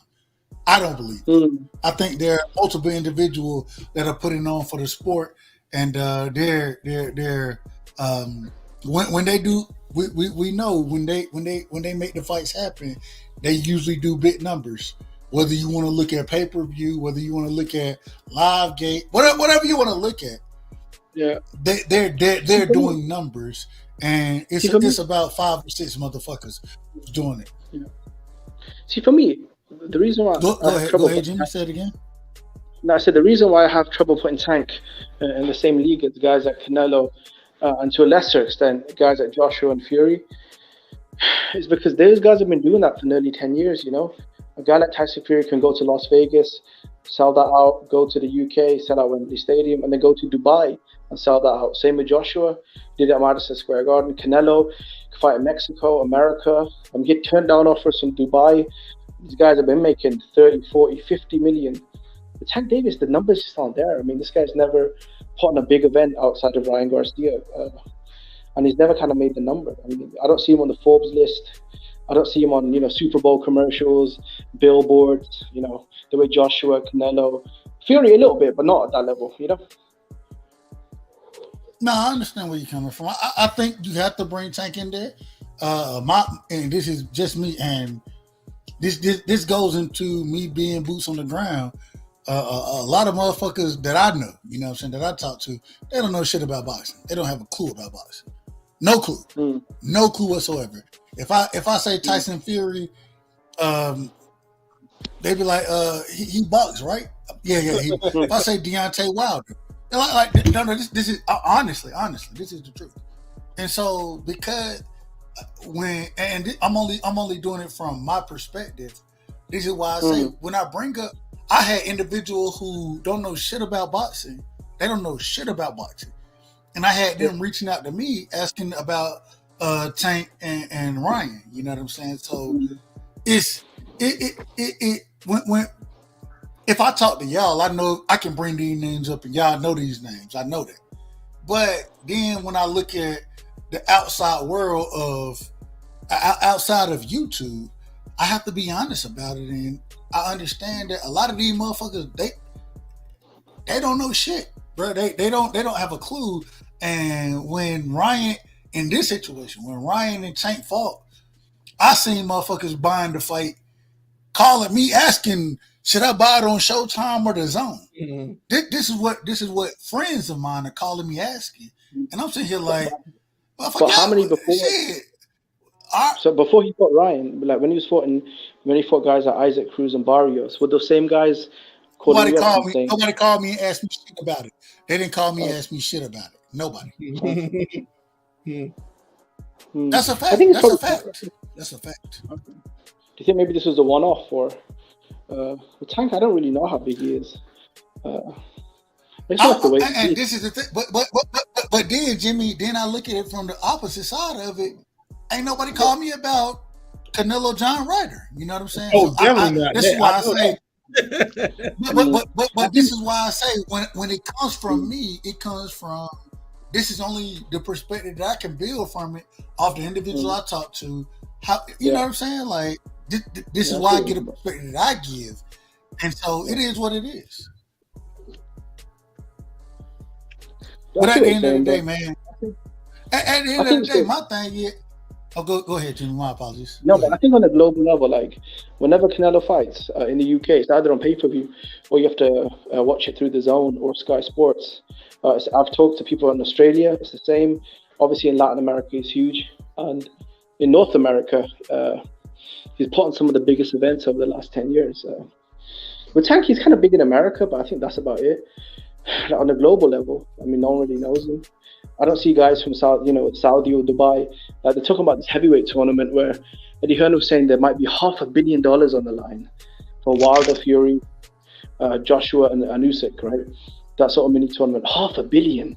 You've got Canelo on the Forbes list. Like, with Tank Davis, he's got a little buzz in America, but I don't know, man. Like globally, say I feel like Canelo's more recognizable. Joshua, if you were to go to someone in Japan, Australia, the UK, and even parts of America or Latin America, right? I think overall, I don't think Tank's no one really knows Tank outside of America. And even in America, before Ryan Garcia, this guy was struggling to sell 100,000 pay-per-views, you know? At the end of the day, I ain't gonna hold you. You could be absolutely correct. The only problem is I come from a very shaded, and it is what it is. I come from a very shaded perspective, right? I only know the individuals I talk to. And so I can only give you that perspective as far as how to fight or who's the face. At the end of the day, man, my thing is I don't think there's just one face. I think it really comes down to where you're at, location. That means a lot in the sport at this current moment in time. I'm looking for fighters who supersede that, and maybe Canelo does, maybe AJ possibly, Fury possibly, Wilder possibly. Like it's dudes, but the dudes that's doing it that really supersede shit, in my opinion, are heavyweights, and I don't know, man. And Canelo, I gotta give Canelo that credit. I gotta give him that credit. It's just that from the individual I talk to, and once again, that's why I say I'm biased. I'm very biased. I only know who I know. From the individual I talk to, I know who called me about the fights and those type of things, and ain't nobody called me about Canelo Ryder, but I had multiple individuals calling me buying the Ryan Tank fight. So I don't know. I don't. And I got to give Ryan credit as well. People want to shit on Ryan Garcia, but nobody didn't call me for Pitbull Cruz Tank. Nobody didn't call me for Garcia. The first hit the Garcia Tank. They didn't call me for that fight. They called me for Ryan Tank. So I don't know. I think the dance partner matters, and we got to see, man. It's a tough question. It's a tough question. That's why I say I don't think it's a face. It's all based off opinion, man. It's not. It's all based off opinion. You would never get down to the true fact of who's quote unquote the face of the sport. Because, like I say, just like there's no greatest one basketball player of all time in basketball, there's no one face of the sport of boxing. Crush, say that one more time, please. Yeah, I broke that down. I shut the show down one day like that. You know how many years I've been saying it? I was like, there's no such thing as a GOAT in team sports. It sounds stupid, bro. It sounds stupid. But this ain't no team sport. I'm just saying, boxing, there is the greatest. It can be a greatest all-time boxer, but I'm saying exactly in NBA, you cannot have one greatest player all time in a team sport. It's a team sport. I disagree with it. I disagree with that. Because you know why? You can disagree with it, but that don't mean it ain't logic of what we saying. Do you know who the most important person to a basketball team? No. I disagree ignorantly. I'm just saying the most important. Not even. Let me rephrase it. It ain't even ignorantly. It's biasedly. It's biased. You know the greatest. You know the greatest player. I'll tell you. I know who the greatest. Hold on, real quick. Y'all. Hold on. Y'all know who the greatest player in the NBA ever all time is? There is none. Carmelo Anthony. I can actually answer this question. No, I feel like I can answer this question better than the Americans because living in the UK, I can give you more of like a global perspective. Like a guy like a Michael Jordan, a LeBron James, those are the guys that even in the UK that really doesn't follow basketball, everyone kind of knows. Outside of them two, bro, no one really knows any sort of American basketball players. Kobe? Y'all know Kobe?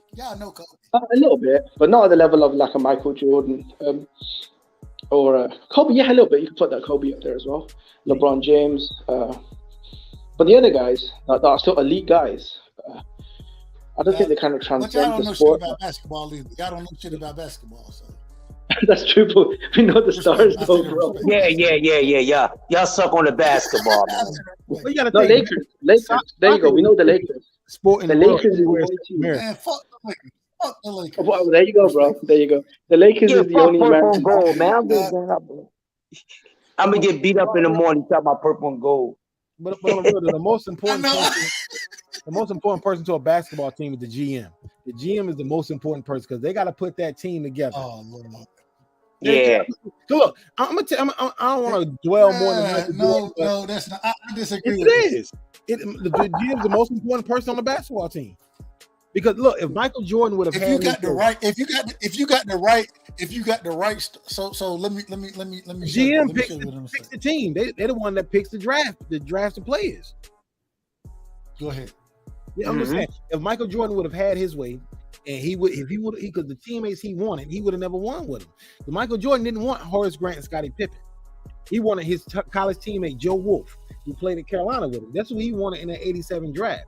Jerry Krause was like, no, we picking this unknown guy right here. Actually, they didn't pick him. Seattle picked him, and they traded for him on draft day. Yeah. So that's who got. He didn't want Pippen and Horace Grant. Jordan was upset.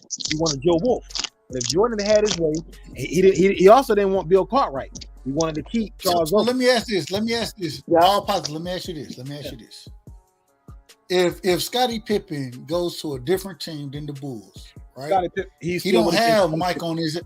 But hold on. He don't have Mike. So you saying Scottie gonna be? I watched Scottie go to Portland and not be shit. He was older then. He was in his 30s. He was one of his 30s. He a top 50 player all time. Hold on. Wait. Is Scottie Pippen a top 50 player of all time? Yes or no? Yes, he is. Mm-hmm. And so when he went there, did he contribute enough to that team to make them the goods? Yes or no? He did. No, he didn't. Well, they made a conference finals. All right. But he also, but you got to think about it. You got to think about how old Pippen was. He was a little bit longer than two. He was older. When Jordan left, what did they do? They made the conference finals. They not made the second round. They lost to the Knicks in the second round of '94. But they was one game Was from it the reaching second conference round? final. Yeah, it was second round. Yeah. It was one game from reaching the second round. And Tony Kukoc was doing more than motherfucking Scottie No, he Pippen was not doing more than Pippen. No way. Pippen led him in all statistical categories except rebounds. He did. That's a fact. Except rebounds, rebounds and blocks. He did lead them statistically. He did lead them statistically. And he was third in MVP voting that season. And he was an All-Star Game MVP. Hey, who got the last motherfucking shot when it was time? Well, he was more clutch. I don't like that word clutch. I think that word clutch is some myth people. Oh, now you don't like the word. I've never been. Look, okay, check this out. If you got it, look, I'll give you a scenario. If you this is why we put this is hold on, watch this real quick, and then I'm gonna let you cook. I apologize, but this is why we put Jordan and Kobe over LeBron. Now, if you want to debate it, I understand it, and I ain't mad at anybody picking LeBron. But these two individuals were clutch. And LeBron, he hasn't showed to be clutch like they were. I'm not saying LeBron. I'm not saying LeBron. He not clutch. I'm not saying it. I'm just saying that he wasn't. He didn't do what Kobe or LeBron, or excuse me, Kobe or Michael were able to do in the clutch. That ain't what LeBron has shown. Okay. Check this out. I'm gonna give you some insight on Michael Jordan, and I know a lot of people not gonna like this. The reason why I say there's no greatest all time. I said the same. I said this for years, and everybody they was criticizing me for it until Phil wrote a book and he validated me. Phil Jackson don't know me, but Phil Jackson validated me with the words he wrote in his book. What I was saying, I said from '92 until the last Bulls title in '98, Jordan didn't play any defense. And everybody always called me like, well, they kept putting, he was on the all defensive first team. I'm like, it was putting him on the all defensive first team because it's Michael Jordan, but Jordan wasn't playing any defense. And then Phil, for decades, everybody was ragging on me. Phil Jackson wrote this book called 11 Rings. I have the book right here. Phil Jackson said in his own words, we designed a team with Ron Harper, Scottie Pippen, Dennis Rodman started lineup to give Jordan. He said, give Jordan a break on defense so he could save all his energy for offense. Phil said it. Yeah, Jordan wasn't playing no defense. I don't disagree with it. He was running wild. But there's a hold on, real quick. Let me ask this: there's a difference between and like Phil said, we designed our team for this, right? We designed the team for this.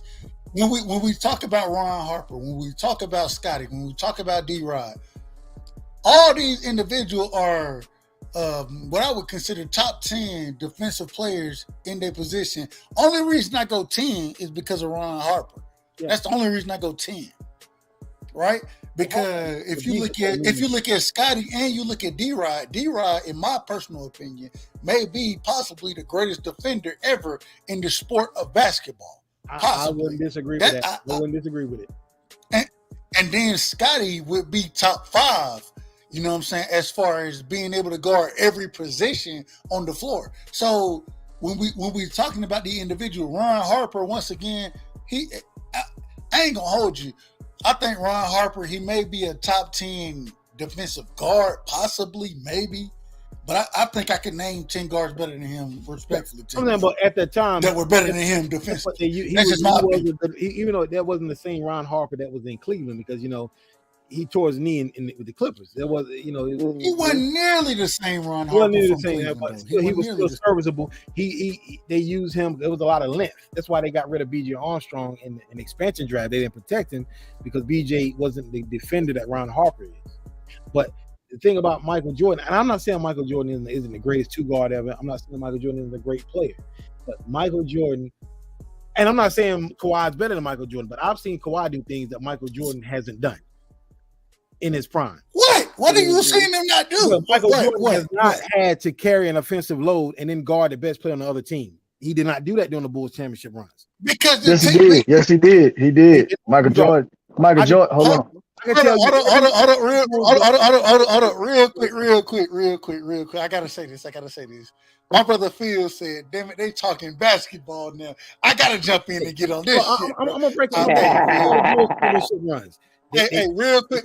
I'm gonna let you cook. All positive. I'm gonna let you cook, but I gotta let Phil cook early. You know what I'm saying? He just jumped back in here, and hey, go ahead, Phil. What you got, man? What you got? Nah, man, I'm just look. And I appreciate you, brother. Man, look, let me tell you something. As far as Michael Jordan, this is the thing about MJ. Okay, obviously MJ has Scotty, right? Majority of the time, Scotty would guard the best person. Yeah, exactly. Obviously. So, and they would most of the time Scotty would guard the best person on the team. But when you go back and you look at those years and those championships, they did have games where Jordan said, "Nah, I'm gonna guard the best person on the team, and I'm gonna put my work in." Like, so it was just kind of a matter of how he was feeling on that particular night. Because let's not act like Jordan and get Defensive Player of the Year. You understand what I'm saying? He got an 88 Roman playing passing lanes. That's why they gave it to him. He was not guarding the best player on each team in 88. We can go. We can pick a day and go over the 88. Yeah, but this what I'm saying though. But when you all right, so I put it to you like this, right? So you say he got it 88. He wasn't guarding the best person on the team in 88, right? And he got it. You say Roman? It was Roman. He was playing passing lanes and Roman and okay.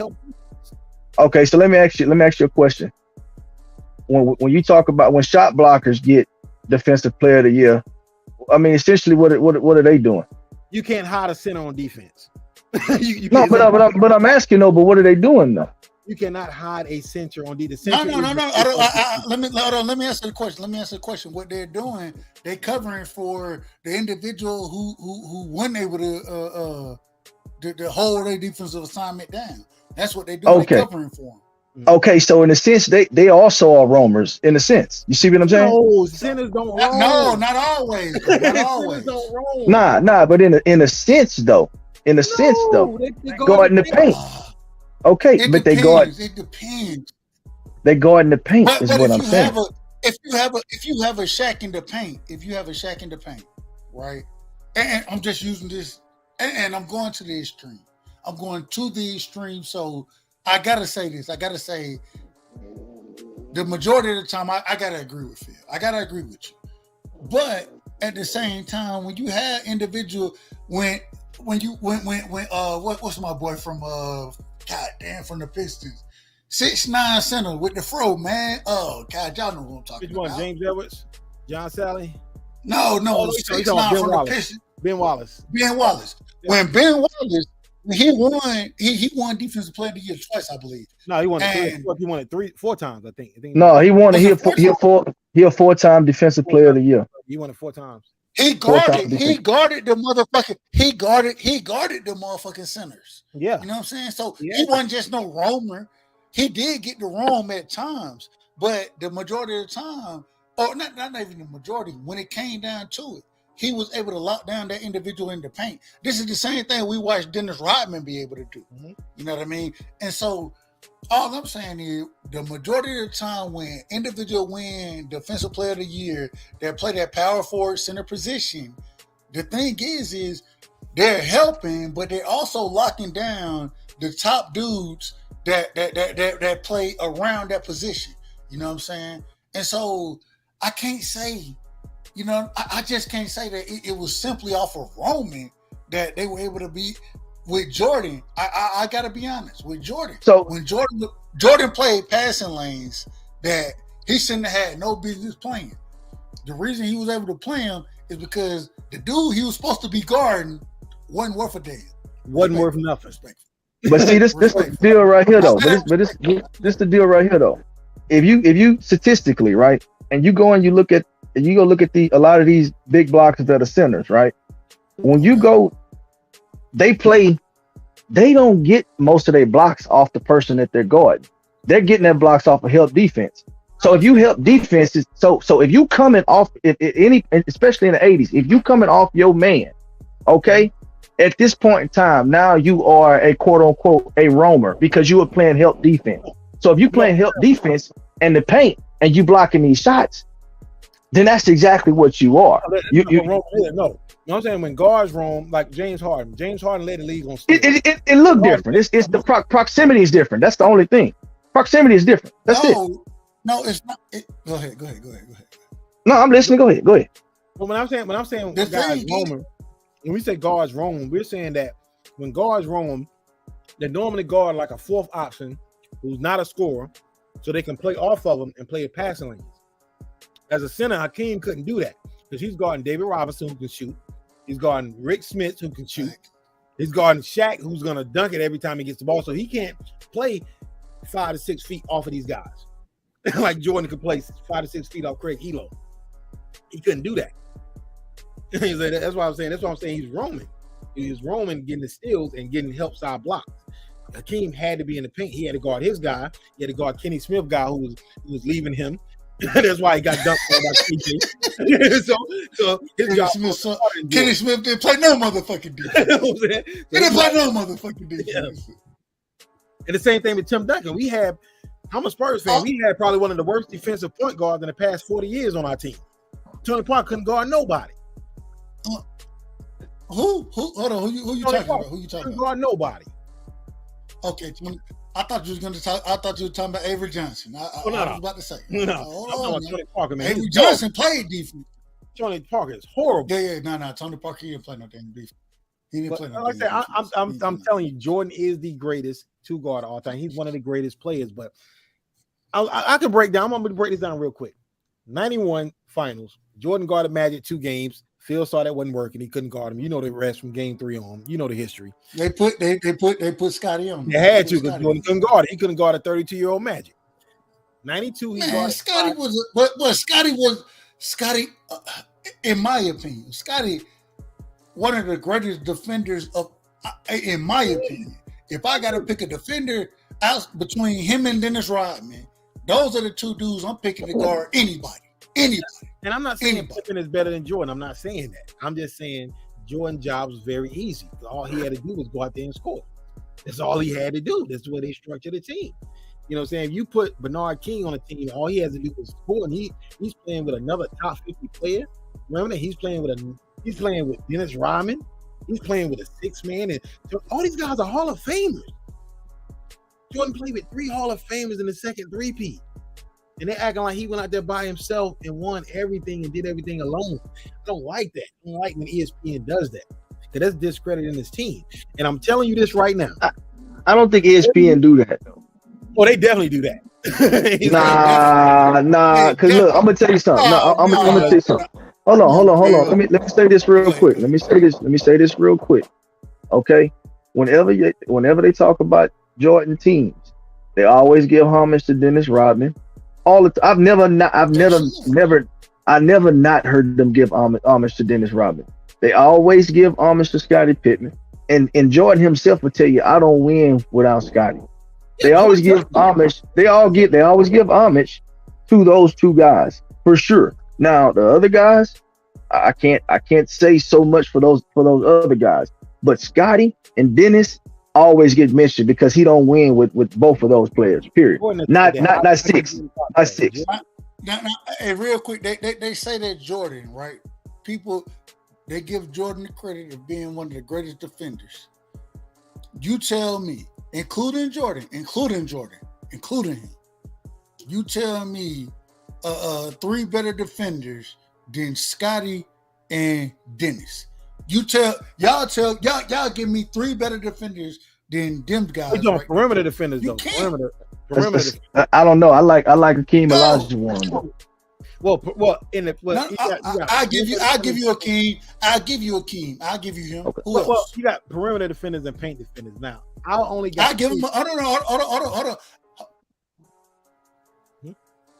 Somebody respond. I give you Akeem. I ain't mad at that. I agree with Akeem. Give me Peyton. I think Peyton's better. This is why I said 3. Because that's 1. Give me 2 other guys better defenders than Scottie and Dennis. Well, I got Peyton better than Pippen on the perimeter as far as perimeter defenders. They're probably about equal. Stop it. Stop. They're probably not even now. Gary Payton was Stop. young. I can't agree with that. No. Pippen was longer, he was bigger, and he can guard the same position that Gary could guard. Actually, but I love Gary Payton. I'm a fan. Michael Jordan's worst finals appearance. Who was guarding him? His worst statistical finals appearance. Who was guarding him? Stop it. And that was a year, and he is the only to this. Well, he was the only point guard to ever win Defensive Player of the Year until Marcus Smart won it.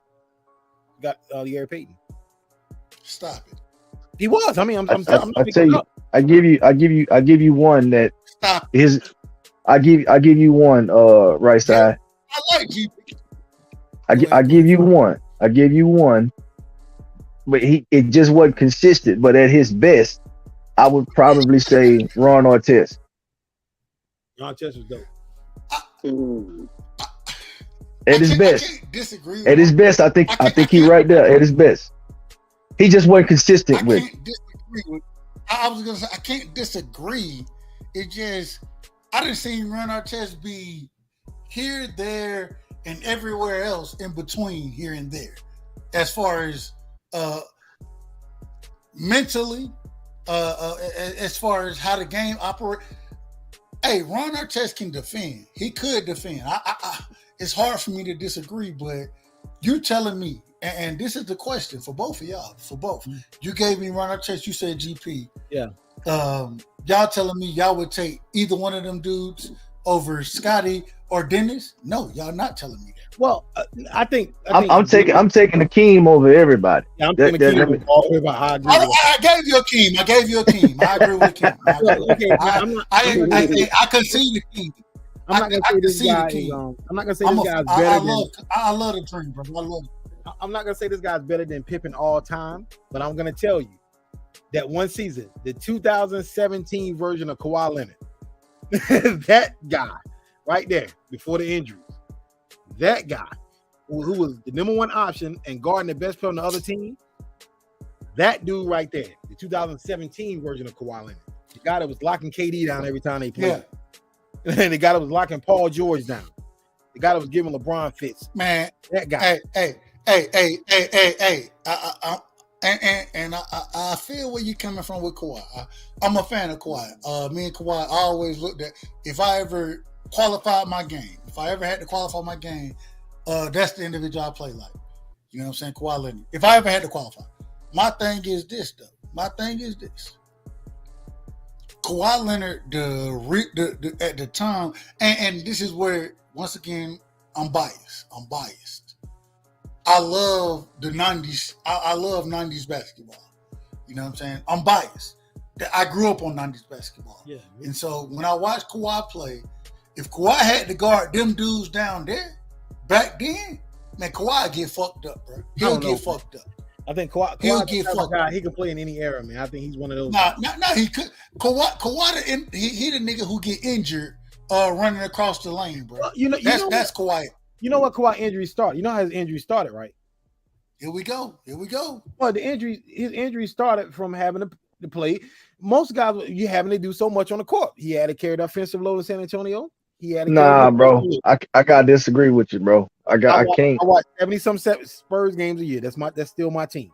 No, I got you, bro. I got you on that. You can watch them, but injuries, you have to be defense when you guarding the best player while having to carry the offensive load. Jordan wasn't doing that later in his career. I don't think Kawhi was carrying the offensive load though. Well, I can tell you who our team was in his last season. Last season was 2018, but he only played. Okay, in his last season, he ain't played the whole season. He set out a bunch of games. But 2017, that year he got. Okay, all right. Because I'm in Texas. So his second option was Marcus Aldridge. I'm here. Marcus Aldridge was not that guy once he left Portland. I mean, he had one good season. Stop it, brother. Please don't bring up LaMarcus Aldridge. 2016 was a good season, but after that, he didn't do anything in 2017. The last time LaMarcus Aldridge was anything, the brother was playing in Portland, and he didn't have nobody around him. Let's not bring up. And I'm a fan. I'm a fan.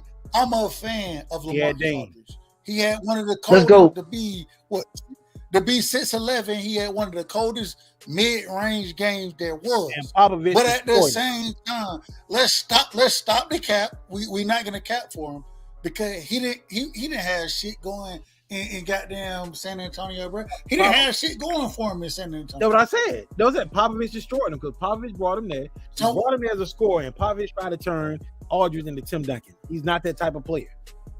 And that's what Yeah, but what I'm saying, I'm talking about Kawhi though. I'm trying to figure out when was he ever the offensive load and the defensive load? He was in 2017.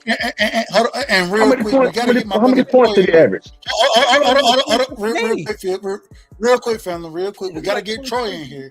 Troy, we're gonna come to you. We're gonna come to you. You can look I want this to let up. Phil and All Positive finish it up though. I gotta let them finish it up. Go ahead. He was on. He got robbed of an MVP that season. They gave it to Russell Westbrook for averaging a triple double, and they robbed Kawhi the MVP because we had the second best record. What are you talking about? They robbed him for a nigga averaging a triple double.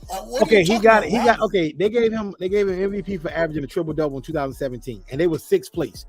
Why didn't he get the MVP again for averaging two more triple doubles in the two following seasons? If they gave it to him in 2017, what changed? You know what I'm saying? I understand. Hold on. Can y'all hear me? Yeah, I hear you. Testing. 1, 2, 3. I hear you. How you from? My shit fucked up. Testing 1, 2, 3. Testing 1, 2, 3. The Big O didn't even win MVP when he averaged a triple double in 62. This motherfucker can't hear me.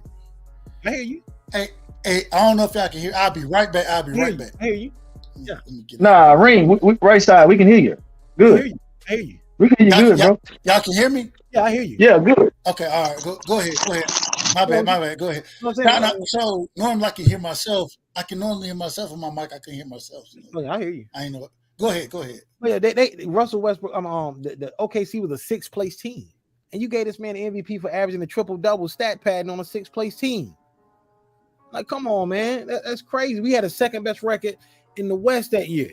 Because nobody on Golden State was gonna get MVP when KD joined them. That eliminated all of them from getting MVP. But they robbed Kawhi that year, man. Come on, man. Because the thing is, Westbrook averaged a triple double 2018, 2019, and he didn't get any MVP look. So well, what changed in 2017? If he won it that year, why couldn't he win in 18 and 19? All right, real quick. I got to get my brother Troy Graham in here. I wasn't even supposed to be live right now. I was taking my ass to sleep. I got shit, but it is what it is. Troy, what you got for us? You get a conversation. How you doing, everybody? Break it down.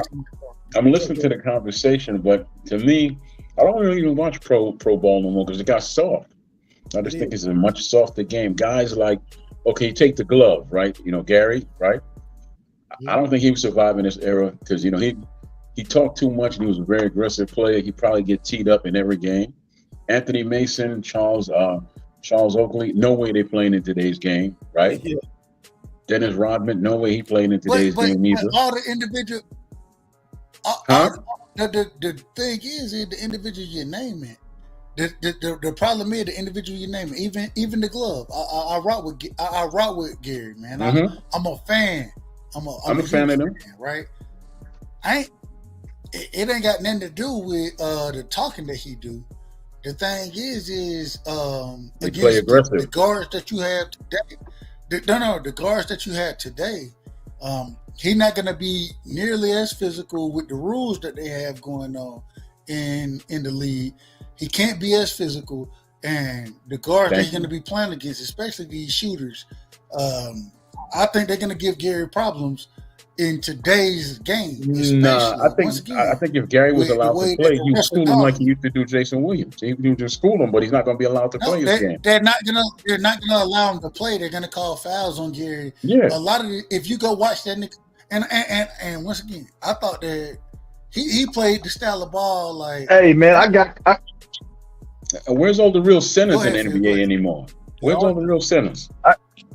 It ain't no. But damn, the center shoot threes now. Shaq would still dominate. Hey man, I got Kawhi. Shaq. Go ahead, Phil. My apologies. Go ahead.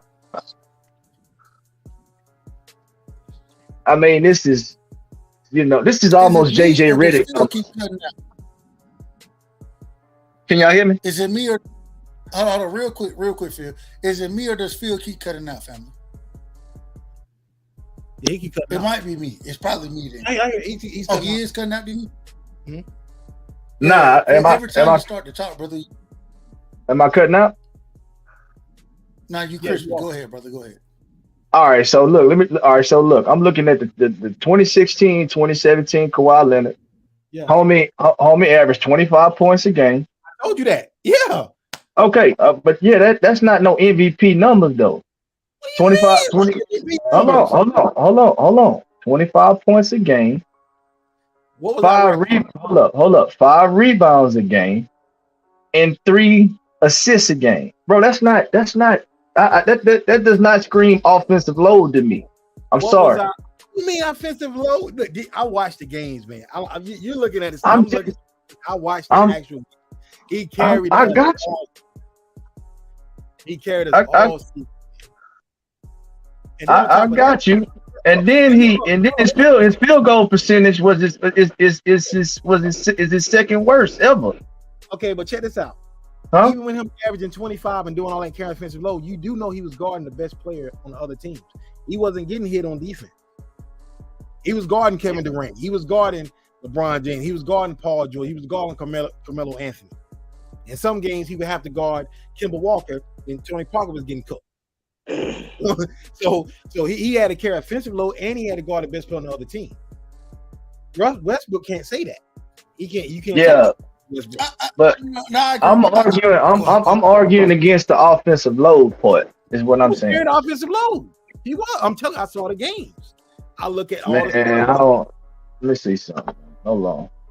The first game of the season, and pull it up wherever you pull it up at. We beat Golden State 29 in that game. The first game, it was Golden State. It was the first game with Kevin Durant. We blew them out by 29.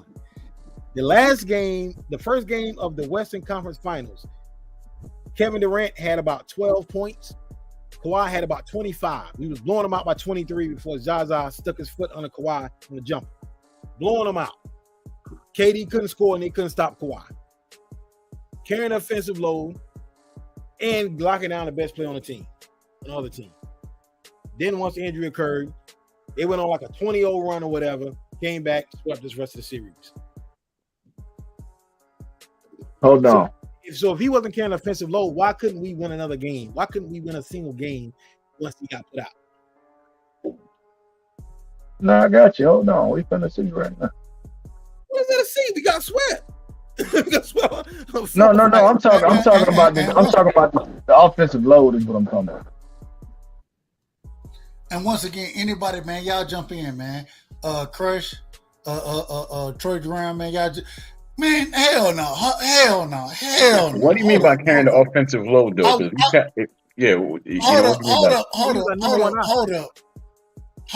Hold up. I would normally do this. I got shit to do tomorrow, bro. I ain't gonna hold y'all. And I went, man, respectfully. I say this respectfully. Damn all y'all, man. Y'all give me y'all motherfucking last words. I'm shutting this shit down. I actually have shit to do tomorrow. So it is. Hey, hold on. Before you say that, I'm looking at it right now. The closest one to Kawhi Leonard was LaMarcus Aldridge, and he averaged 18 points a game. So you got it. Yeah. He was a leading scorer. Okay. All right, you got it. He was our first option. And then we have it. Yeah, you got it. And then we have we're gonna give Kawhi Leonard. We're gonna give him his credit. But I say this respectfully, but not MVP though. I gotta ride, man. I gotta ride. But we will do this again. And we gotta have these conversations more. We gotta talk other sports as well. I like talking sports. We love boxing. Yeah, because I'm a football guy. I respect that. Hey, I'm a football guy too.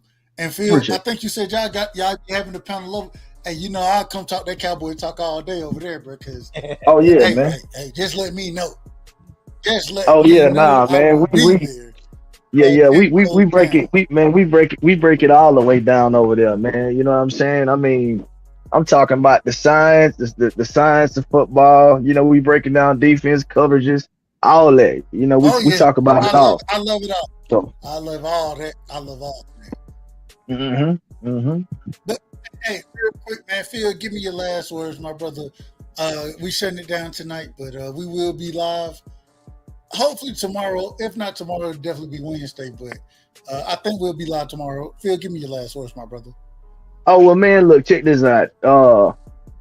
As always, man, it's a pleasure to come through. Chop up tonight sports, not just boxing. Chop up sports with you guys, man.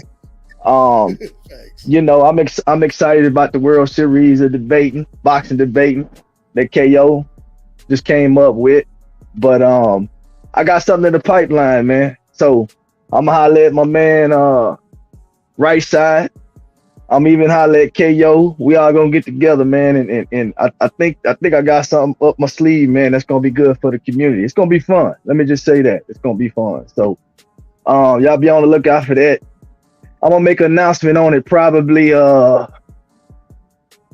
probably Wednesday or Thursday. I'm gonna get the logistics first with right side and KO, and then we're gonna roll from it with that right there, man. So that's it, man. Hey, man, one thing I gotta say for you, man, man, I appreciate you. Like I told you before, I ain't got nothing but love for you. And man, I dropped my email in the back chat. You know what I'm saying? Email me, and man, we'll be in contact, my brother. We'll be in contact. Oh, definitely, man. Definitely. All right, man. I'll holler at y'all boys, man. Take care. Hey, appreciate y'all always coming through showing love over here, brother. I appreciate you. Oh, for sure, man. Hey, Dub, I need you to do me a favor, though. Yes, sir. What you got for me, Alpha? Go ahead. Up on that boxing debate thing, man. The World Series thing, man. You trying to jump in? I'm trying to jump in, man. Oh, my brother. I got you. All positive. I got your information. I will hit KO up and let him know that you're trying to jump in. Hey, it once again, I think it's $850 for the winner. And shout out to the people once again. Shout out to the people because it started off at $150 tonight. KO said he was going to put that up. And then you just had donations coming in left and right because the people want to see great boxing talk. And man, I just got so much love for the people. You know what I mean? You don't see it happen that way on a regular basis, but the pot went from $150 to over $1,500 in a few minutes. You know what I'm saying? 20 minutes. It damn near happened. And shout out to the people, you know, because they want to see this. And so definitely all positive. I will definitely hit KO up. I'll hit him up. I got your email already. Yeah. I'll let them know. And you got my phone in, and then facts. So I'll hit them up and let them know, and then we'll make the move happen from there, my brother. All right, man. I'd like to say, man, you know what I'm saying? Hey, give me your last words. Last words, man. Peace and blessings to everybody. Peace and blessings. Thanks for having me up here, man. I know I ain't been in a while. Check out the channel, All Positive Network. I'll be doing my clothing haul of the track suits that I just got in soon. Cool. All that.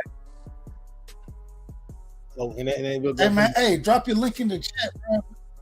Drop your link in the chat so the people can follow. All right, man. I'll do that, homeboy. All right. Hey, man, All Positive, you know what it is. I appreciate you. You know, I ain't got nothing but love for you. If y'all didn't check out me and All Positive, we did a whole, we gave our pound for pound listings and everything, man. So y'all go check that video out. But shout out to my brother, All Positive. Hell of an individual, man. Bright. And, man, I ain't got nothing but love for you, my brother. Nothing but love. All right, man. Peace. Take it easy, bro. Take it easy. Crush. Yo. The OG, the big homie. You know what I'm saying? I don't know what y'all know about Crush, but shit, I guarantee if y'all ain't watched Crush 3-part series, y'all don't know enough about Crush. Y'all don't know a motherfucking enough about him. And I gotta say, I'm one of the individuals. I'm not saying the only individual, but I'm one of the individuals who know a lot about the brother. Crush, man, you know I got nothing but love, respect, appreciation, adulations for you. Give me your last words, brother. Give me your last words. Oh man, Dub, you know how it is, my bro. This is my little bro right here. It's always lovely coming over here, meeting up with good boxing minds, man. Keeping it building, keeping the sport of boxing alive and growing, because we are the engine of the sport of boxing, yo. So y'all give yourself a salute for that. And salute to everybody out there. Subscribe to the channel, man.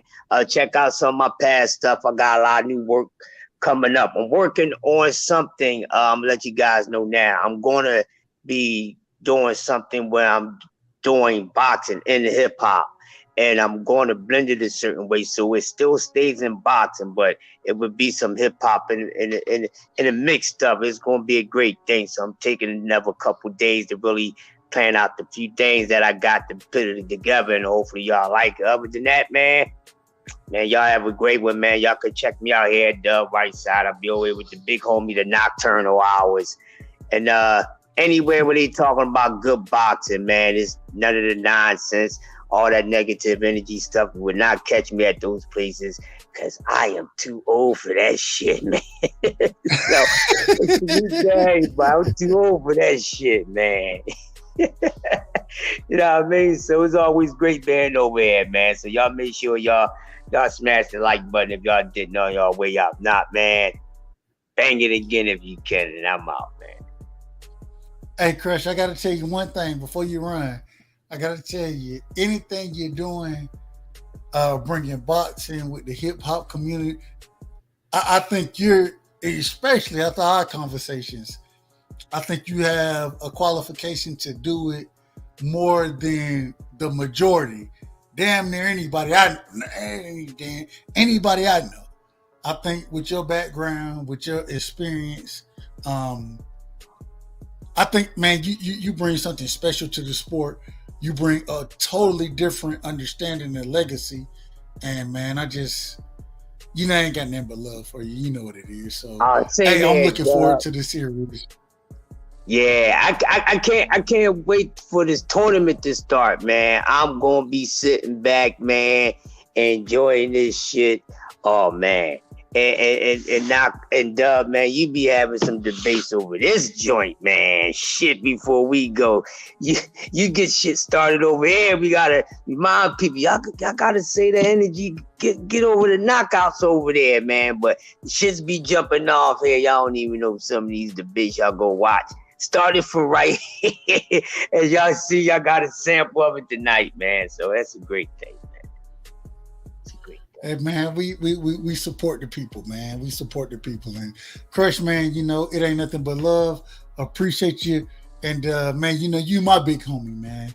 You my big homie. And I ain't got nothing but love, respect, and adulations for you.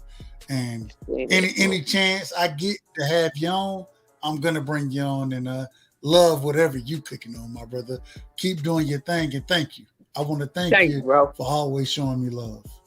Of course, man. One of the best places to be. I'm only at the hot spots, man. So if I ain't at your shit, your shit ain't good. I'm just saying, your shit ain't good, and I'm boxing, man. I'm an old man in this sport, so if I ain't over there, tighten up.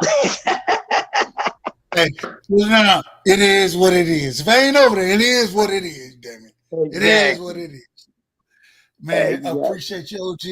And hey, keep doing your thing. Keep cooking, man. Y'all make sure y'all go check out. Y'all make sure y'all check out make sure I say it the right way. Make sure it's Coffee and Donuts. Y'all make sure y'all check it out, man. Yeah, Coffee and Donuts, man. 6 a.m. 7 a.m. Eastern time, 6 a.m. Central. Y'all know the time zones, Mountain and Pacific and all that different stuff. So y'all know the time zone. I'm out of here, Doug. Go ahead and get your thing going, man. You got some stuff you gotta get ready for, man. So salute to you, bro. And I'll see you later, man. I'll see everybody else later. Y'all have a good one, man. Peace. Much love to the OG Crush, man. Man, I appreciate everybody, man. I thank everybody who came through tonight. Y'all show love over here, man. You don't have to, but man, y'all come through and y'all always show love. I appreciate it. Just know, regardless of what's going on over here, when you come through, man, your love, your adulations, your respect, it's felt. It's felt. And I ain't got nothing but love for the chat, man, for anybody jumping on the panel. Shout out to y'all, man. Much love. Shout out to my brother Anthony Latham in the building. Shout out to TMZ in the building, man. All positive in the building, on the panel as well. Excuse me. Man, we had a hell of a show tonight. We had Crush in the building. We had my brother Phil in the building. We had Jimmy. You know what I'm saying? We had Cass. You know what I'm saying? We had JD. We had Dirk. We had, man, it was a star-studded. Man, it was star-studded, man. It was star-studded. And we had some great individuals over here. Much love to everybody. Y'all know, man, when y'all over here, y'all only doing one thing. And y'all know what that is, man. Y'all rocking with the right side. Much love to y'all. And, man, y'all keep doing y'all thing. Bud Crawford is a fight fan. And he's a fight fan's fighter. The Ennis Express is a runaway train. Ain't no pressure when you built for this. Man down! Round one! The true parts! Ladies and gentlemen, presenting the undefeated super flyweight from San Antonio, Texas, Jesse Bam Rodriguez!